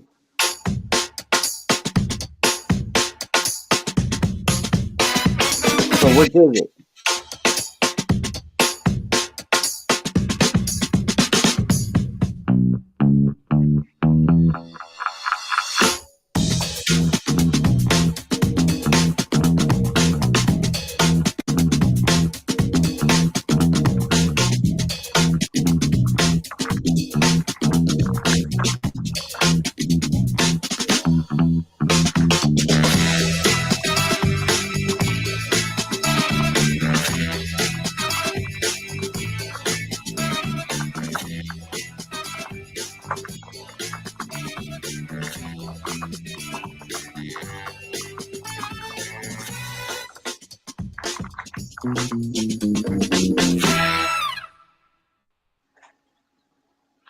There we go. I just submitted my public comment and held them to account. I'm telling you, you have to check the paperwork. If there's something wrong with it, tell them there's something wrong with it, screenshot it, send them an email, and make sure all your emails are kind of the same so that way when you go to FOIA, they're all FOIA-able.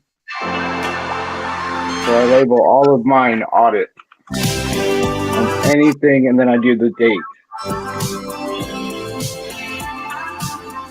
And then beyond that, you're going to find every single one of these emails for sure.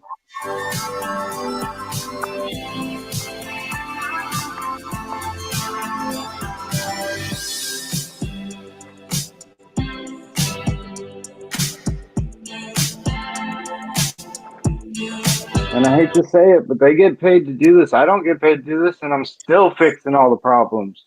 Even if it is the day before, this is legal. This is, how is anybody supposed to know whether there's a meeting or not?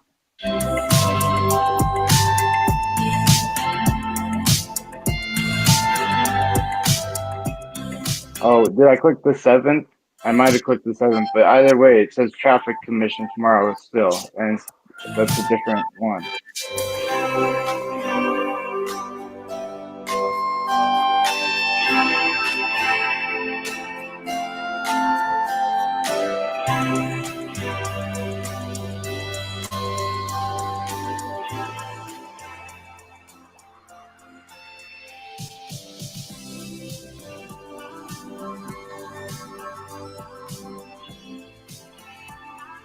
Yeah, it doesn't matter because it's different, but I'm still right. It does say it was canceled, but that was on the 7th.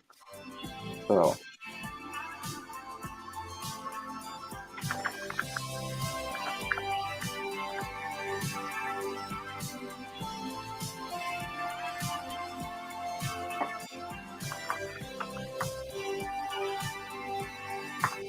And then I tag the mayor, I tag my representative for my district,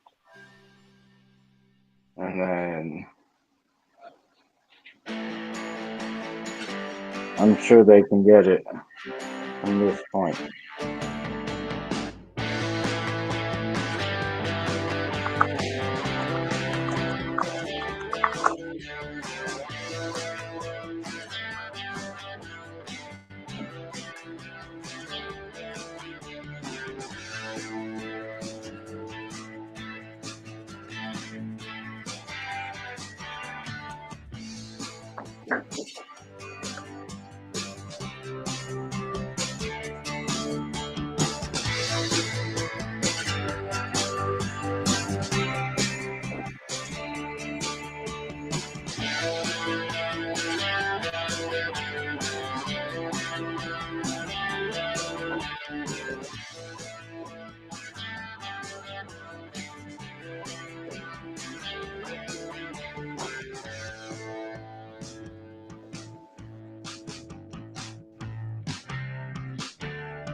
They'll probably have it fixed in like 20 minutes now. Watch them.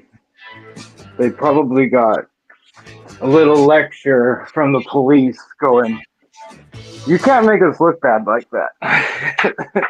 We told you about it and you still didn't fix it?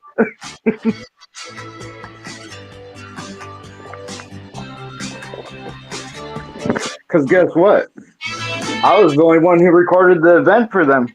Like, other than the one other guy that was there. The city didn't record it. I don't know. Heard you say thank you a lot.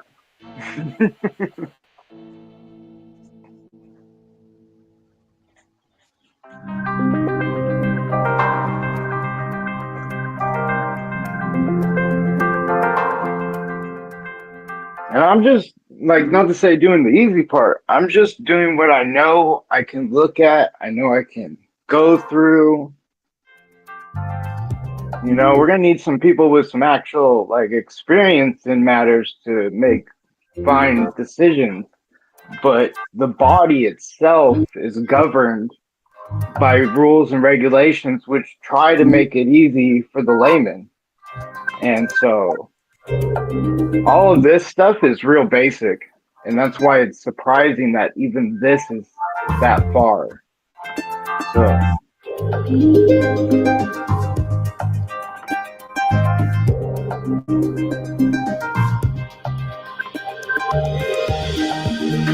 it's all good though, because like I said, whenever someone serious wants to take up the audit paperwork, you know, they're going to have just a pile of mistakes that the city did this year. And I'm probably not the only one who's doing this right now. You know, it's other areas, but I'm definitely doing it to where I live.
Like, I didn't raise the audio all of a sudden.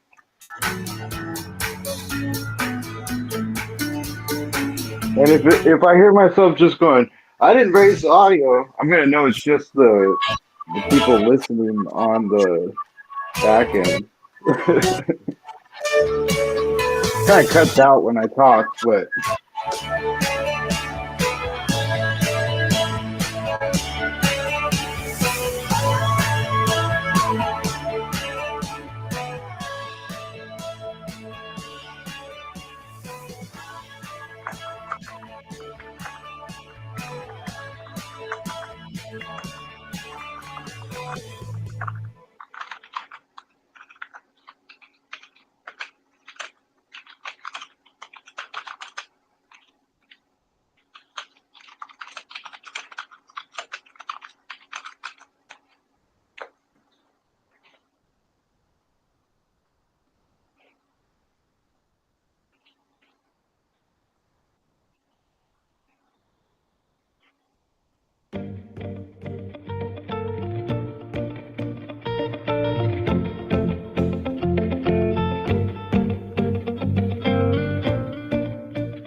I know.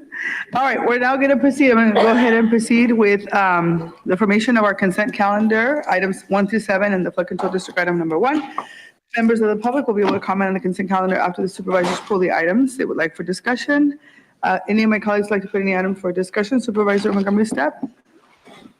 No need to pull any items, and I will move the consent agenda. Thank you. Supervisor Desmond? No items to pull, and I'll second the motion. Okay, Vice Chair Lasso-Reimer? No items to pull. I just want to comment on item 4 regarding the broadband item. I'm just excited to see us moving forward with some additional funding and resources for expanding access to broadband. As you know, it's been a huge priority of mine, and I think it's well done. Yep. That's all I was going to say. Just say thank you to the team for the great work around this comprehensive broadband plan, and I'm hoping that we'll continue to get resources from the federal government for the work that needs to happen to connect our communities. So with that, I'm going to turn it over to public comment. Thank you, Chairwoman Vargas. We have 8 total requests to speak on items on the consent calendar, 2 individuals in person, and 6 requesting to speak by phone. For any members of the public that have requested to speak on items on the consent calendar, if you could please dial into the conference line now using the instructions that were provided to you. We will begin with the in-person speakers, and as your name is called, if you could please come forward and stand against the east wall under the murals until it is your turn to speak. I'd like to invite forward the following individuals: Alberto Velasquez and Robert Gurman. You'll have 2 minutes to address the board, and if you could please begin by stating your name for the record, and just also noting for the record that on the consent calendar is item number 1 from the Flood Control District agenda as well. Thank you. Good afternoon, members of the board. My name is Alberto Velasquez, Government Affairs Manager for Cox Communications. I'm here today to talk about the request to appropriate the use of $9 million in ARPA funds to begin the NOFA process to expand broadband access and affordability as identified by the Comprehensive Broadband Plan that was released last year. I'm here to express our continued willingness to be part of the stakeholder outreach and work with county staff. We at Cox have been leaders in working to bridge the digital divide through the adoption of broadband, whether it be through our low-cost programs such as Cox to Competes that offers broadband internet to entire homes of families with K through 12 students, or to our Connect Assist program that offers subsidized broadbands to our veterans, seniors, and college students.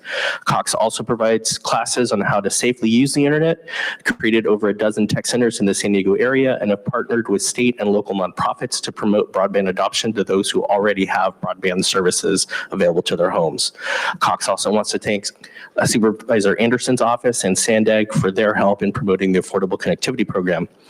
Even with our efforts to promote adoption, we know that this item before you today will address identified access issues here in the county where broadband is currently not available. We have also been working to expand broadband access, supporting smart deployment of broadband infrastructure to areas that have little to no broadband access, like many parts of our county, but appreciate the allocation of ARPA funds to further support deployment. The timeline to utilize these dollars is strict and approaching, which is why we'd like to thank the board, led by Supervisor Lawson-Remer's efforts to streamline broadband deployment. We appreciate the staff working with all providers to find creative solutions to expedite building of infrastructure and hope to have identified potential time-saving opportunities in order to benefit the 37,000 households identified without broadband access. Cox is more than happy to work with all of you to help bridge the digital divide, whether it be broadband adoption or lack of broadband access, to help our county grow and thrive and to ensure that the residents we all serve have access to opportunity. Thank you.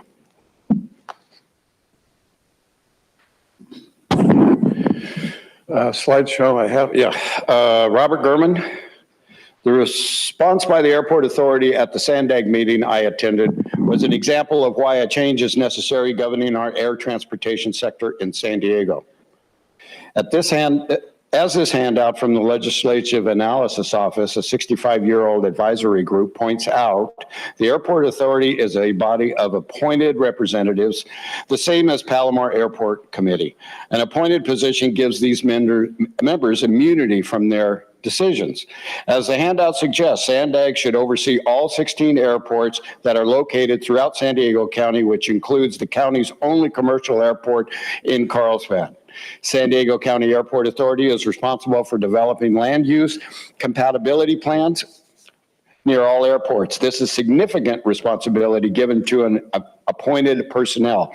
An example of this unequal system is the downtown airport, aka Lindbergh, is focused entirely on servicing the needs of the convention center and the hotel and entertainment industry businesses of downtown San Diego, businesses downtown San Diego, not the citizens throughout San Diego County. SANDAG should govern all transportation sectors, including air transportation. Presently, we have an inconsistent plan that does not serve the entire county. Please study this request described in this handout. San Diego's air transportation sector should be overseen by SANDAG and its responsibility. Man, I got all kinds of time. I just really feel that an international airport down at the harbor is nice, but it's not practical and doesn't have common sense. And as I have said before, a great swap would be to put MCAS down at the bay, right where they have water access. The Marines like water, and move Lindbergh up to Miramar. Thank you. Thank you. We will now hear from those that have requested to speak by phone. When it is your turn to speak, you'll be unmuted and you will hear a recording that will tell you to begin your comments after the beep. Again, I'd like to remind the callers they should mute their TV or live video stream before they begin speaking, and we'll go ahead and begin with our first caller.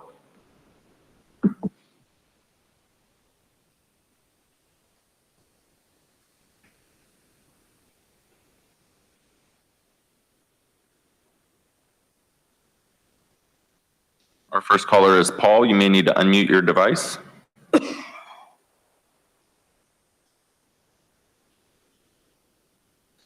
We'll come back to you.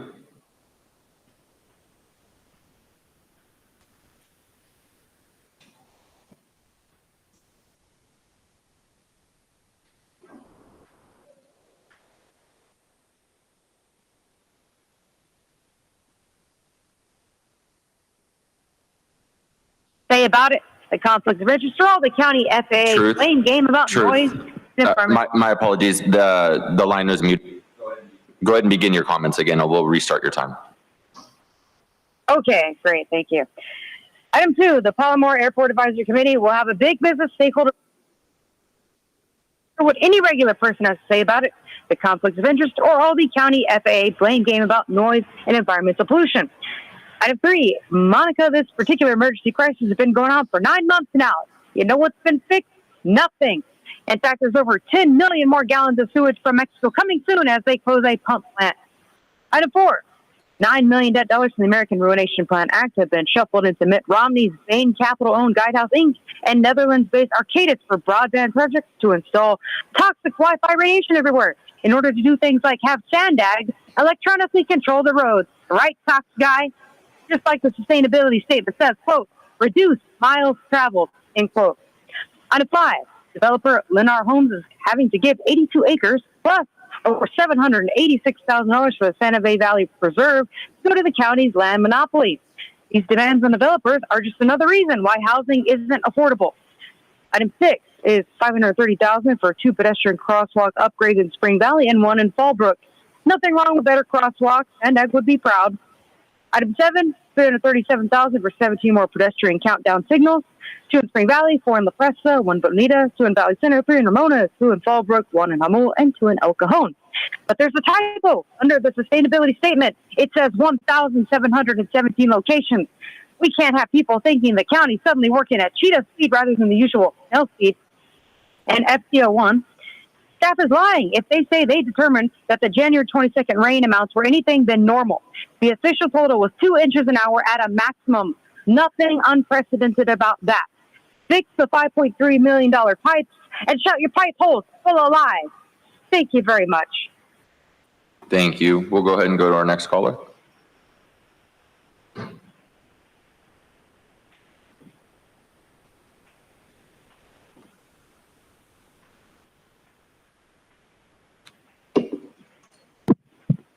All above. Mexico beat us to the punch on fixing its sewage plants on Tuesday. On January 24th, I said I would like a report at each meeting on what progress you've made on the CJ sewage emergency in this county. What you've done, what you're talking about, plans, intentions, visions, and the like. Also reports on any chemical contamination. This has not been done. You aren't being transparent on this issue. And 1.5 months after the storm, the basin is still covered in sewage. The board letter mentions advocacy efforts last year, but does not say how successful these efforts are, or whether they're still being pursued at the level which requires a state of emergency.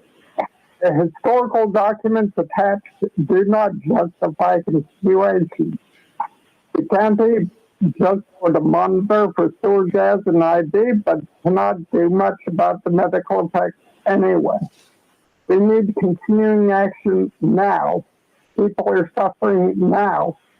Please also give us an update on other problem areas in this county, like Mission Bay, San Diego River, La Jolla areas, CBOB, Coronado, and the San Luis Rey River in Oceanside. Since there's no meaningful reportive action taken to resolve this issue, I do not approve its continuance.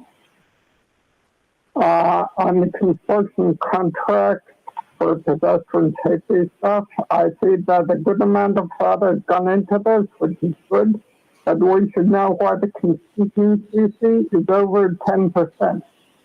Now I see that the total cost. Thank you. Your time is up. We'll go to our next speaker.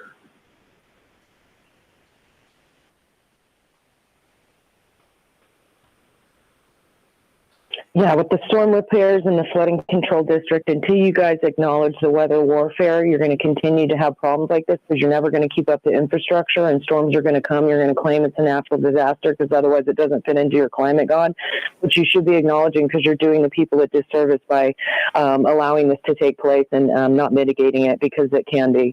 The Palomar Airport Advisory Committee, I mean, they should also be something that deals with the toxic effects of the planes that are spraying chemtrails above us. And Jim, that does happen. That's not just contrails. Those are chemtrails. If you guys just look up in the sky, you'll be able to see. But, you know, and I don't even know why we're flying. I mean, it doesn't go into your climate action plan. So kind of bogus. With the TJ sewage emergency, I feel like we need to be taking the sewage and giving it back to the people. I mean, why waste it? It's ridiculous, right? I mean, it's pure water. I mean, that's what they call it. So, I mean, we might as well just, I mean, you could even bottle it. I don't know, and just be like, it's Tijuana, water that we got going on.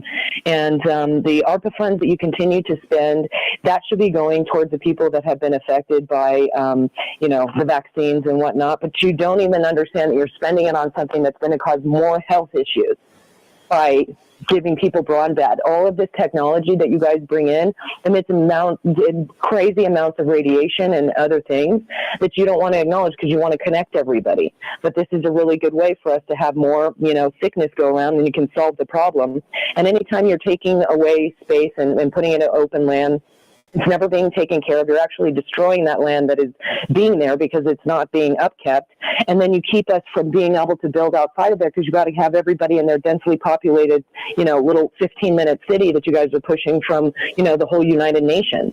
And so everything that you're doing is on one hand, you act like you're preserving something, but it's being destroyed. On the other hand, you think that you're like putting people in their homes. I want to know when you guys are going to put CPUs on your. Thank you. And to note for the record, that caller was Audra, and Chairwoman Vargas. That concludes public comment on the consent calendar. Thank you. We have a motion and a second. Seeing no further discussion, please vote. And Chairwoman Vargas, that motion passes unanimously with all supervisors who are present and voting aye. All right, we will be hearing discussion item 10 first, and then we'll hear number 8 and 9. Discussion item 10 is the 2023 General Plan and Housing Element Annual Progress Report and Findings of No Project under CEQA. I'm going to hand it over to the county team.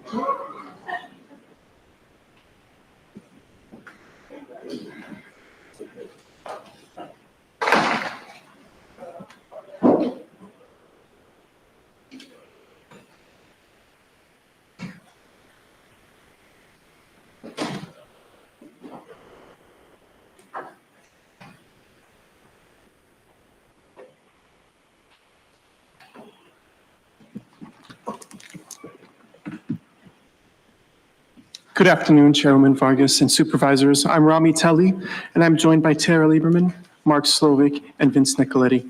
Today, staff will be sharing the 2023 General Plan and Housing Element Annual Progress Report. This is an annual report that monitors and summarizes county activities related to implementing the General Plan and Housing Element as required by the state. The report shows that by the third year of the current 8-year housing cycle, the county has met more than a third of its overall regional housing needs allocation. With the bulk of the housing construction occurring in the moderate and above moderate income categories, more is needed to realize production in the very low income categories. In addition, we're seeing continued trends that show a steady decline in the number of discretionary projects approved. The county's general plan sets the long-term framework for the unincorporated areas development by establishing goals, objectives, and policies. It is comprised of 7 elements, each of which address specific topics such as land use and density, open space for conservation and recreation, and safety. The housing element is included within the general plan It is updated every 8 years to address changing housing needs for all income levels and populations.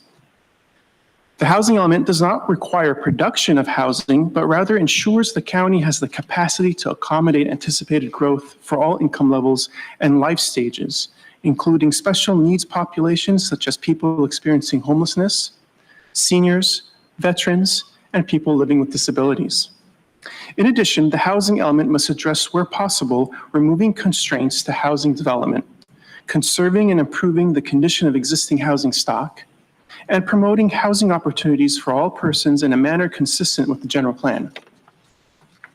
The Annual Progress Report, or APR, is a state requirement that summarizes the county's progress in implementing the general plan and housing element over the past calendar year. The State Office of Planning and Research oversees the general plan APR and encourages jurisdictions to share updates on land use changes, regulatory items, and other major developments. The State Department of Housing and Community Development oversees the housing element APR, and it requires jurisdictions to include progress in implementing the Regional Housing Needs Assessment, or RHNA, the housing element, and progress in affordable housing efforts. These two components combine to be the general plan and housing element annual progress report, which we are presenting today. Relying on state guidelines, the general plan components of the county's APR highlight several topics. First are regulatory or land use updates. This covers general plan amendments and zoning ordinance updates. The board approved the Campo Road Revitalization Specific Plan in the Casa de Oro neighborhood, which envisions an area as a welcoming destination.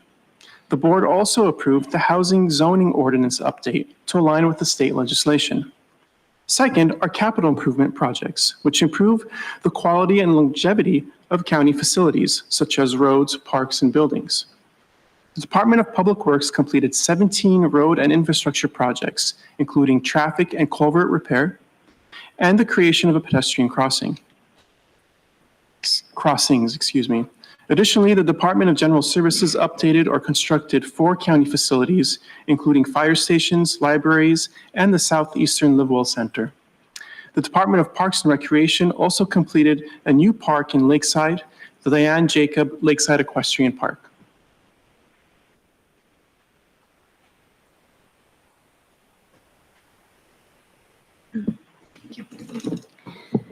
The county has initiated several housing efforts to encourage housing production in the unincorporated area, which has allowed us to be on track to exceed the overall RHNA allocation and implement our housing element.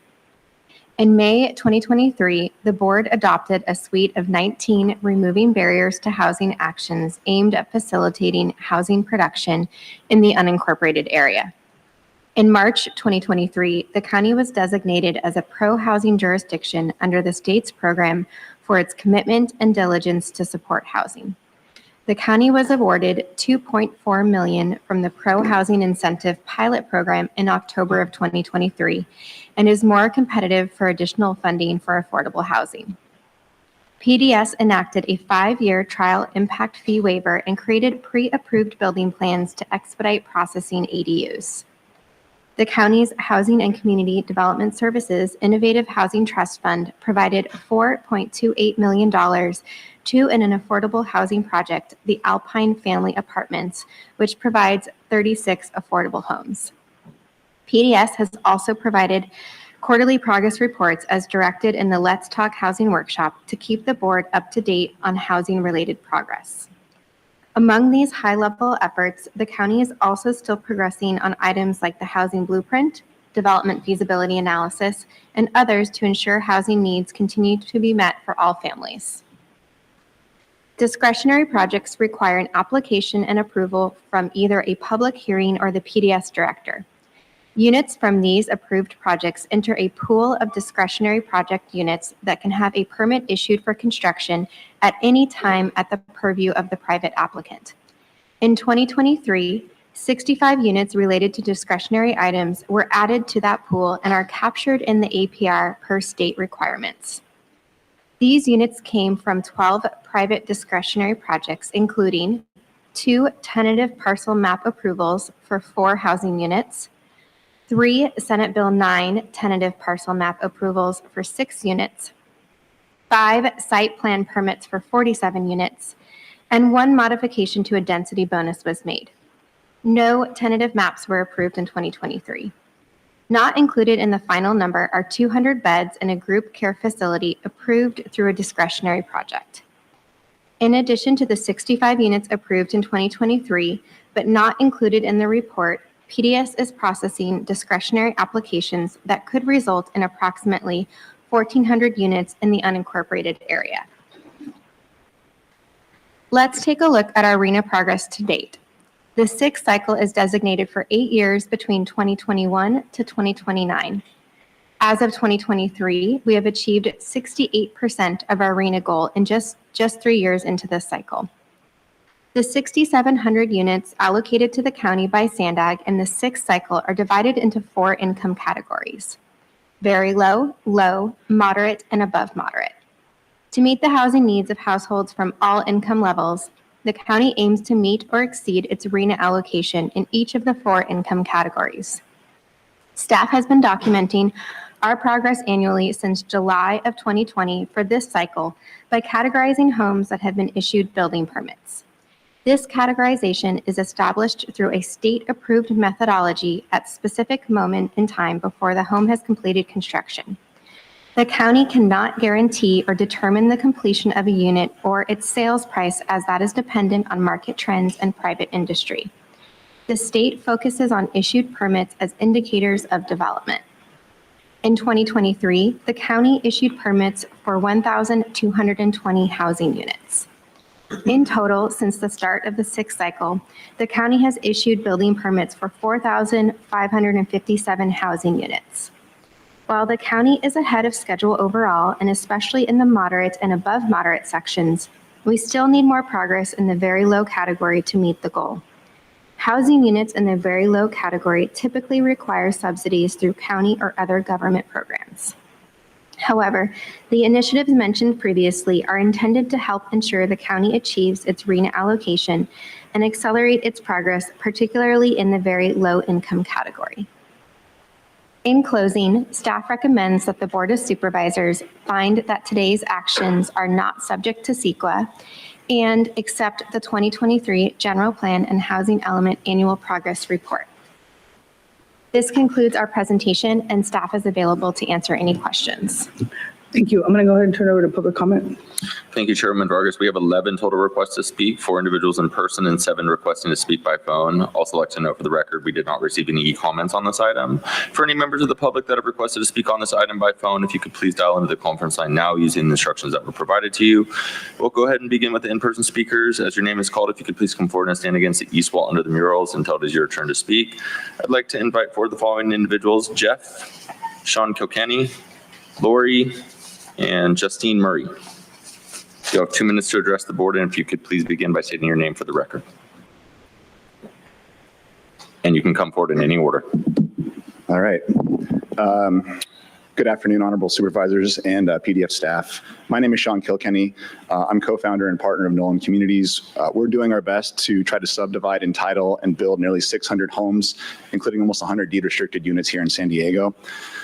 This board is focused a lot on equity, inclusion, and sustainability. In fact, you've done a lot of really great work on these priorities in many areas, and for that, you should be commended. However, the county's current housing practices are not accomplishing these goals, and the evidence is quite bare in the APR. By my count, is 52 RENA-eligible discretionary units. I don't count SB 9 units, but that's another question. In fact, the county bought and conserved more lots last year through Butterfield Trails acquisition than it approved new units. I don't know how that's quite equal. Not a single deed restricted unit was permitted last year, and of the 277 allocated very low and low income permits, 276 were either ADUs or mobile homes. In fact, the county has approved, by my count, only 44 deed restricted units during this cycle. I'd like to know how many non-ADU or mobile home units are included in very low and low income categories. And finally, the county doesn't have to check the sales price of these units, but I did. And I can assure you that the overwhelming majority of them do not qualify as any level of affordability. And the treasurer, tax collector, and tax assessor should be able to do that pretty quickly for the county. I would ask that you look into this just to get a sense for how the actual sales of these homes is going. It's quite simple. The county isn't producing enough RENA-eligible deed-restricted housing units. In fact, I don't even know how many housing unit sites are being developed right now that we're almost halfway into the planning period. How many of these units are actually realistic when it takes 2 to 3 years to get through an entitlement? Further, the county is behind in just now starting a number of the implementation actions that are supposed to have been completed by last year as part of the housing element update. You are at risk of running afoul of state housing law. I don't have enough time. I would just implore you guys to continue to work with the development community to try to figure out ways to provide more housing at all income levels. Thank you very much.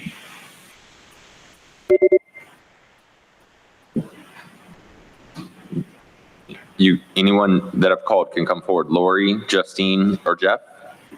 Jeff, I believe it's Choter. Yeah, that's for the white slip. No, this is for item 10. Oh. Item 10. Lori, Justine, and Jeff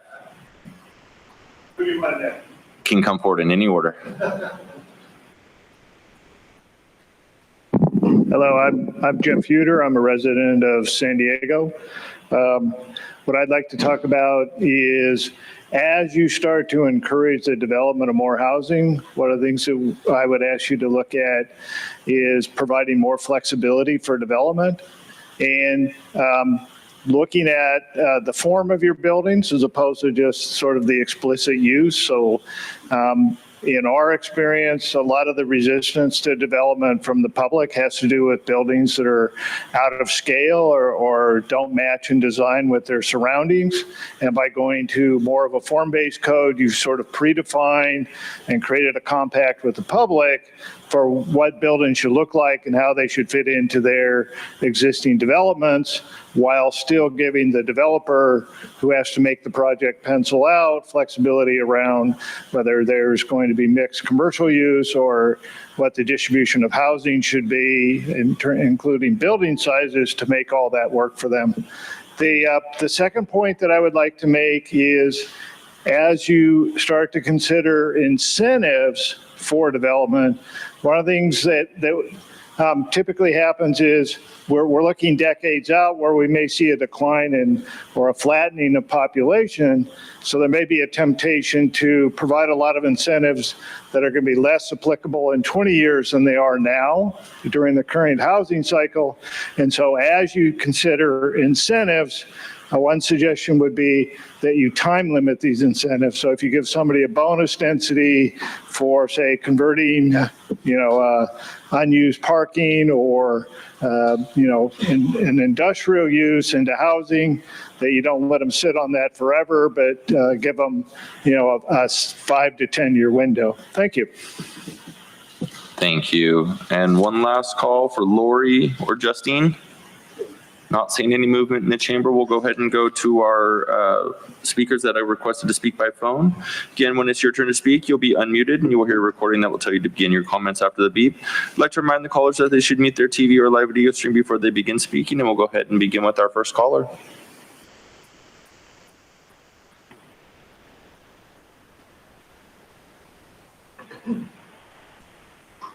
Housing is supposed to improve the quality of life for everyone. It hasn't. We need to do better. I suggest you audit the program and follow the instructions that the audit team gives you. Everything in the zoning update then is aligned with state law. State law usually allows exceptions for public health and safety. So I'm wondering whether these improve their health and safety, or were they just to satisfy bureaucrat or two? Section 2 says that 91 of the 561 applications for development permits were denied or withdrawn, about 3 times normal per year. We are in a severe housing crisis. So why were so many denied? Looks like site maps for 3,594 units were approved or deferred, but only 208 units were actually approved as ready to build. Table 10 identifies about $3.4 million in emergency repairs. I wonder how much we could have saved by timely maintenance. The PACE program is bribing agricultural owners to limit the uses on their land to agriculture. Agricultural owners, agriculture, not sure if this investment of 9.8 mil was really needed. The Green Streets Clean Water Plan analyzes nearly 1,200 miles of roads in unincorporated areas to identify the best locations for some great sounding stuff. But only 2 acres of green space and 1,000. Thank you. Your time is up. We'll go to our next speaker.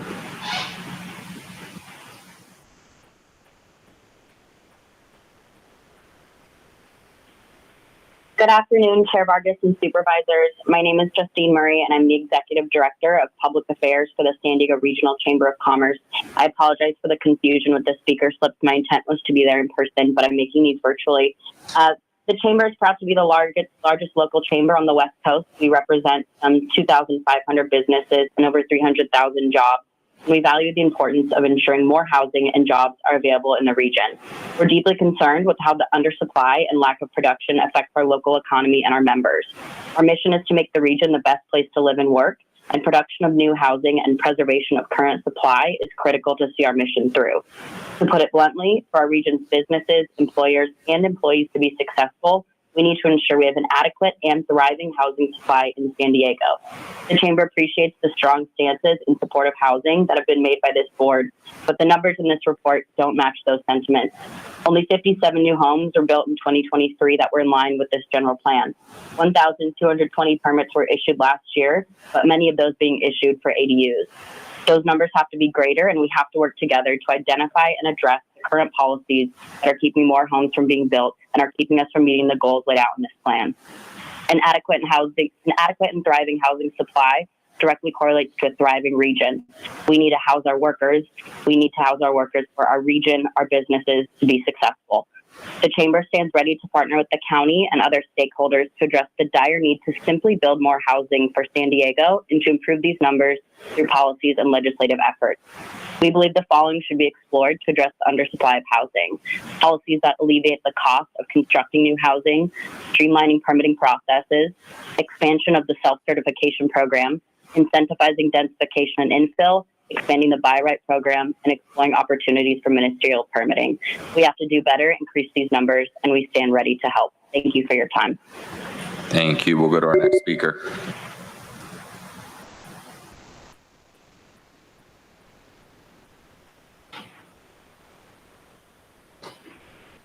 Consuelo.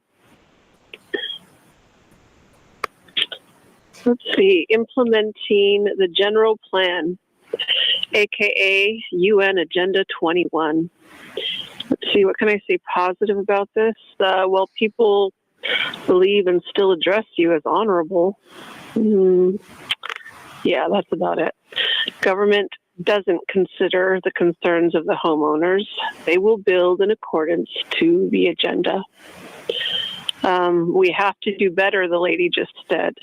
The lady just stated, that is an understatement.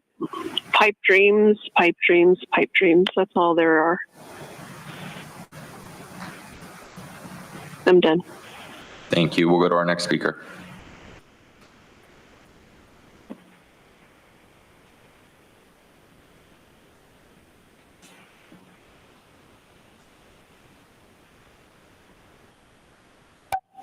It's truth. And guess what? I found a developer based in Carlsbad that volunteers with SBCS. Isn't that interesting? Stacking tax for who, Nolan? Those small box units don't look affordable to me. Anyways, if none of you supervisors read the entire attachment B consisting of 1,254 pages, then none of you are qualified to vote on this. That's the rule. I skimmed over 50 pages myself. Apparently, though, this is all for purposes of transparency of public information, and it keeps the public informed. Informed of what? I'm not sure. Maybe that the county's been failing on housing for 10 years straight. That was according to Dorian yesterday. Don't get me wrong, though. I'm not saying it's possible to actually meet the state's ridiculous RHNA numbers. But I remember last year's pipe dream report that showed different numbers than the presentation. I don't believe we ever got an explanation on why that was. And nothing's changed in that there's still pretty much no low-income housing built, despite most projects being small, stacked, and packed. Fact check. Solution: eliminate fees to build single-family homes. And get rid of all of these abbreviations. There's APRs, OPRs, HPDs, RENA, SANAG, PDS, HSEC, HCDS, DGS, DPW, DPR, HUTMA, PHA, SEPA, CBV, HPV, CDA, HUD, NOFA, MSSP, HASCSD, and SCRAFFH. Am I in the military, Jim? I like the change of capping attorney's fees at $500 for a public housing lease. Can we get that for everything? I'm glad more language options have been added. Superpowers, Nora. But I find attachment B, page 11's line of make Section 8 units outside of areas of minority concentration rather racist. Also, calling people who get help from housing in the county for customers solidifies the inhuman corporation aspect of this anti-housing jurisdiction business. And there's tons of COVID lockdown spending within this audit, including community surveillance projects and a national. Thank you. Your time is up. We'll go to our next caller.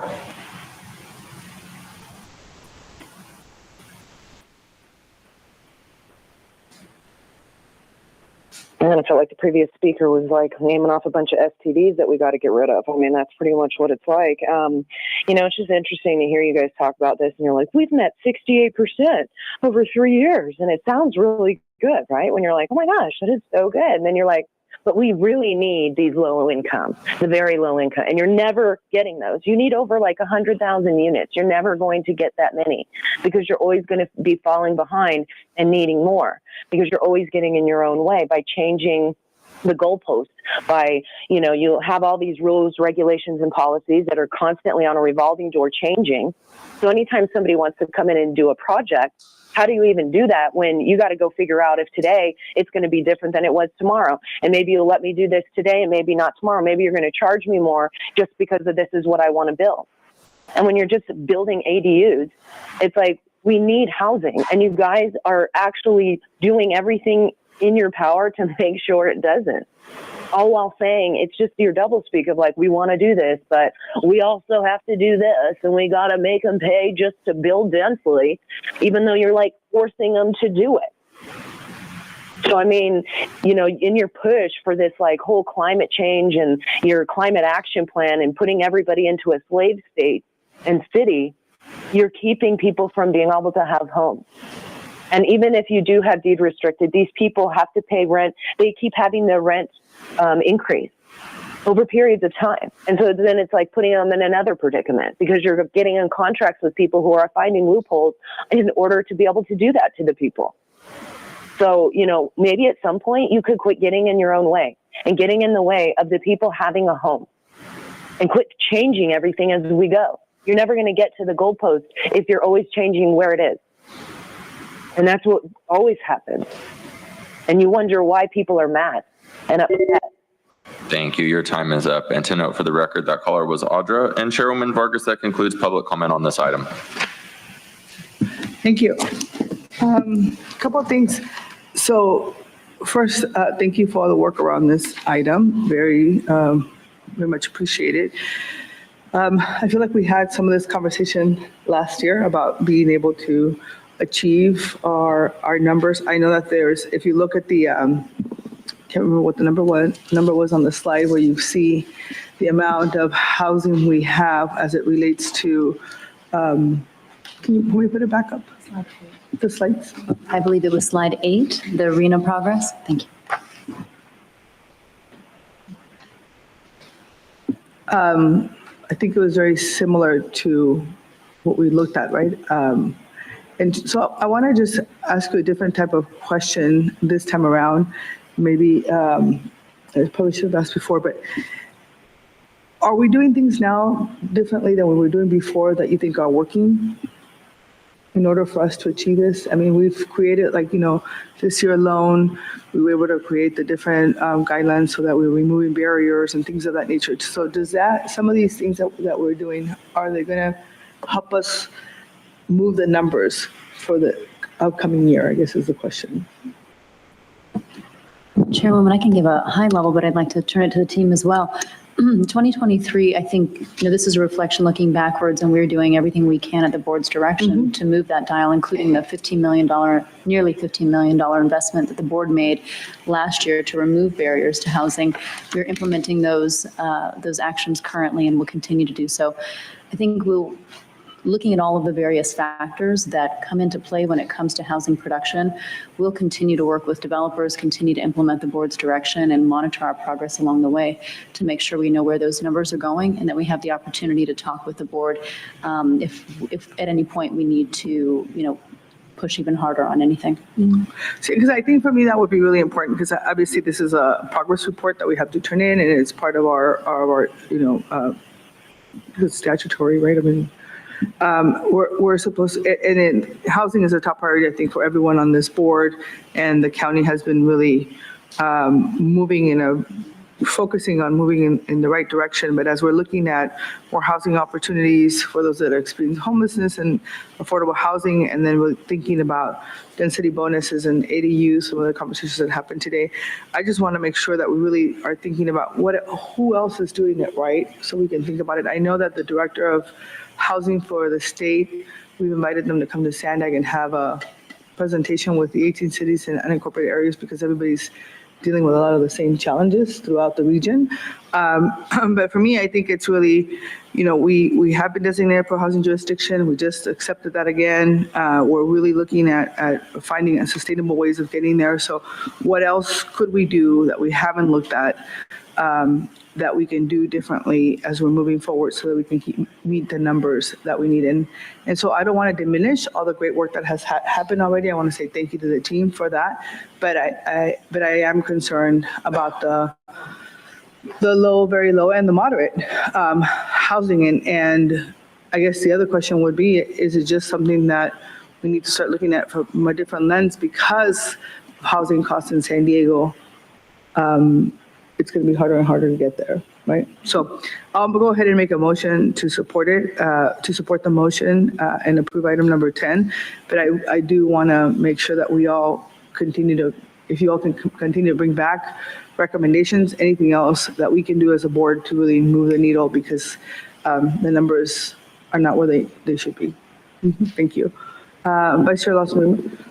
Thank you so much. I think I have a bunch of stuff to say and a bunch of thoughts, but I think the spirit is roughly along the lines of what was shared by the chair. I first want to just acknowledge that in some ways we're doing an excellent job, right? We're 68% of the way in basically 3 years to meeting our entire arena allocation, right? Which means that in 1/3 of the time, we're 2/3 of the way there to meeting our housing production goals, which is very positive. And that's excellent. And I also want to acknowledge that our building permit turnaround time has improved by 20% just this past year. I thought, I'm always looking for those kinds of things, like where are we doing the same or better or worse from baseline from the past? And so that kind of indicator that, okay, this last year, 20% faster turnaround, I think that's obviously a step in the right direction. So that's good. That's really good. I think I do have to acknowledge, though, some fundamental frustration, because I think that as a board, we have sort of over and over, all of us across the political spectrum have said, housing, housing, housing. We really need to do something about the cost of housing. We allocated the $15 million to reducing barriers to housing. I thought those were a lot of really thoughtful initiatives that came back last year that we've invested in. I brought forward the proposal around self-certification that we voted on last June based on the Phoenix model. That came from some input from stakeholders that said, hey, Phoenix is doing a better job than we are in kind of getting these permits moving. So can we take a look at that? We passed that. We've, identified a whole bunch of parts of our county that we've been looking at. Can we reduce parcel sizes? Can we create ministerial reviews? A lot of the initiatives that some of the callers suggested that we look at, we've started looking at in 5 targeted areas. We're doing, with the parcel by parcel analysis, just like every board meeting, we have 2 or 3 housing items that were all about how do we build more housing. And, what I've said kind of repeatedly is I'm concerned about building, the right kind of housing that's going to make sure we really are able to meet the needs of San Diego families. And so when I look at this, and on the one hand, I say it's great, 68% out of, as opposed, over in just in 3 years. But I'm like very frustrated that this moderate, low, and very low remain just so far below the production levels that we need to be hitting. And, I don't want to imply that we don't also need other kind of housing. Like we need it all. I would not say otherwise. We certainly need it all. But we're clearly not hitting what we need to be hitting in terms of very low and moderate. So yeah, I think it's worth taking this moment to just say, okay, despite all the initiatives we've passed at the board, as the chairman said, it doesn't seem to be moving the needle. Are there enough permits in the pipeline that we think we're going to see pretty big numbers that are different next year and the year after? Is there just a lag here in sort of seeing an impact of our policies, which is possible, right? Stuff takes a while to, we passed these things in the last year, 2, 3 years, so maybe there's a lag, or, maybe there's some other kind of gaps of work that we need to be focused on, particularly around this very low and moderate. So just wanted to kind of take some time to hear from the team. That's what I'm really worried about. And you all are the experts, and I thought we had some great comments from the public on this as well. Supervisor, through the chair. There are many challenges associated with these categories of very low and low. The most notable is funding and subsidies that are required to make these financially sound in order to cover that affordability gap between what families within these income categories can afford and what the market would dictate in terms of the price. So outside of those nonprofit developers that are focused solely on affordable housing, when we look at the private development, which is the bulk of what's coming through, the amount of affordable units is really dictated by the project. Some of the actions that we do to support and encourage more affordable units include providing an affordable housing liaison, which was part of the removing barriers package adopted by the board that could assist the project through the process across all county departments. Other things that we do is expediting the review process. And so it's a 15-day turnaround for a discretionary project and 5-day turnaround for building permits. And other things that we're bringing forward in this year for the board's consideration are things like the inclusionary housing ordinance, which will require a minimum number of units be part of any market rate project coming forward to be at these affordable levels. So those are the things that we're doing to actively bring more of these units to the market. As we look at the pipeline, there are approximately 1,400 units in the process within the county's Planning and Development Services Department. And those kind of break down in that we've got 1,200 units within our VMT efficient and infill areas. And they're a mix of for sale and for rent projects. From this pool that we have right now, we're seeing there's a little more than 100 units that are addressing these affordability levels. That's what's in, but there are more that are in the works in terms of us working with applicants to encourage them to use density bonuses that will provide more affordable units. Also, our partners at Community Housing and Community Development Services are working with their partners in the private sector to bring more affordable housing projects. Thank you. First of all, I think that's, I think the discretionary permits with the 15 days review and turnaround, I think that's obviously really helpful because I know that I hear a lot that permit delays is a big issue. So the idea that, okay, you're going to get your permit in 15 days if you're building an affordable unit, I think that's great. I think this inclusionary piece is super helpful. I think that's great. I just wonder if there's just more we could be doing. I don't remember which commenter mentioned something about deed restricted units. I do know that, look, like the cost of housing in San Diego is just so high that you could imagine there's not a lot of incentives for, anyone to like out of the kind of goodness of their own heart, right? Like they're not going to just, build a unit and sell and sort of rent it or sell it at like a low, moderate, even moderate rate, if you can get, top dollar for it. That's just not the way business works. And I would never ask anything else of our business community. So, I'm just thinking like, what else could we do about deed restricted units? I just wonder if there's some more stakeholder conversations we could have with our developer community that's really specifically focused on building affordable units that are not supported by subsidies, and like what else do they need to be able to do that? Because we're not going to be able to subsidize our way out of this problem. I think we've done a great job, honestly. Like all of our Innovative Housing Trust Fund investments, which have been great to make some county resources available, so we could have some of these big affordable housing developments qualify for, the state tax incentives and be able to create, capital stacks that are competitive. I think that's really helpful and great. And I think we're doing good on that front. So in terms of that piece of the subsidy work, I actually think, I feel like we've done a huge amount, but I think there still seems like there's a gap here. Like what else do we need to do to sort of support the developer community that wants to build moderate, low, or very low income housing, and they just keep running into barriers? I would love, if it's possible, to kind of for you guys to sort of focus on some stakeholder consultations with that specific subset of the developer community, because that's where I think we're not hitting it. Anyway, just does that seem feasible? Certainly, and thank you for those comments, Supervisor.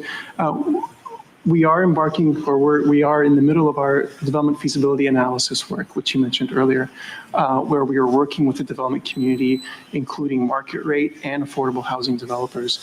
We can, as part of our engagement, go down this line of questioning, add to what we're already asking them from an affordable housing standpoint. One of the things that we'll be bringing forward for the board's consideration as part of the DFA effort and another effort, which is the programmatic EIR to streamline development within the DFA areas and other VMT efficient areas, is to see how that streamlining could be paired with things like the provision of deed restricted units. So there are certainly opportunity, and we'll be bringing those back for your consideration this year. That would be great. And just to clarify, I think sometimes we create these dichotomies, right? Affordable versus market rate. And then what we really kind of mean when we talk about affordable are these kinds of developments that are subsidized or meet or are able to avail themselves of state tax credits, et cetera.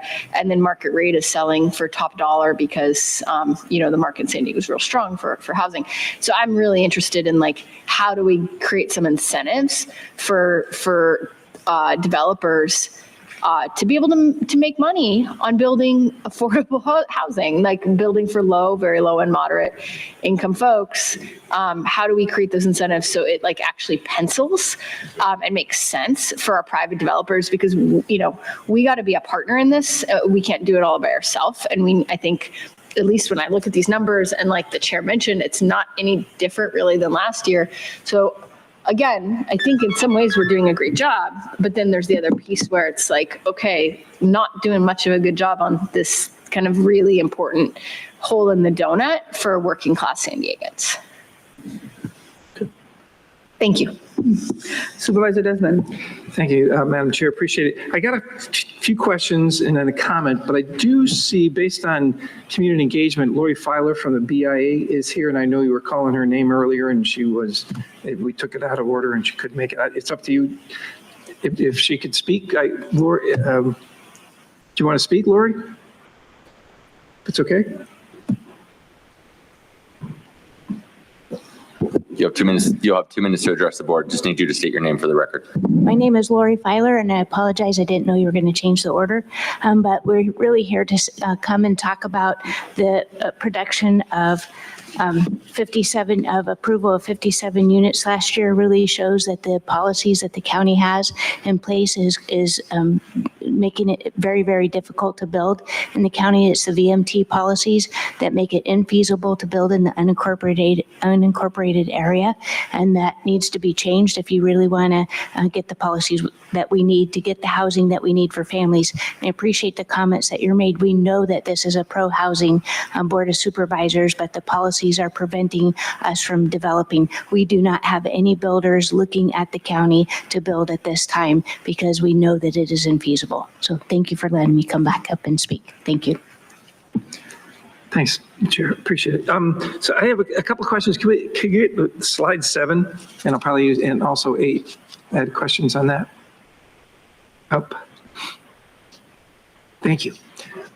On this one, it was mentioned, okay, I think Vince, you mentioned, or somebody, the 1,400 that are in the pipeline, that little asterisk at the bottom, you said the 1,200 are actually in VMT efficient areas, and the other 2 are non-efficient areas, I guess? Okay, so those in the pipeline, how long is that pipeline? Is it a 5-year pipeline, 3-year pipeline? What, or do we know? Supervisor Desmond through the chair. Those 1,200 or 1,400 units are in different phases of development. I would share that some of them have even gone as far as starting construction where they're actually grading the property, but some are relatively early on in the process and could be, a few years away. Most of it is going to be dictated by those individual projects and how quickly they want to move through the process, and everybody kind of does it at their own pace. But we wanted to highlight those just to make sure the board knew that there are projects that are going to be moving forward and will probably be reported out in future APR reports. Are any of those 1,400 in the low, extremely low, or very low? Yes, Supervisor Desmond, there are. There's around 250 units of affordability that are included in those projects. Some of those projects are actually 100% deed restricted affordable housing projects, so that they are affordable housing projects. So yes, there are going to be units that are in the very low and the low income categories as part of those. So it's very low and low? There's a combination of both. Out of the 250? So maybe half and half? I want to say the majority, I don't have the exact number, Supervisor, I apologize. I think the majority of them are in the very low. Okay, well, that's good news. And on the next page, the next slide there, I just kind of wanted to point out, we had conversations earlier on this, in the January 23 to December 23, under the very low, there's that 101. 85, if I understand this right, 85 of those are ADUs.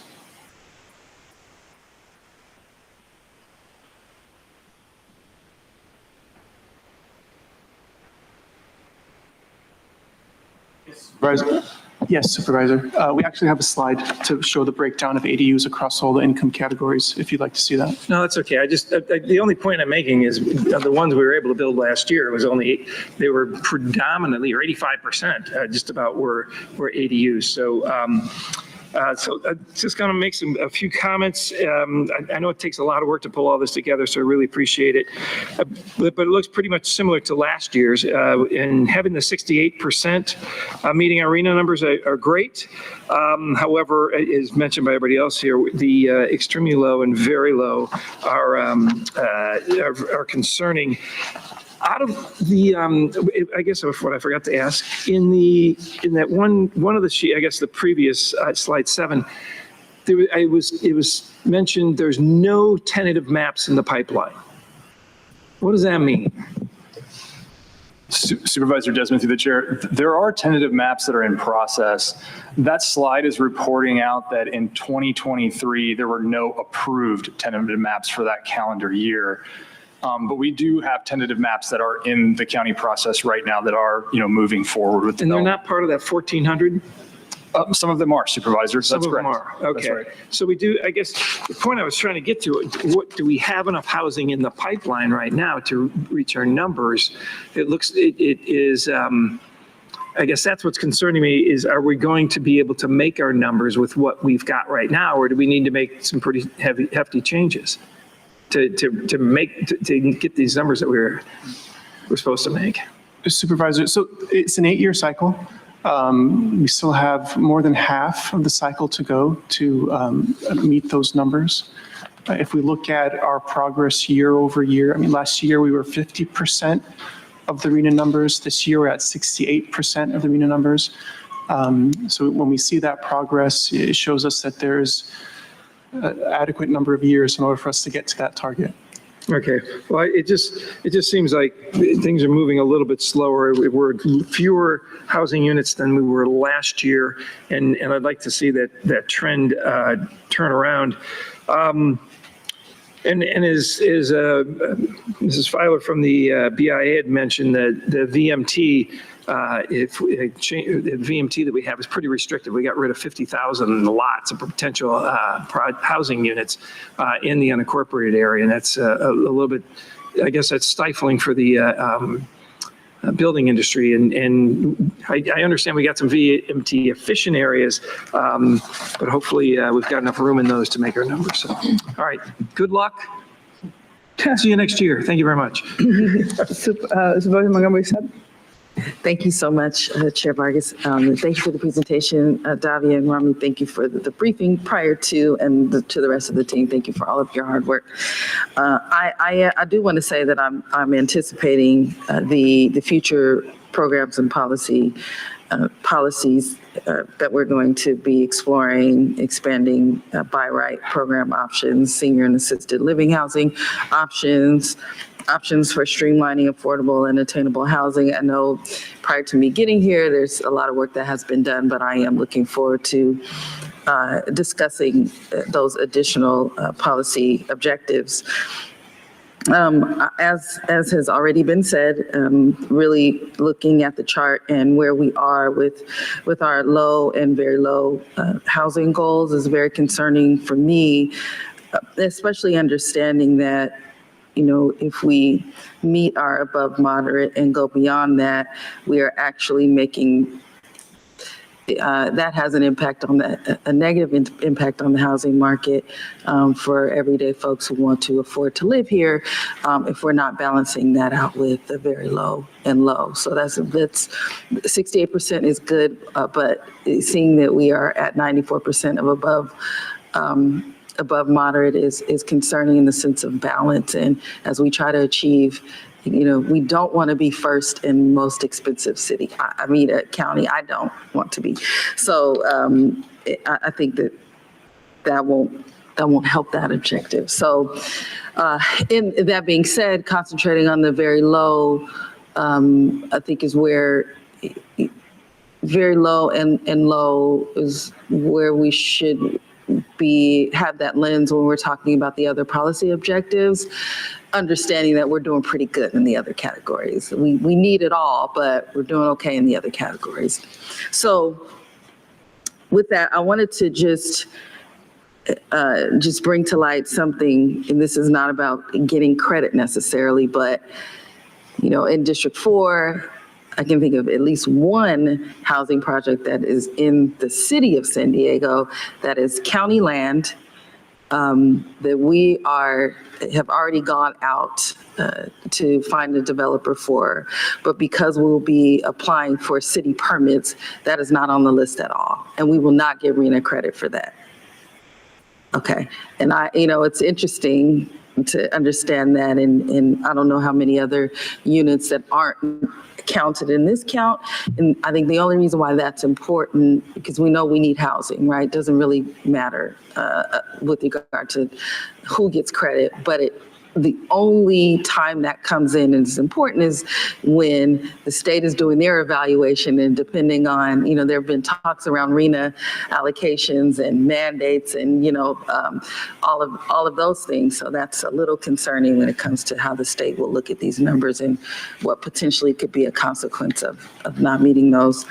I wanted to know if you all have any conversations with state folks around that situation there, receiving any kind of credit at all for that type of affordable housing. Supervisor, through the chair, yeah, this sentiment has been brought up in past discussions with stakeholders, and I believe it's included in the county's legislative program to work with the state to address this particular issue. And so we will continue to work with our partners within the county and outside the county to address this as needed.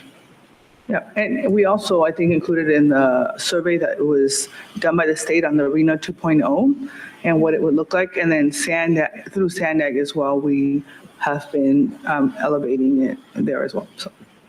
Okay, thank you for that. I appreciate all of the hard work. The last question I have is the evaluation that was brought to this board. I think is my first land use meeting, December 6th, where we went through the 4 different areas and how we will be focusing on those to try to increase housing stock and focus on equity and climate in those 4 different areas. I want to know how that relates to this item in the sense of understanding what types of units that could potentially be developed in those 4 priority areas, and how that could potentially help us with our RENA progress and increasing the units there. So in our analysis for the development feasibility analysis areas, we're looking at a couple of things. The first is, why are certain vacant parcels vacant for this long? What's the obstacles to development? And how can we overcome them? So for example, we're doing an infrastructure gap analysis to see what infrastructure is needed and what the cost of that would be. Is that too much for a project to take on and develop? And if it is, what role do we as a local government agency have in order to overcome that barrier? Now in that work, Supervisor, we're also looking at, well, can the market bear the development in terms of its size and number of units? And so sometimes we find that the underlying zoning designation is too high for the market. Other times it's too low. In the case of it's too low, we'll be bringing forward recommendations for the board to consider that might include changes to the zoning map to increase those densities. In that work, there's always opportunity to look at any type of requirements that the board would like to add on in exchange for such streamlining efforts. And so if we're going to streamline by removing a discretionary process or increase density, the board has a discretion to ask for things like deed restricted units or specific product types like attached units or smaller units. So those are things we're all considering and can bring back for the board's discretion. Okay, well, I'm looking forward to these continued conversations. Thank you for all of the work. Yeah, just a small comment. I want to I think my colleague Supervisor Montgomery Stepp is very polite. I do think it's a little bit about claiming credit. We have we've identified a whole bunch of land spots across the county. We have 6. They're under development. It's county land. We've partnered with developers. You know, we're on track to try to build about 10,000 affordable units. I think we should get some credit. We should give ourselves some credit. But, you know, not just from the state, but I do think that's important, and the staff and the team. So I do, let's uplift the wins as well. So thank you for that. All right. Thank you. So we have a motion and a second. Please vote.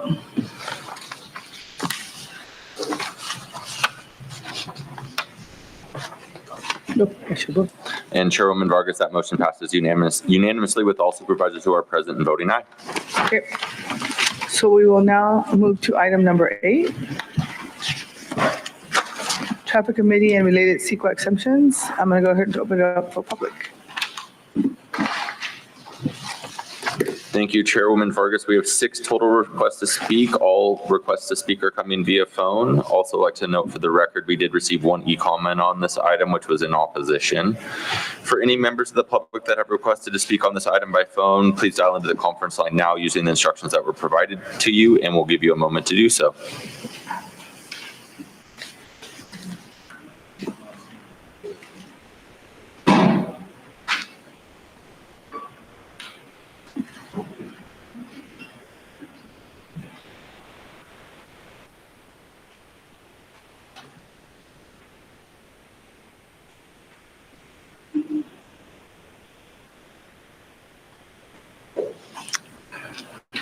We will now hear from those that have requested to speak by phone. Again, when it's your turn to speak, you'll be unmuted. You'll hear a recording that will tell you to begin your comments after the beep. Again, I'd like to remind the callers they should mute their TV or live video stream before they begin speaking, and we'll begin with our first caller.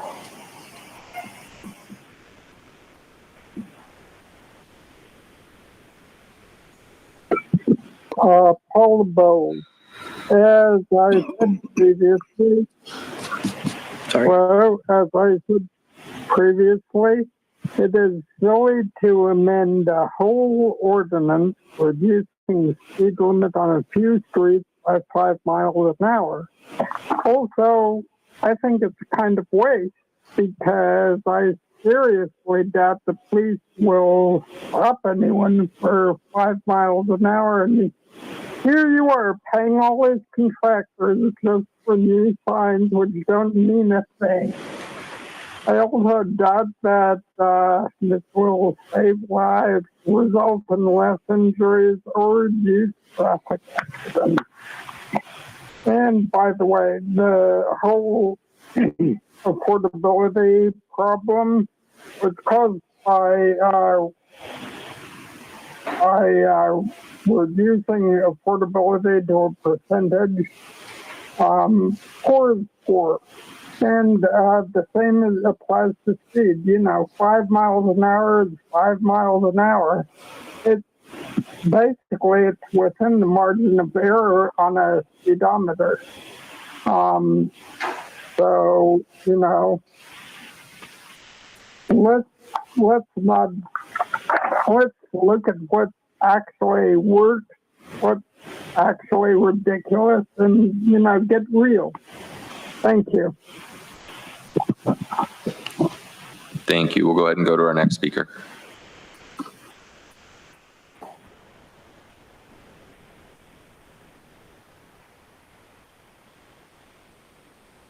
Truth, I think the Traffic Advisory Committee is meeting too often, especially because most people don't even know that they exist and have not given consent on any of their recommendations.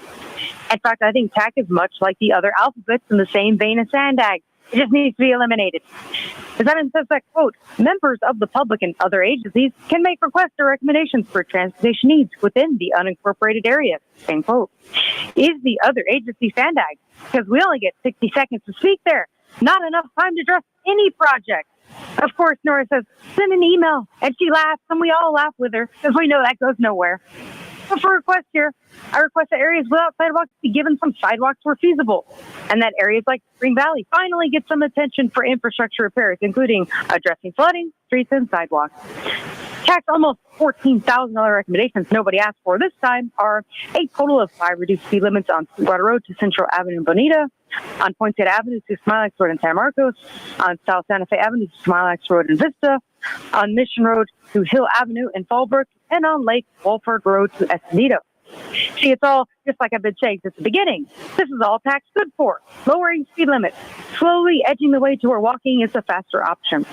I would love if they would start incentivizing public transit to be efficient instead of trying to make driving less efficient, because it's already a fact that generally slowing driving speeds does not prevent or reduce pedestrian fatalities. It just creates traffic.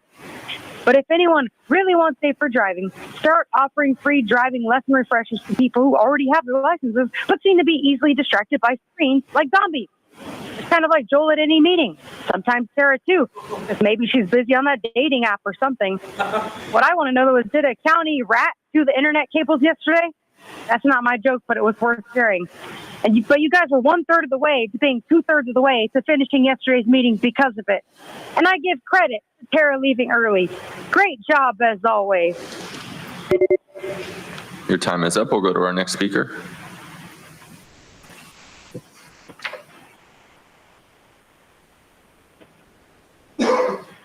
It's crazy because people think what you're doing has to do with safety, and this shouldn't even be on, other items on consent should have been out here, and this should be in consent. You guys love to do that.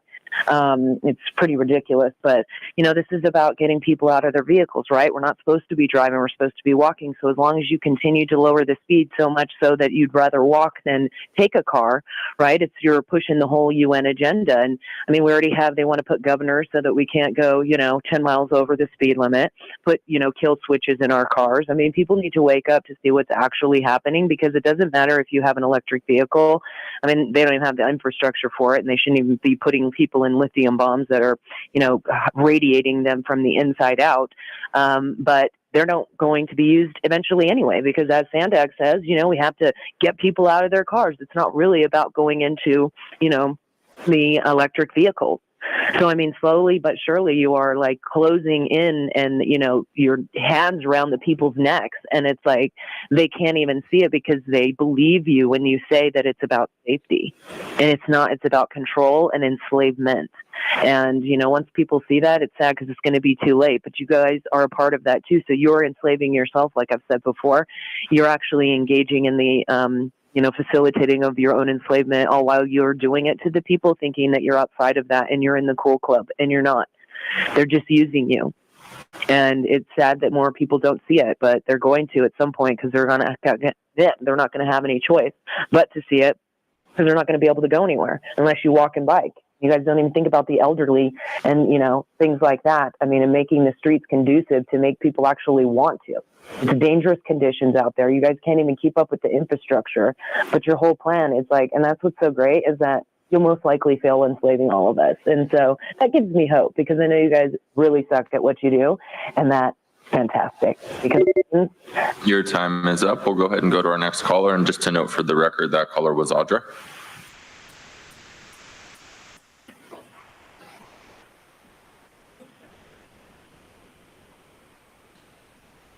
Consuelo. I want to be in the cool club. Not. Before I comment on this item, I just wanted to say to the lady in the red, don't apologize. This chair conducts business like a circus. They're all over the place today. It's funny to watch Nora's insecurity and hypocrisy on the dais. She speaks to others on the dais while the citizens of the county voice their concerns. Stop wasting staff and the people's time by asking questions as if you actually care. Such a phony baloney with your scripted questions and your counterfeit compassion. Pathetic. At least act like you're listening to the few who care of what happens to our county. You're so arrogant. Scaffolds are down, but there needs to be reconstruction to the dais. It needs to be lowered down below where the people sit in the audience. Reminder, you work for the people. Don't get it twisted. You are paid by us. You still have time to redeem yourself, Nora. Do so. You and the vice chair are the most disliked in the county, FYI. That's really all I got. And Chairwoman Vargas, that concludes public comment on this item. Wonderful. All right, so with that, I'm happy to make a motion to support. Any additional discussion? Yes, just real quickly, I appreciate all the attention that's been put on this review for Vista, San Marcos, Fallbrook, and Valley Center area. Appreciate adjusting these speeds to make it safer in their communities. Thank you. Okay, have a motion and a second, please vote. And Chairwoman Vargas, good go. Wait, what? One more time. Hold on, sorry. Hold on, my apologies. I don't think that one got recorded.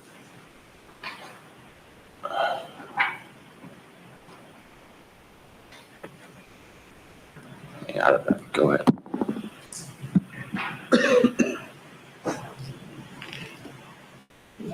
I know, my apologies, Supervisor Desmond. And with that motion passes unanimously with all supervisors who are present voting aye. I don't know, it's not a 4-vote item, I'm not sure. Well, we're gonna go ahead, because we have the votes. Yeah. But I do a roll call just for the record. Just Supervisor, it's not a 4-vote item, so I'm not sure why it's registering no. But it does pass. Supervisor Desmond. Supervisor Montgomery Stepp. And Vice Chair, or Chairwoman Vargas. Vargas, aye. That motion passes unanimously with all supervisors who are present voting aye. Okay, thank you. The next item on the agenda is item number 9, notice of public hearing, local micro enterprise home kitchen operation ordinance amendment and related to CEQA exception. This is one of my favorite projects. I'm gonna go ahead and make a motion, but I gotta open it up for the public.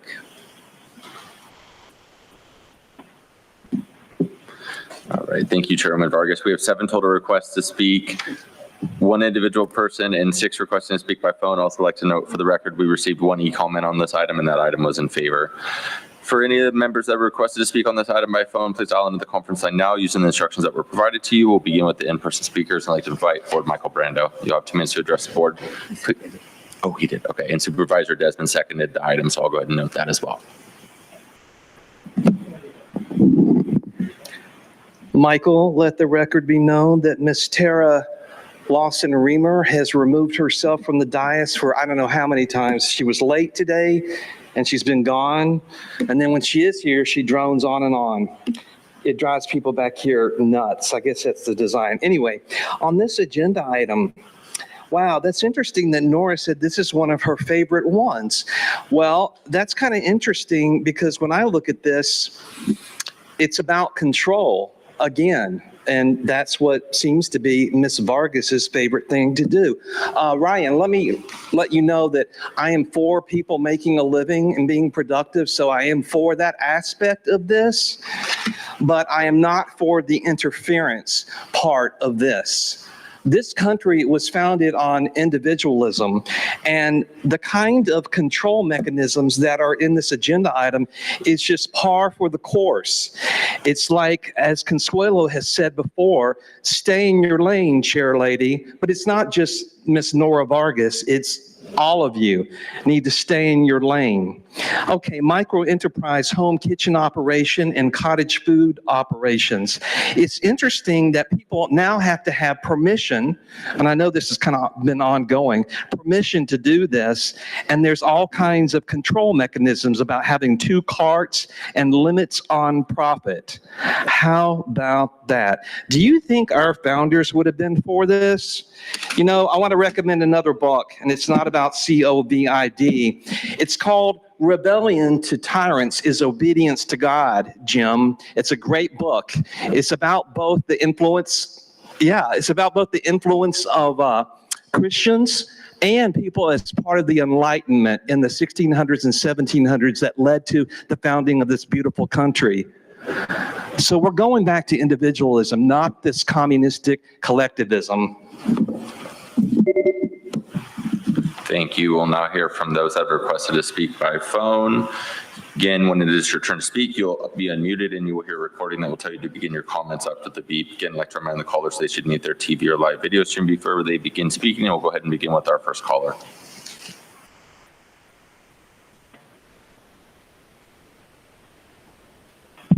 Hold the build. Yes, finally, a measure I approve of. Previously approved amendments need to be approved in their complete form.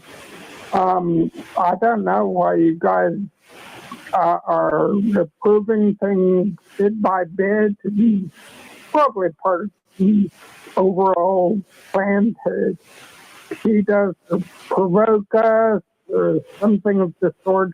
Anyway, but on this particular item, the need for the recent crises, flood, homeless, and immigrant stuff, they amply demonstrate the need for a robust home kitchen program.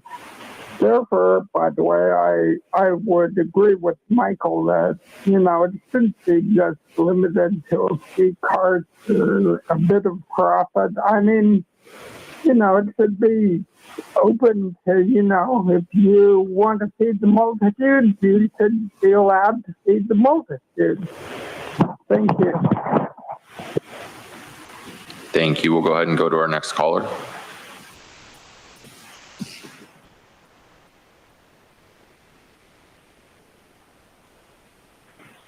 Hey, Truth, I actually like that you, Nora, have been genuinely interested and excited in this Nico's operation since the beginning. Maybe it's because you're also a fan of hot tamales or of control, maybe. But I haven't heard you brag about the CFOs yet. What about alfajores or pan dulce, or how about mooncake or almond cookies or guinea pig polvorone or ube crinkle cookies or red bean buns? Yep, totally went Asian and just listing food because I can. And I do enjoy all of those desserts and then some, although I'm eating homemade pizza right now and I'm not talking. But maybe it'll even inspire somebody to start baking up some different desserts. I'm curious who are to blame for this item coming back. Who accidentally forgot to attach the attachment? I think that person should have to cover everyone's next Nico or CFO purchase. It was actually very critical to miss out on including the strict limits on business for business. Nico's can only sell 80 meals a day and no more than 200 meals a week, with gross annual sales no more than $150,000 a year. Talk about a totalitarian state of affairs. But the important note is that it's actually flying in the face of state law of only 30 meals per day with no more than $100,000 a year. Because the reality is that the county can go against state law anytime they choose to say no to the state debt dollars. The county has allowed people to roll out 2 approved carts to sell food and to make a little bit of money by selling food at their homes they used to do for no cost, all profit. The sustainability statement says the county has an initiative of creating policies to reduce and eliminate poverty. But these food sellers will be limited to $150,000. That sounds like a lot, but soon enough, with never-ending inflation, that won't be worth anything. I guess you guys have to come back next year and approve a higher salary for these vendors. And that reminds me of communist Cuba, where the government allows people to sell food from their homes with an approved permit. Same thing. Maybe soon you guys will even allow us to open private home grocery stores like Cuba too, the ones where only tourists can afford to shop. So I say support the free market of business and ideas. No government interference mission. Thank you. Your time is up. We'll go to our next caller.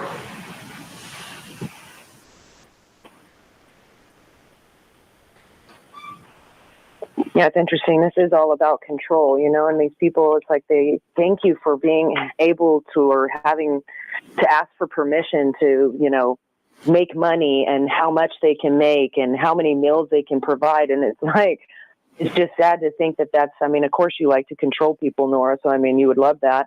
What I'm thinking is we should put your guys' hourly rate at minimum wage, right? And start deciding things like that for you guys to really let you know what it's like to, need things. Because you don't know what it's like to be homeless and need to be able to figure out how you're going to eat or, pay your rent. But I guarantee you, if you guys got paid less, you'd feel it more and you'd understand the people. You wouldn't just be sitting up here on a dais going like, I'm going to give you permission to make this many meals and make this much money, all while pretending that you want to have them thrive. You can't control the people's movements and how much money they make and how much air they can breathe and how many times they can go to the bathroom. I feel like, it's like you want everybody to ask for permission from you just to live their life. And that's why nothing thrives. And that's why the system has to be burnt to the ground, is because it is set up for everybody to fail. We shouldn't have to ask for permission. That's not what God wanted for us, to come to these tyrants and be like, hey, is it okay if I make money today? And they're going to be like, no, only I can make the money. I'm going to sit up here and gloat about it and act like we're really trying to help. It's ridiculous. People need to see and have that veil be lifted so that you can uncover what's really going on around you, so you see why you have to turn away from it. Because none of these people care about you. They don't ask for permission for what they do. They think they rule the roost. And it's time for the people to reclaim their seat in all of this. And until then, nothing is going to change, and people are going to still ask for permission to be enslaved. It's pretty bogus. It's very, telling as far as what our future holds. So, whoever wants to get out of this is up. Thank you. Your time is up. And Chairwoman Vargas, that concludes public comment on this item. Thank you. We have a motion and a second. And for the record, go ahead, Supervisor Melissa. Thank you so much, Chair Vargas. I just want to say I'm fully supportive of this item as well. I've really been following it, especially in my role is on the Reinvestment Task Force, where as a council member, I served as co-chair, and I think I'm still on that one now. So anyway, I just want to mention, especially in light of our conversation yesterday around food procurement, there's a lot of potential overlap of opportunities for this item. We did pass the Sustainable, Equitable Local Food Sourcing Policy and Program. And again, our discussion yesterday, I think the MECO and cottage food operations, they're a prime opportunity for workforce development and economic development by way of San Diego's food system. And I believe the local businesses associated with these programs are a factor toward us having a more robust pool of contractors and subcontractors for the county's food services as well. So fully supportive of this item, but I wanted to put that out there to make sure that in our, the business that we do every day with our folks, that these people in the MECO programs are certainly included in that. Thank you. I love that. I think it goes back to this whole concept of our procurement and our consultants and who we've typically engaged in that, in those initiatives. And I think, and if MECO has showed us anything, is that it really has blossomed from this idea that communities had and work that people were doing it before. And this is a great way for economic prosperity, making sure our communities are healthy and safe. And then some of them are even now, having enough resources to create their own brick and mortar and restaurants and stuff. So it's exactly what we're supposed to be doing. So that's the reason why I'm thrilled about this, and we'll continue to be a champion. So with that, we have a motion and a second, and please vote. And Chairwoman Vargas, that motion passes unanimously with all supervisors who are present voting aye, and it worked. Woohoo. Thank you, Chairwoman Vargas. So we're going to go back to non-agenda public comment. We still have 14 members of the public that have requested to speak on matters not listed on the agenda. We have 5 individuals in person and 9 individuals requesting to speak by phone. For any individuals that have requested to speak via phone, if you could please dial into the conference line now using the instructions that were provided to you. We'll go ahead and begin with the in-person speakers. And as your name is called, if you could please come forward and stand against the east wall under the murals until it is your turn to speak. Then you'll have 2 minutes to address the board, and I'd like to invite forward the following individuals. I believe it's Kate Ione, Samantha Prado, Brian Chavez, Zora Fahim, and Jeffrey Chesrown. And you may come forward in any order.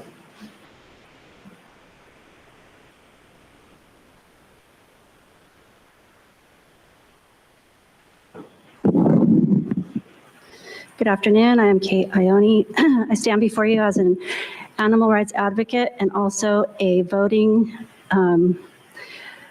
member of Tara's district, District 3. I'm disappointed that she left because I wanted to let her know I was disappointed that she declined to meet with us in regards to this suffering of animals that we're going to speak about today. In that case, I'm here to urge officials of San Diego County to help the neglected horses and dogs on the Rancho Santa Fe property owned by Deborah Barkley and Craig Netwig. Horses and dogs need constant access to safe shelter to protect them from the sun and the cold, and obviously they need veterinary care. They need to be loved and cared for and kept safe. It is painfully obvious from the pictures and videos that these animals are not getting any of these necessities.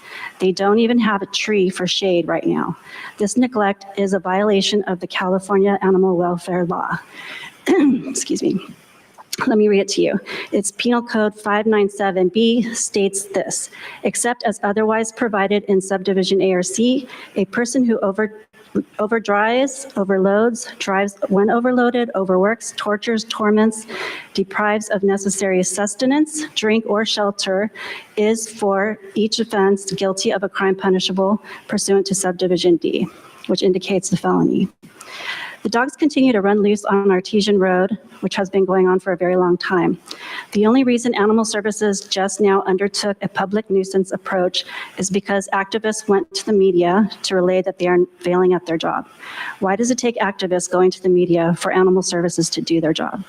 These horses and dogs endure living conditions that no living being should ever have to face: filthy environments, lack of shelter, starvation, and neglect. They suffer in silence, denied even the basic necessities of life, while those responsible turn a blind eye. This cannot be the standard of care we accept in our community. Your time's up. Thank you. Next speaker. Good afternoon, County Board members. My name is Samantha Prado, and I am here as a concerned citizen of San Diego.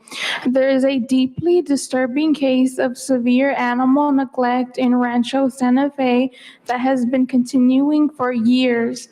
In less than 1 year, a second horse has been found dead. They have no proper protection, shade, nor shelter, no responsible caretakers, only alleged drug addicts with no experience and can be seen in clear sight living in their manure. Their neighbors on Artesian Road have expressed their own frustration with living near such horrendous treatment of animals. Not only horses, but also dogs are not properly cared for. They have been seen on multiple occasions roaming the streets as if they are strays. Even laws such as California Penal Code Section 597B are being broken. Unfortunately, the Department of Animal Services is obviously not doing their job, hence our presence here. We urge for the removal of all the horses and dogs to be sent to a sanctuary through the detectives in the Poway Sheriff Station. Investigate Deborah Barkley and Craig Netwig for allegations of animal cruelty through District Attorney Summer Stephan, and please begin reforming the County of San Diego Department of Animal Services. Thank you. Thank you. Next speaker, please.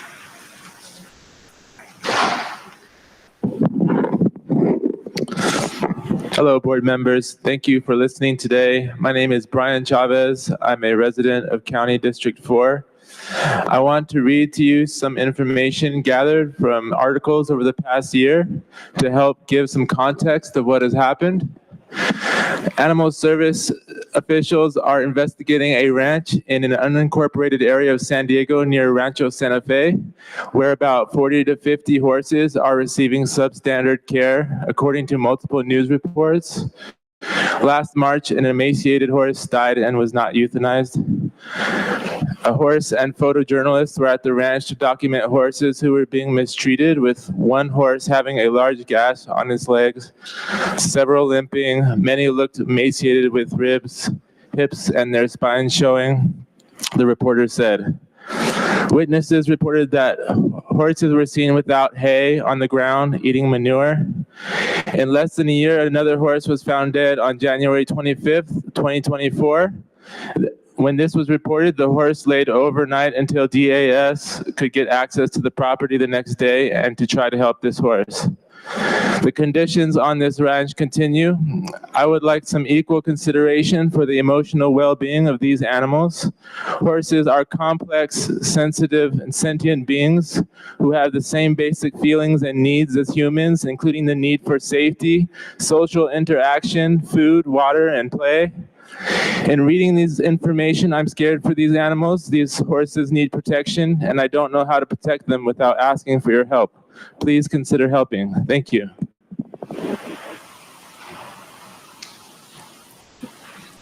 Thank you. And just give me 1 second. And just to note, as staff is bringing up the speaker's video, I just need to note that what is about to be shown may be considered graphic for some viewers. So with that noted, go ahead and begin your comments.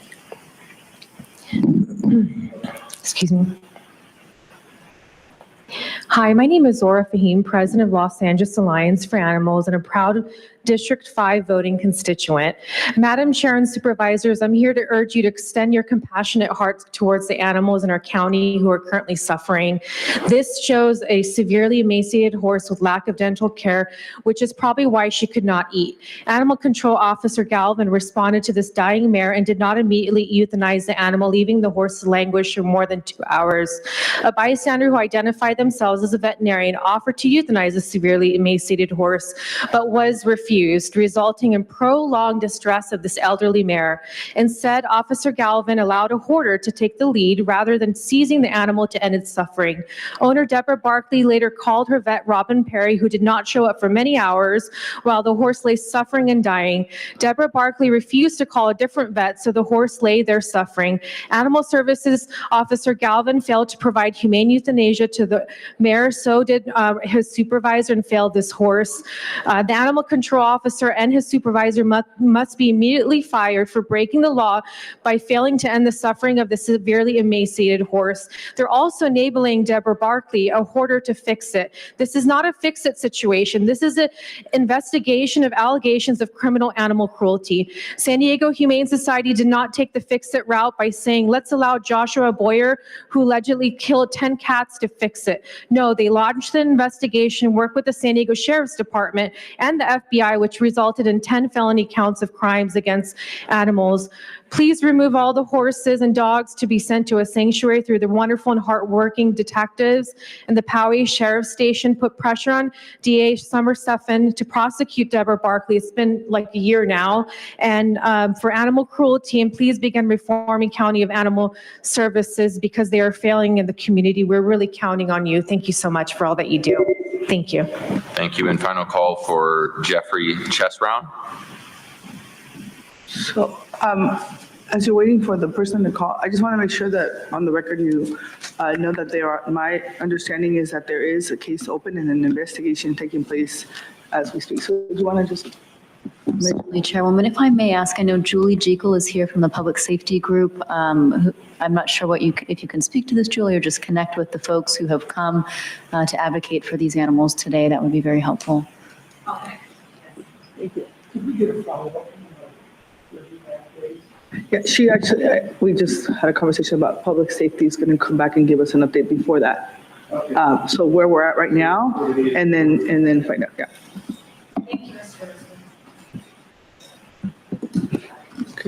Thank you. And not seeing any movement in the chamber, we'll go ahead and go to our public speakers that requested to speak by phone.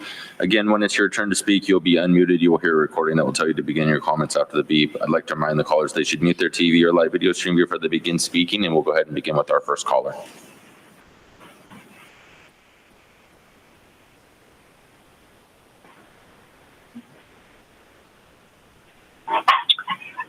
Ann Riddle here, and good afternoon, Board of Supervisors. I came here on behalf of public health educators to share with you some information regarding a monthly meeting that we attend called the California Tobacco Endgame Center for Organizing and Engagement. This is sponsored by American Heart. It's essential to us all to understand the role that tobacco, smoking, and vaping, and marijuana smoking and vaping plays in the good health or bad health of our citizens. And this is their goal. That's why they call it an end game, is to remove this health problem from the life of our citizens. American Heart says that they are the nation's oldest and largest volunteer health organization, primarily working on cardiovascular disease and stroke. And their goal or their mission is to be a relentless force for a world of longer, healthier lives. They serve as a hub for all of us in public health to organize our work so that together we can improve the health of everyone by removing smoking and vaping of tobacco and marijuana from the lives of people, be it firsthand by inhaling and vaping themselves or as secondhand smoke and vape. Earlier today, speakers spoke to you about how important it would be to improve the health of the disenfranchised and the vulnerable, particularly, and that if we wanted to improve equity in health, a good place to start is to create smoke-free marijuana and tobacco environments for all of us. And I'd like to add my voice to American Heart's goal to create an end game that results in a healthier lifestyle for all of us. Thank you. Thank you. We'll go ahead and go to our next caller.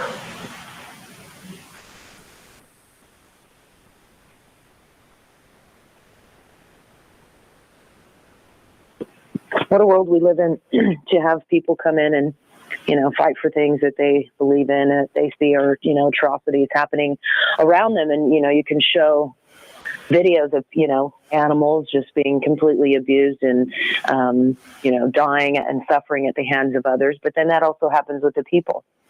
In fact, the day I got assaulted, a friend was showing a, picture of her husband who was rotting from the inside out from the COVID policies. And, you know, it's like nothing to see here. Everybody just wants to turn a blind eye to all of the things that are going on around us. And the more that we do that, you know, the more things are going to go just straight into the pits of hell. And it's interesting because that's what's happening with this migration of illegals that are coming across our border illegally and getting anything and everything that they need. And it's sad to see that happening on such a crazy to do it, and our communities weren't suffering, and we had enough to go around to be like, oh my gosh, we have this all taken care of.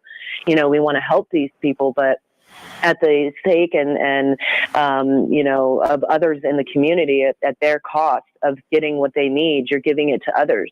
And nobody wants to talk about it. Nobody wants to acknowledge it. Nobody wants to understand how many NGOs and organizations are facilitating this in our government and across the world and beyond.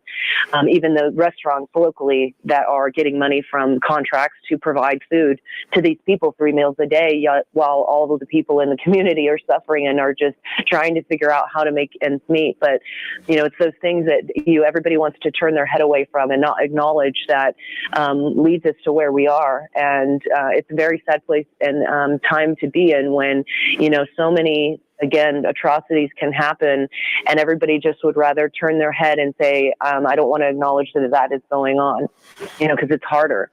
But it just perpetuates the. Thank you. Your time is up. We'll go ahead and go to our next caller.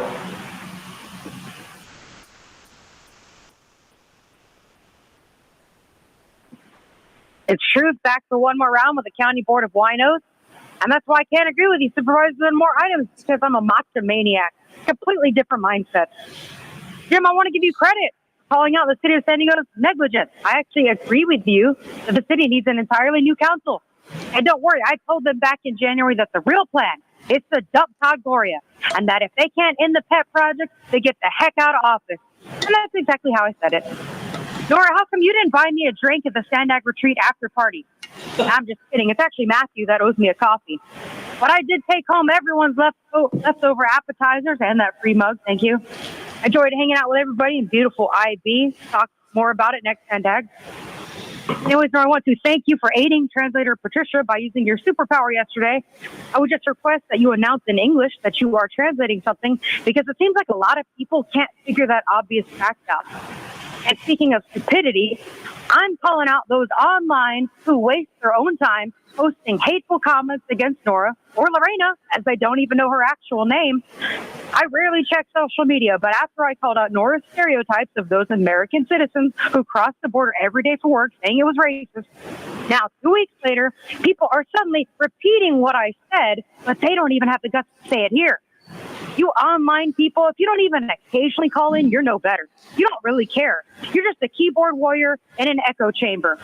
I'm just saying, step up or sit down away from your keyboard, please. And because I've been speaking up for 2 years now at this meeting, that's why I could say that. Recently, I told a council member that I've been at county meetings that literally were life-changing, that I learned and grew from. So thank you guys a lot for the lack of sleep, the crazy memories, the education, and the training. I'm proof you never know what impact you can have until you try. And I'm just getting started on something. Some say improv. I say do on supervisor. Actually, do on some suit jackets. Almost on the first time I came. Thank you. Your time is up. And Chairwoman Vargas, that concludes the request for non-agenda public communication this afternoon. Thank you. With that, this meeting is adjourned, and we're going to be going to closed session in about 5 minutes. Thank you. The board will now recess into closed session to continue consideration of those matters listed under item 22 on yesterday's agenda. If there are any reportable actions, they will be reported out after the conclusion of closed session today. The next regular meeting of the board will take place on Tuesday, April 9th at 9 a.m.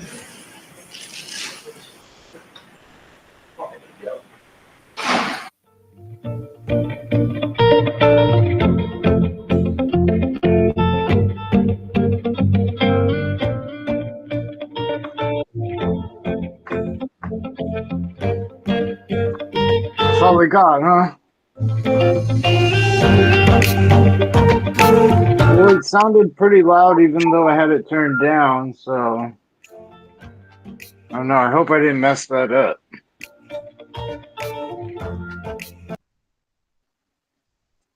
I think it was fine.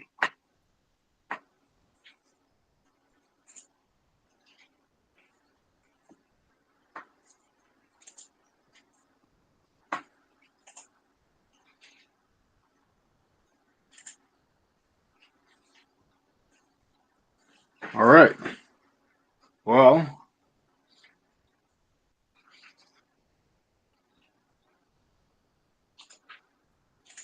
there we go.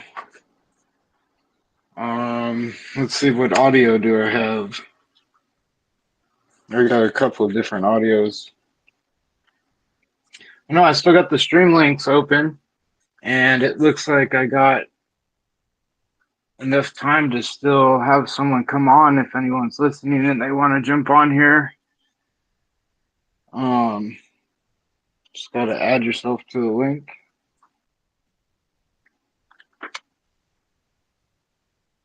If not, it's all good. I'm working on some stuff, and I'll be shutting down some of the streams right now if I don't have someone come join or if I don't get a message.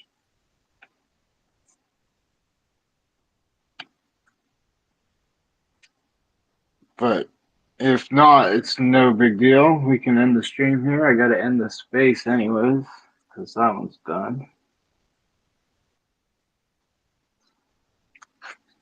And then I got to go over to it.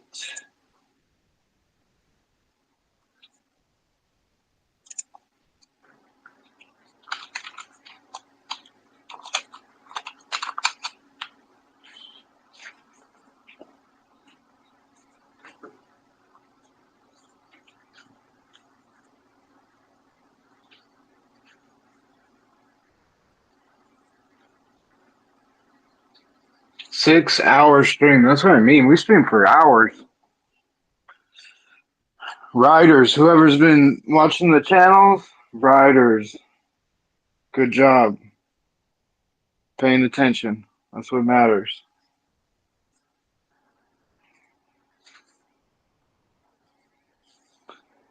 Don't get discouraged, though, by people who say, well, if you're just doing this, you know, whatever you can do, honestly.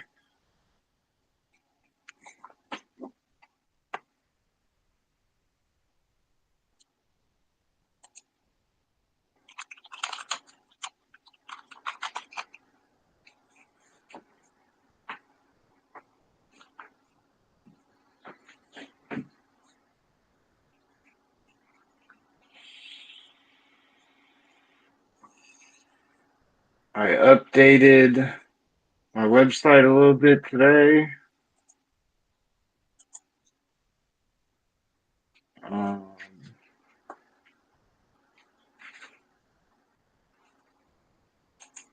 We'll close that one out. Save some bandwidth here. And we're getting ready for this meeting. This meeting starts at 5 o'clock. I posted out the elementary school one.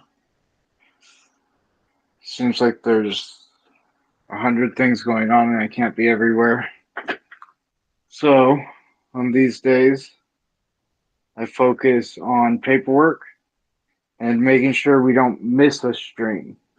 So, I've been hunting meetings and I didn't see any today. I have missed them before. I'm trying not to. But Otay Water District is the main one. They don't allow their video streams after they stream it. And that makes no sense to me because they're obviously streaming it. Why aren't they recording it? Well, what's the point of streaming it if you're not going to have it available? So if I at least record their stream, we get a copy of it. And if I can show up and record it too, that's even better, but I can't be in two places at once. So, and none of these people will allow me to like jump into the meeting an hour before and then go there and set up. Like they want it to start at 5 o'clock and then everybody show up and you have 5 minutes to start. And there's just too much to do sometimes. Especially trying to record their stream. Like I would have to put a Chromecast and then stream it from my phone to the device, record it on my device and record. Like I might be able to do it, but man, it sounds like a lot of work considering I have all these computers here. Now you only get like 5 minutes to set up anyways.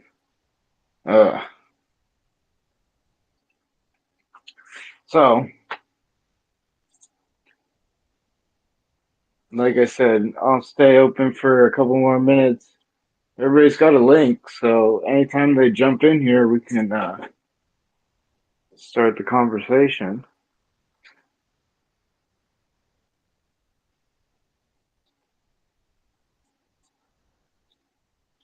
Like I got email, and then I looked into the meeting, and then it had the posting, but it's just weird that I didn't get a notification that the meeting canceled. You know, like they don't want to follow through on certain, like why would I get a notice for a meeting that's supposed to be today, right? And it doesn't tell me that today's meeting's canceled. It says click here for more information. You click there and it takes you to the next meeting date, which I'll give it to them. At least they have the meeting date, but they're still missing the cancellation email. I don't understand that. I'm signed up to every single, like they just select all and then send you everything. I'm submitted to all of them, and yet I didn't get a cancellation email. I searched Planning Commission, nothing shows up. So that was my only thing with them today. And then I found huge problems with the meeting tomorrow. And it's already 3 o'clock, so we'll see how long it takes them to change it. I've already sent in the audit and the report on it. And I tagged as many people as I could. No one ever gets back to me, though. Not even the mayor. He's not like, hey, I see your emails. I'll make sure they're getting to work. You know? Nothing. They're like, oh, thanks, staff. You're doing a great job. And I'm like, but not all of them are. There's quite a few of them. I have an email problem. How do you guys not know you have an email problem? There's no one checks that person that doesn't have the email anymore doesn't get emails anymore. I mean, I don't know. Some of this stuff is so basic to me. I'm just confused because I do the updates on my website, and yeah, it's a couple more pages on theirs, but realistically, it's not that much more information.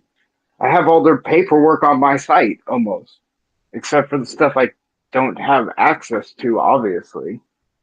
But anything that they have on their website, I should be able to access it. And I've proven to them a couple of times now that there's no event, there's no paperwork.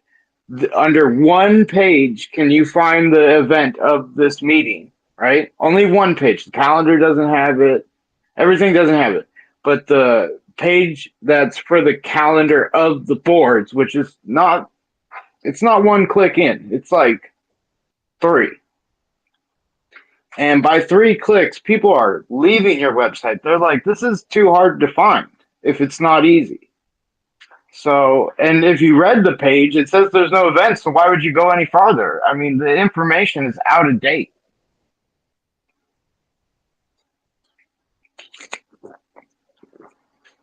How do I know this? It's a good question. I think it's just common sense at this point. And people aren't using it. They're just going, well, no one told me to do it. And I'm like, well, I don't even know what I'm doing. And I'm still coming up with stuff to correct you guys on. And you guys are going to use the excuse, no one told me to do it. No one's telling me to do this either. You know? And I'm not even going to throw, like, I have political spins on stuff. I don't even need the political spins on stuff. All I need is to pull out all the errors. And then at a certain point, hopefully the Board of Ethics will meet up and I'll be able to submit my ethics complaint on basically the entire department of the city clerk. Because I don't know who else is, you know, like one department blames this department. Okay, fine. It's all your fault. You know what I mean? Like, who am I supposed to complain to if you're all pointing the finger at each other? So we'll group you all into the same department. the city of Chula Vista is not doing its effort to inform anyone, at least today, of the meetings. How do I know this? It's not on the calendar. It's not on the commission page. There's no back-end paperwork. The only place you can find the paperwork is on the board and commission's calendar, which, like I said, is buried 3 levels into the website. And it's not the easiest thing to find, believe it or not. Even when you click on the boards and commissions button, it takes you to a page that you have to select the board and commissions from, right? So that's already 2 clicks in there. And if you click on the board and commissions, like I told you, there's nothing there, and you would have to go to the agenda calendar section, which you would have to know about it to even find it. So, no, you don't get a pass from me. All I have to do is pull the paperwork, send the audit in, and whoever's listening, if you're a lawyer, you're someone that's, got time on your hands, you want to pitch in some effort. I've made a pile of paperwork to tear them apart with, aka the evidence. And it's all on public record. It's all on their dime. All I did was send in the documents into them under an audit format. So that way it was easy to get all of the paperwork in one quick FOIA. So some of it is from, I think, maybe 2 email addresses, but it's probably all public information. I sent it in to them. Just ask them for any audit email in the subject line, and it'll all come up. But I was kind of planning ahead on this one, making data and then storing it within, their own paperwork, so it goes on the public record on top of it. So if they start deleting all the public records, that's not going to look too good either. So, and they're starting to figure this out, I think, but they haven't figured it out because there's still problems, major problems. And no, it's not with everyone, but it's still enough for me to come up and email you. Like, I shouldn't be emailing you. If I'm emailing you, you got some problems. Mostly staff problems is what I've found. People are just not doing anything. What do you want me to say?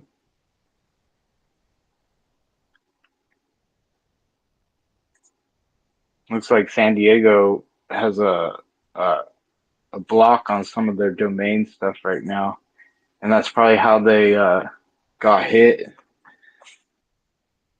because it's not loading the content that I was using. But it's all part of the system, man. You had the doors open. I was coming in and stripping it down. You have an iframe flaw, and then you don't update your Windows. So it leaves the vulnerability open, and then you wonder why you're getting hacked? Come on. And there's still 0 days that aren't even known, probably. 0 click, 0 day, all of it. Could be on a Wi-Fi chip level, and it's not even anything on your computer.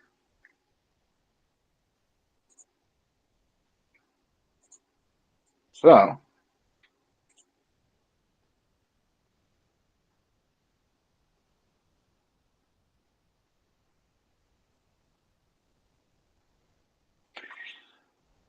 I'm just throwing out my ideas, right?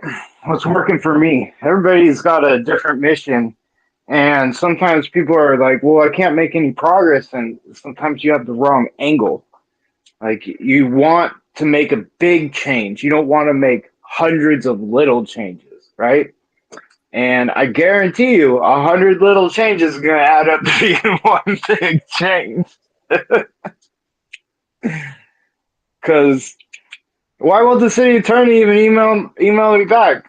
Is the email address wrong? So that's another thing that is wrong? Like, that the email address doesn't work, or what?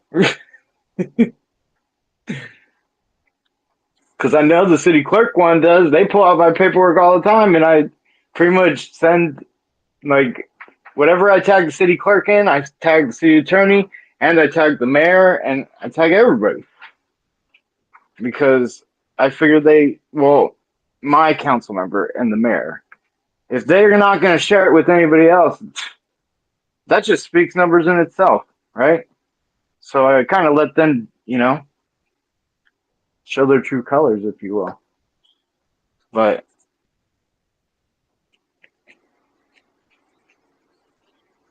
and I mean, you could pull paperwork for days on everyone and just, if there's problems, point it out to them, get them to fix it. You start fixing a couple of problems, they're going to start thinking there's problems, and there is. They're not doing it if you're fixing it. And that's when you start making real headway with people and you start going, okay, let me remind you, I don't get paid to be here, right?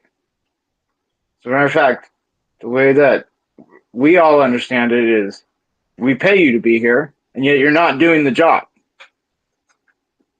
So, as stakeholder, right, you bring that up, and then you move forward with damages.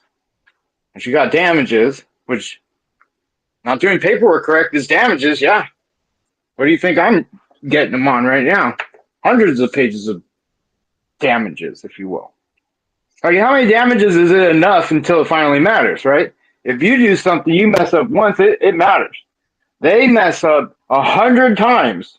And we're not even talking about like serious stuff, but they mess up 100 times on little things, and you guys wonder why you're not informed? Well, on this meeting, they're purposely not inviting you. And you could say they're not doing it on purpose, right?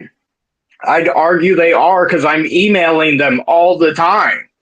Like, you figure after the 50th email, you might want to get your act together and then make sure before things are going out that everything's there, because every time they're doing something, something's missing, and then I'm calling them out on it. Or something's changing, and I'm telling them this is beyond their purview.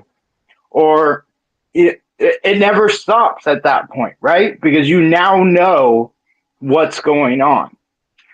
When I originally started doing this, all I did was go to the meetings and just listen. And then I started, putting in FOIAs, and then I started really digging into paperwork. And then I started looking at just the basics like emails and website.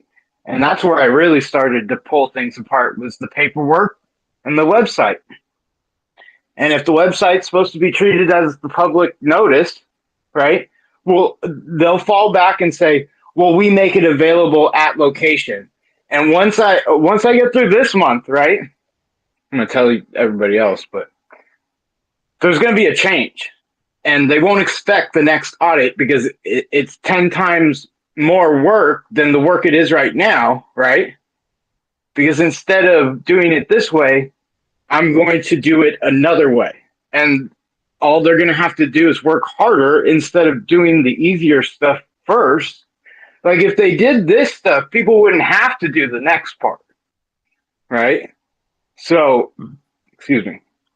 And I'll just be one person doing the next part. Imagine if more people had to start doing the next part. It's going to be 100 times more work because you're not doing the work that's keeping people away. You're making them go, okay, well, what else am I missing? Are there other events going on that you're not telling us about? Yeah, there are. There's been several same-day posted events, and I notified them days in advance where they could have had this stuff up, and they choose not to. Like I said, because nobody's checking their work. And the guy's like, I'm not a babysitter. I shouldn't have to check everybody's work. Well, guess what I'm doing? Babysitting the whole city. People that make $400,000, the city manager isn't checking the workers' work. And then I'm sending in all of this stuff to the city clerk. Is it not getting to the city manager? Do I need to include her on the emails next? Because I'm pretty sure the mayor knows about all of this. I mean, we're 3 months in and I'm still doing audits on everybody and they're still failing them. Right? So They're like, we didn't violate the Brown Act. That's just your opinion. I go, it's all an opinion until you're actually in front of the court case going, what do you mean I have to defend myself? Yeah. You work for us, remember? And then you're going to have to defend yourself with our money. So that's what I'm trying not to happen, right? I'm trying to have them fix themselves before the next round comes, because the next round is all the evidence. What choice will I have but to give it to a lawyer and go, I mean, I made all the evidence. You want the evidence, right? Okay, well, here it all is. And you go through it and decide if I have a case. It'll be a big file. And it'll just be damage after damage after damage. I mean, like I said, it'll add up. We ain't even done with the year. Do I think they'll get it fixed this year? They could.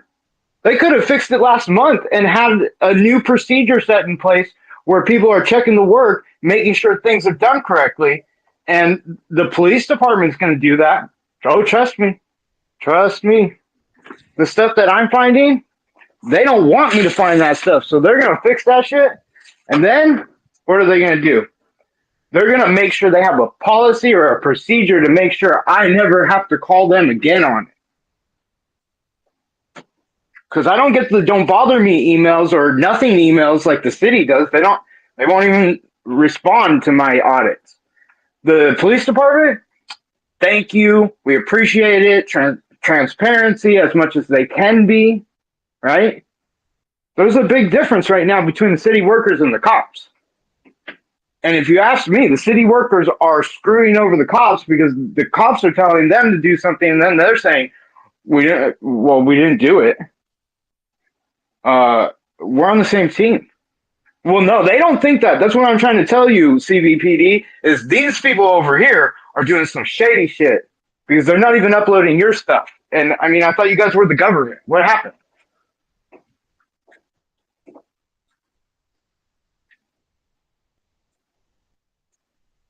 So I got my little vent in today. Thought I was gonna have a co-host come in and say something. I'll see if they want to come in still, but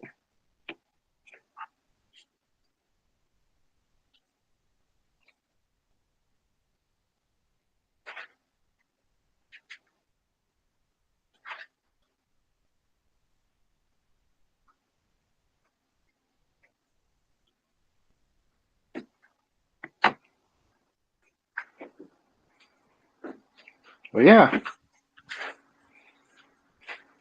And they tell me I'm not a problem.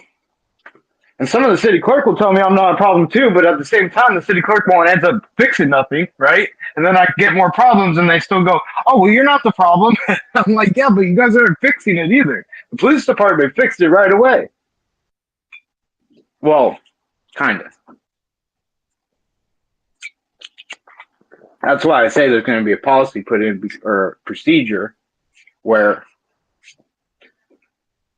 they don't let that stuff go. I mean, I got the media notice about it. Why wasn't it put on the calendar? I have no clue. Is it my job to send the media notice to the city to make them do it?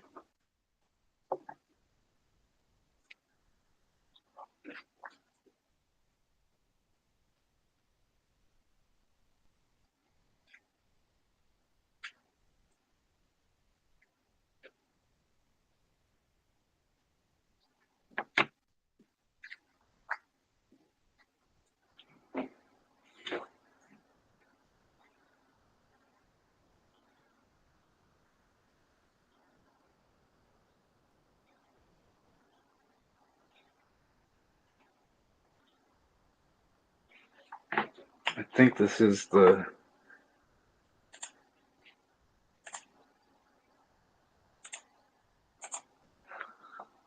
Yeah.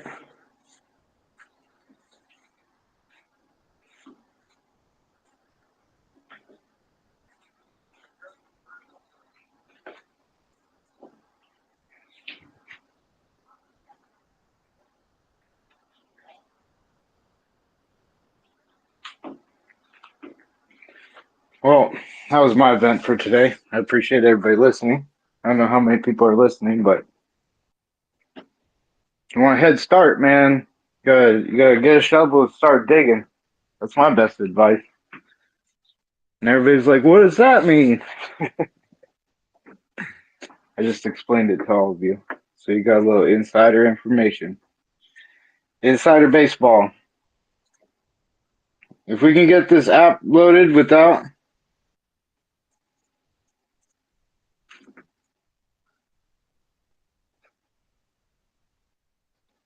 Dang it.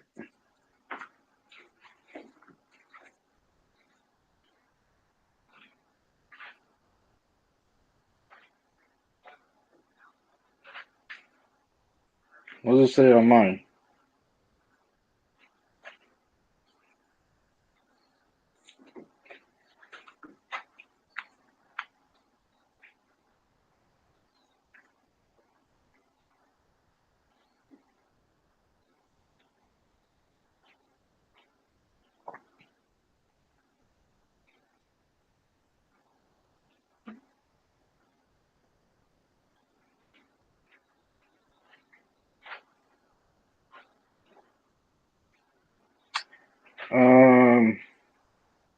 Where's my screenshot?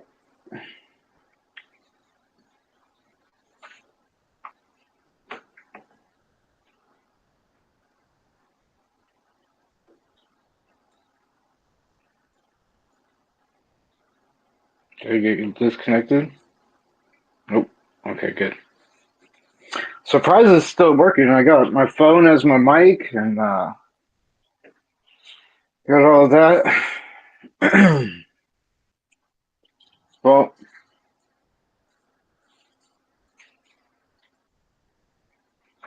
probably got something else to say. I'll think about it for a minute, see if I can turn on some tunes for a second here.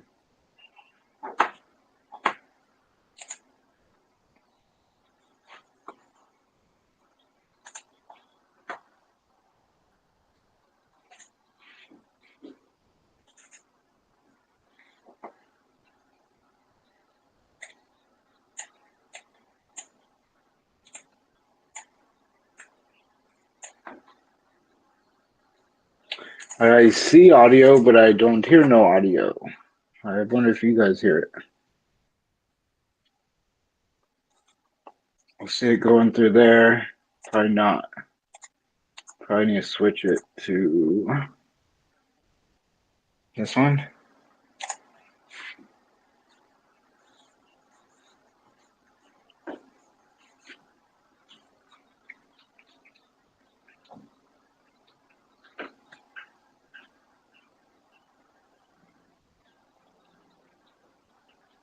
I don't hear no audio.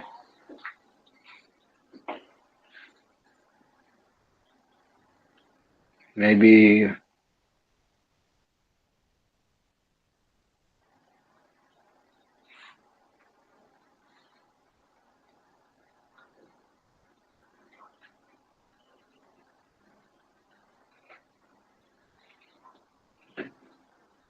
trying to think of which audio I got coming in right now, and I think I got this one. If I could just turn it on right here.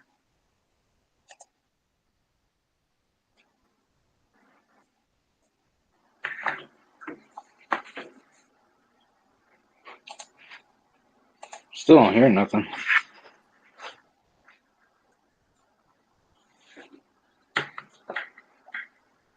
Oh, now I do.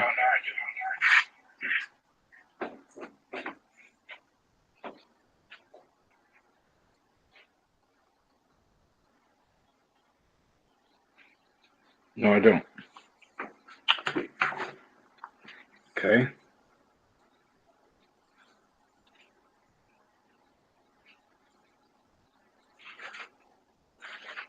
Okay, I put it in the same one as that one, but it's not coming through.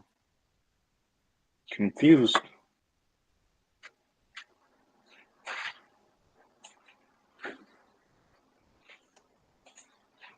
Oh, is that it?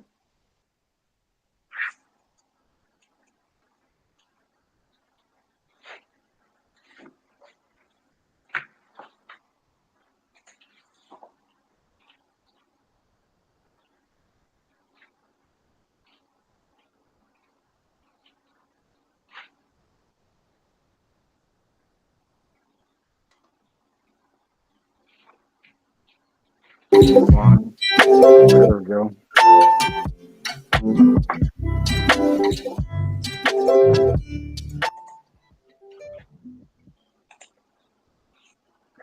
Kind of like them, except for I turned mine down.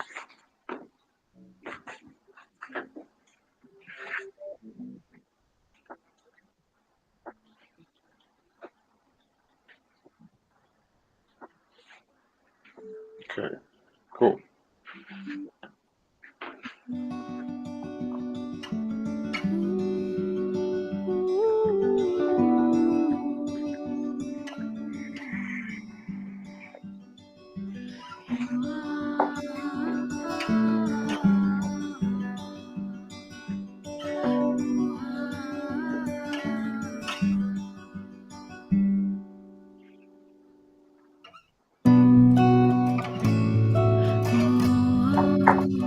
I'll be right back.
Sounds kind of familiar, huh? How it gets loud and everything.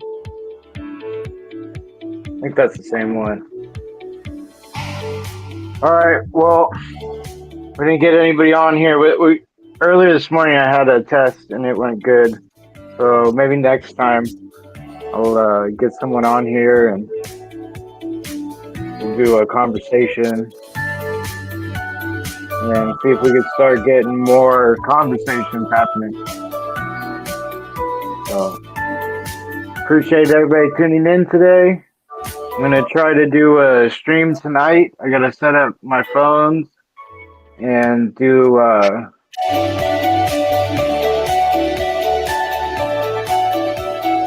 gonna try to do a lightweight stream tonight and kind of just take what I need, which isn't very much, and set up and stream it, clean up and leave, and hopefully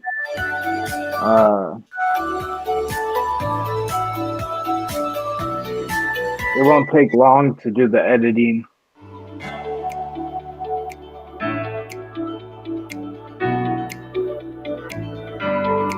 I mean, I could just bring this thing. I just don't think I'm gonna stream from it.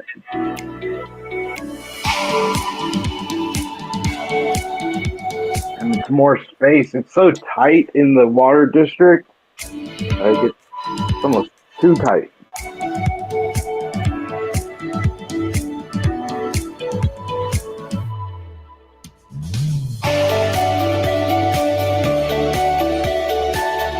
But I know if I set up one camera in there, that's almost going to be enough.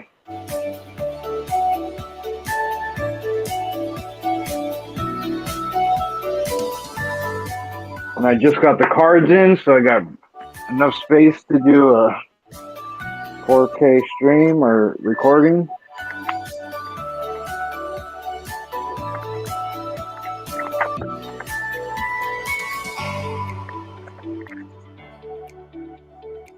We can instantly just pop these guys in here.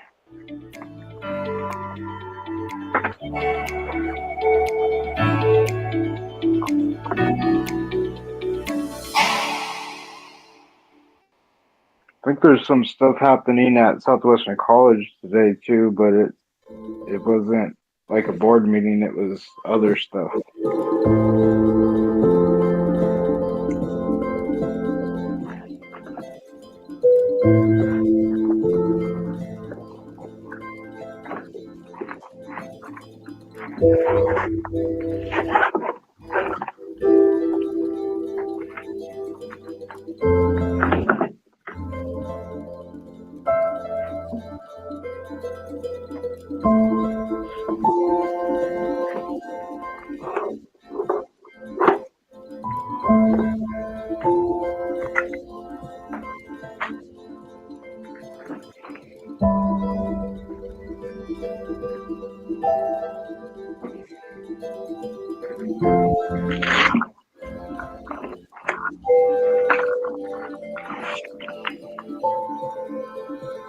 This thing says it's charged.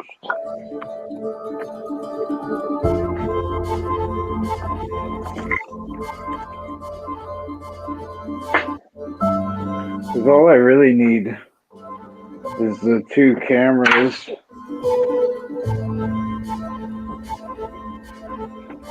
And that one. So I could just go with this.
if I take this off.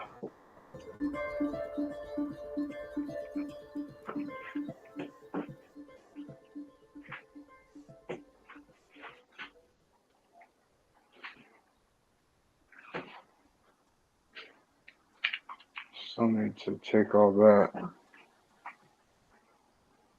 And don't get me wrong, I want to take all the equipment and sit there and do it.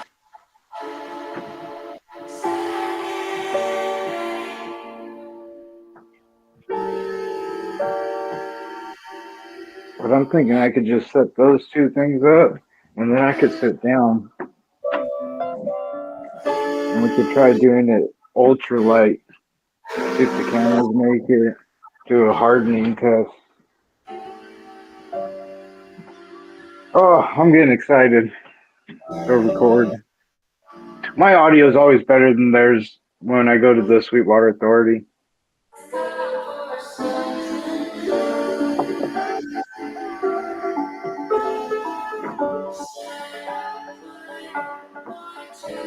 So that's the only one thing though, is if I take those, where do I put the mic?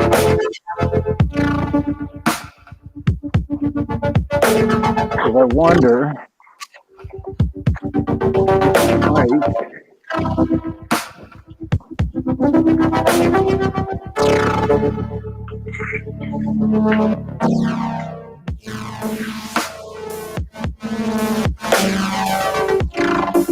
nothing on there except for the top. Probably won't stick to the bottom. Okay.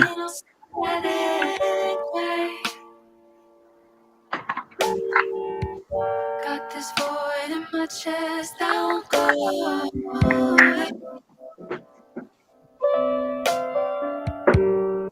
It's time for something new.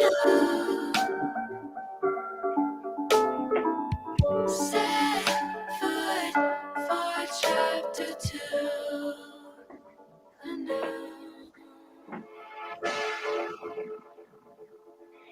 So let's just set this down.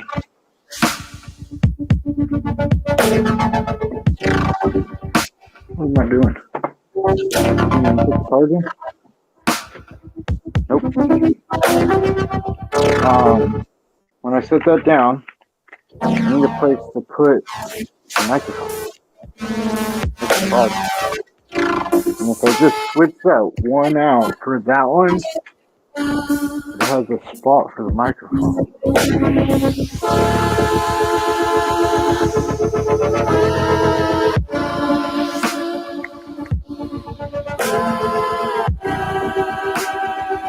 It kind of sucks because it makes it a little heavier.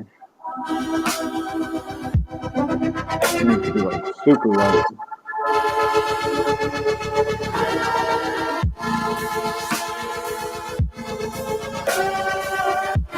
Come on. There we go.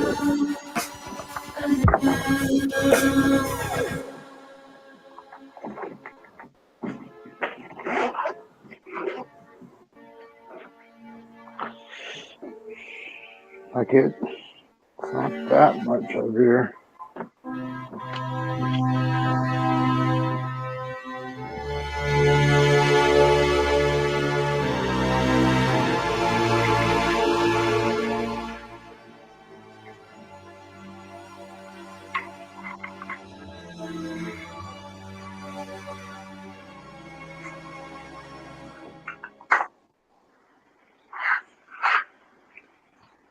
So now, everybody's like, what are you doing? Setting up microphones. There we go. One here.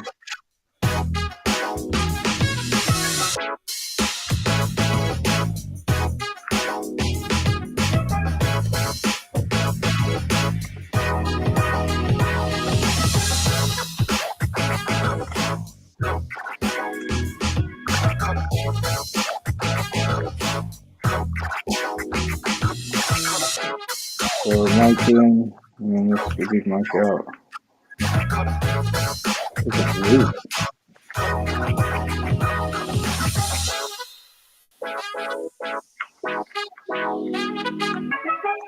Why is it so loose?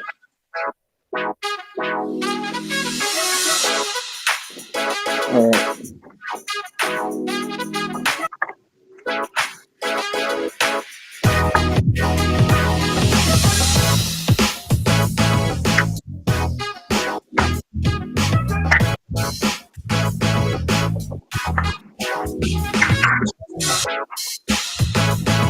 See what it goes.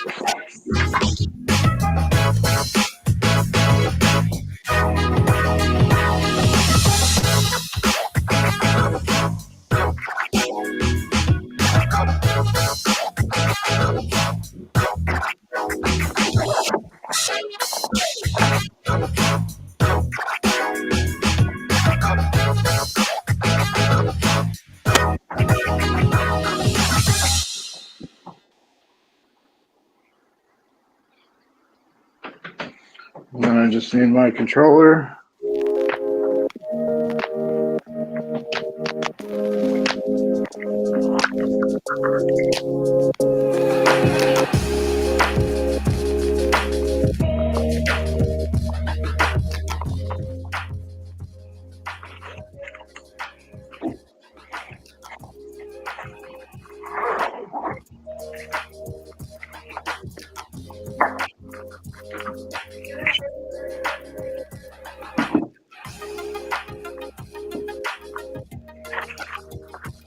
So I can take one.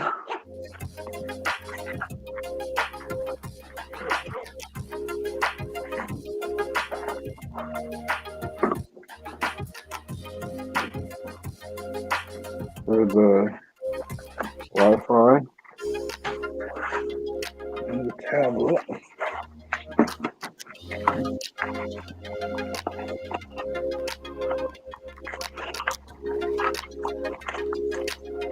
Okay, I can go this way now.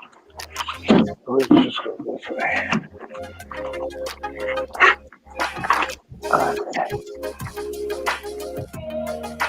Here's this.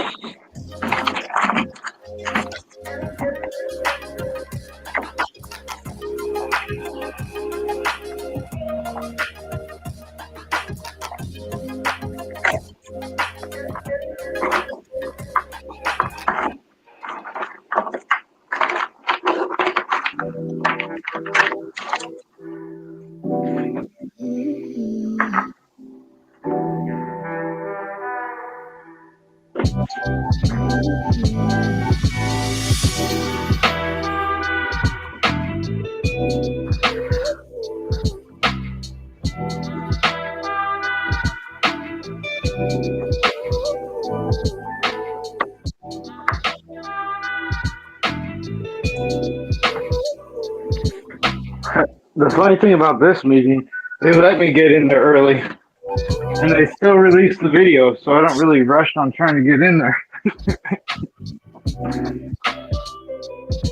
But I mean, when you start going and showing up, you start learning what the deal is. 'Cause there's a deal. Guaranteed.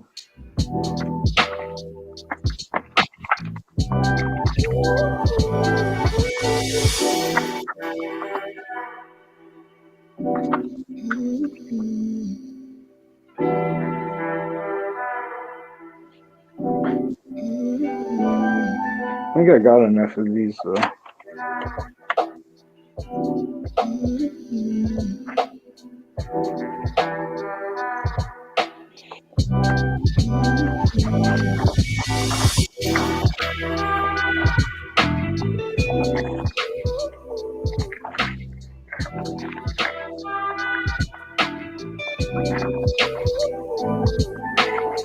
I do have my fallback plan, which is to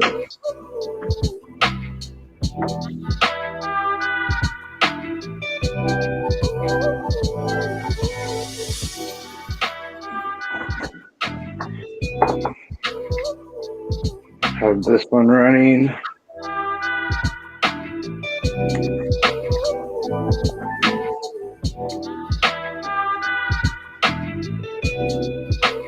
Like 6 hours in, what's another 20 minutes, you know? So that's why I figured I'd just chill, see who comes on. Welcome to the stream. We were doing San Diego live data today, and we had the Board of Supervisors meeting. So we streamed that. You can find us on pretty much all platforms except Meta. So if you're here, you're probably in the right spot.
It looks quite a few batteries. I think I should be good with that.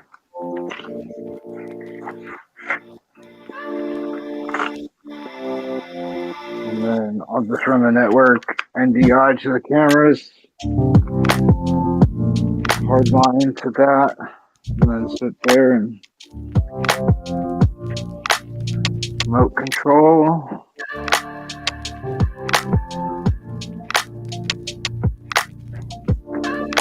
And we can always bring this. It's very hard to keep this with me.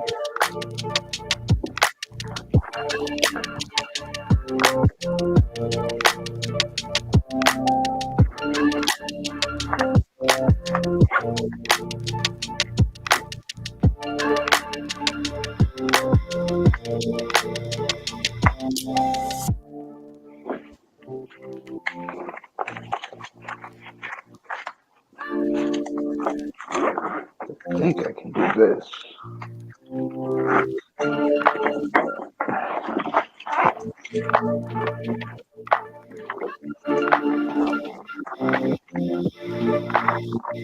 Plug all this in.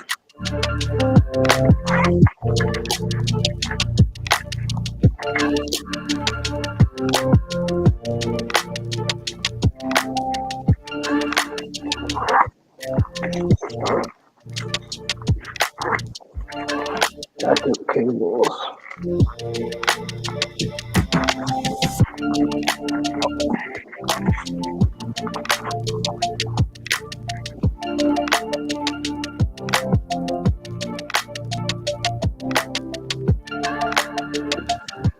Going no backup cables.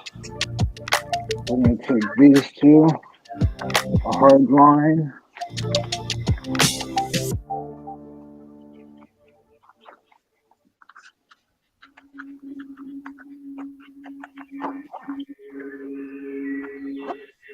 That's it. This guy.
Okay, got all that set up. That ripped. So now when I go here,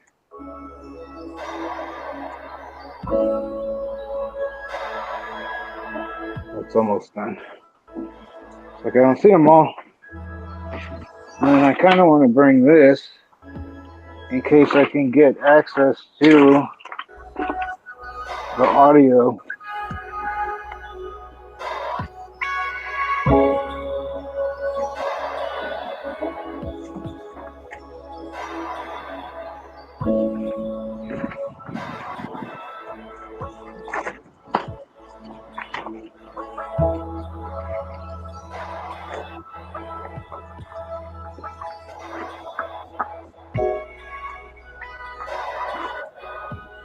At least I can ask them.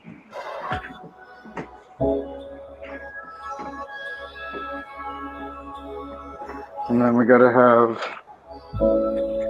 backup headphones.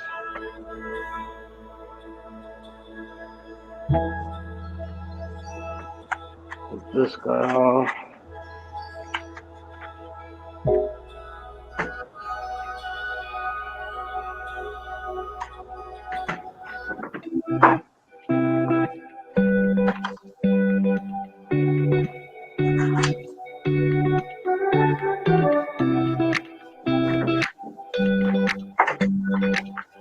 They made this freaking wire so tight. Can't even get my finger in there. Oh, it broke. There it goes. Okay. That's disconnected. I want to leave it on power for as long as possible. And then I want to double check that I have these synced to it. So we're going to change this guy. Transmit.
Okay, we've done 7 hours, so.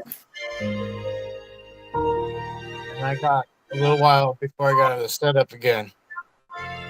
So thanks for tuning in to San Diego Live Data, Chula Vista Live Data, Jdata. I think we're on Ballot Watch. So today's test went pretty good, I think. See if we can get tonight set up on one channel.